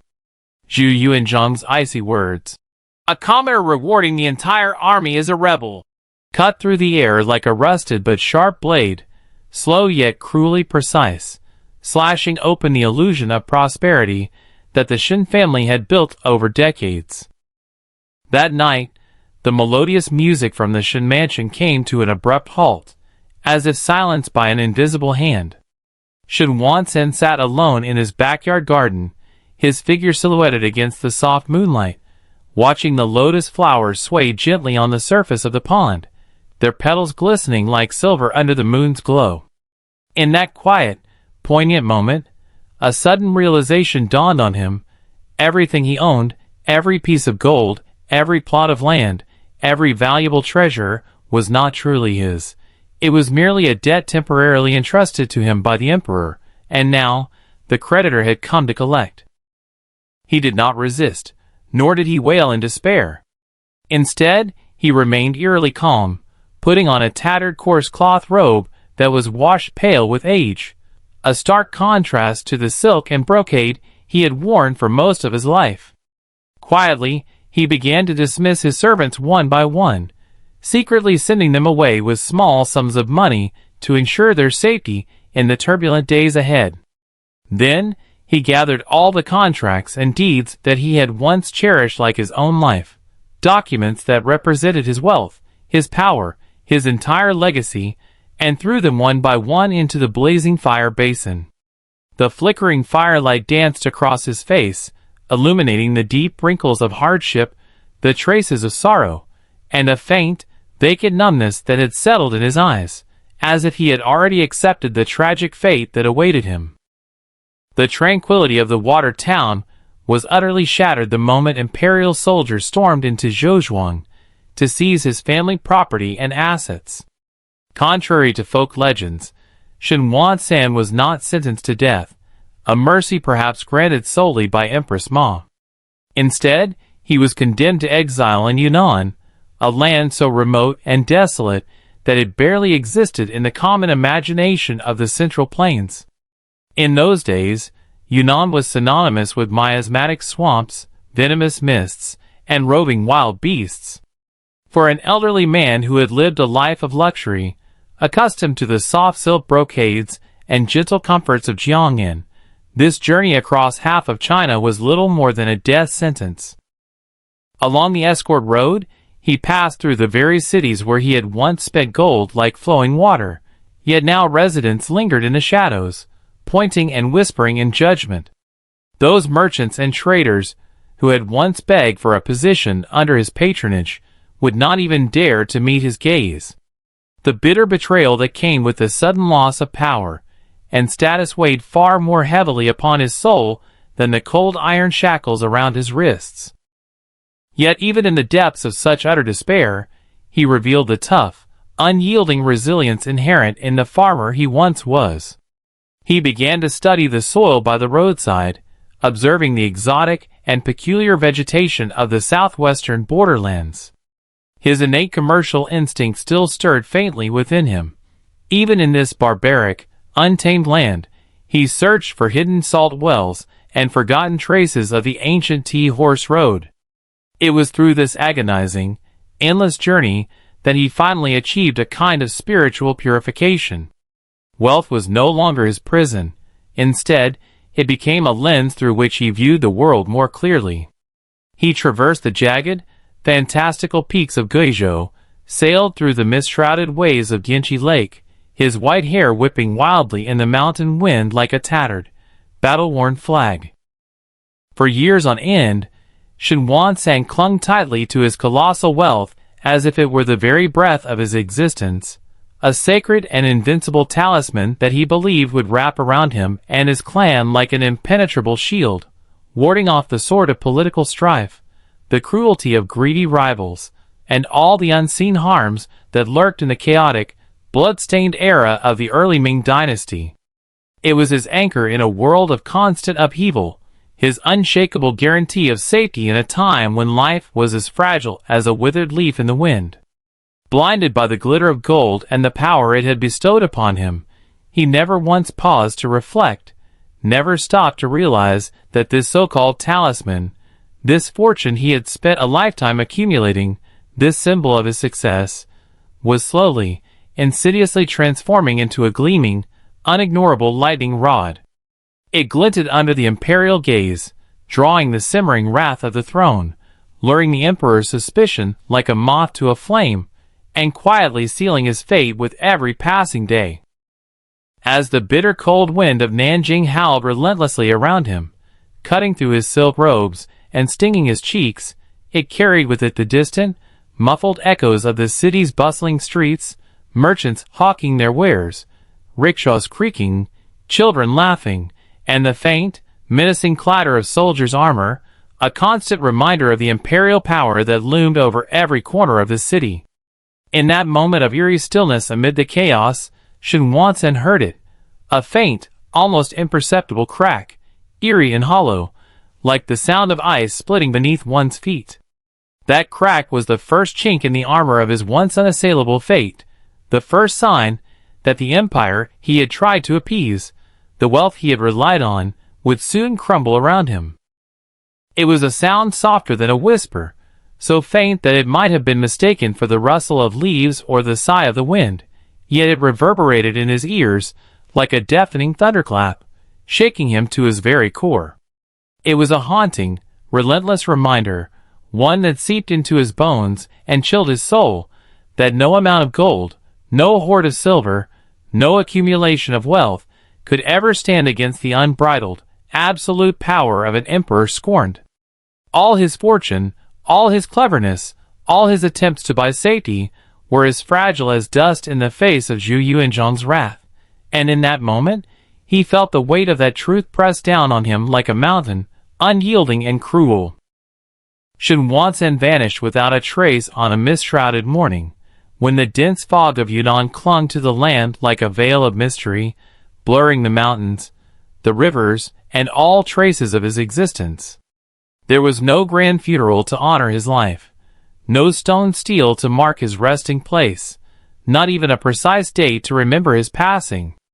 The wealthiest man of the Ming dynasty, who had once shone brighter than any noble or royal with his unimaginable fortune, finally returned to the earth in a manner as faint and transparent as the morning mist, quiet, unassuming, and utterly free from the glory and turmoil that had defined his life. The legendary treasure basin, attributed to him, the source of endless folk tales and fantasies, never resided in any gilded bowl or delicate porcelain vessel. Instead, it dwelled deep within his soul, a merchant's soul sharp enough to penetrate the complexities of human nature, wise enough to discern the true value of things beyond the glitter of gold and silver, and resilient enough to endure the harshest of fates. Tonight, as we gather to speak of Shen Wansan, we need not waste our envy on the mountains of gold and silver he once amassed, nor drown ourselves in sighs for the prosperity and glory that were cruelly torn from him.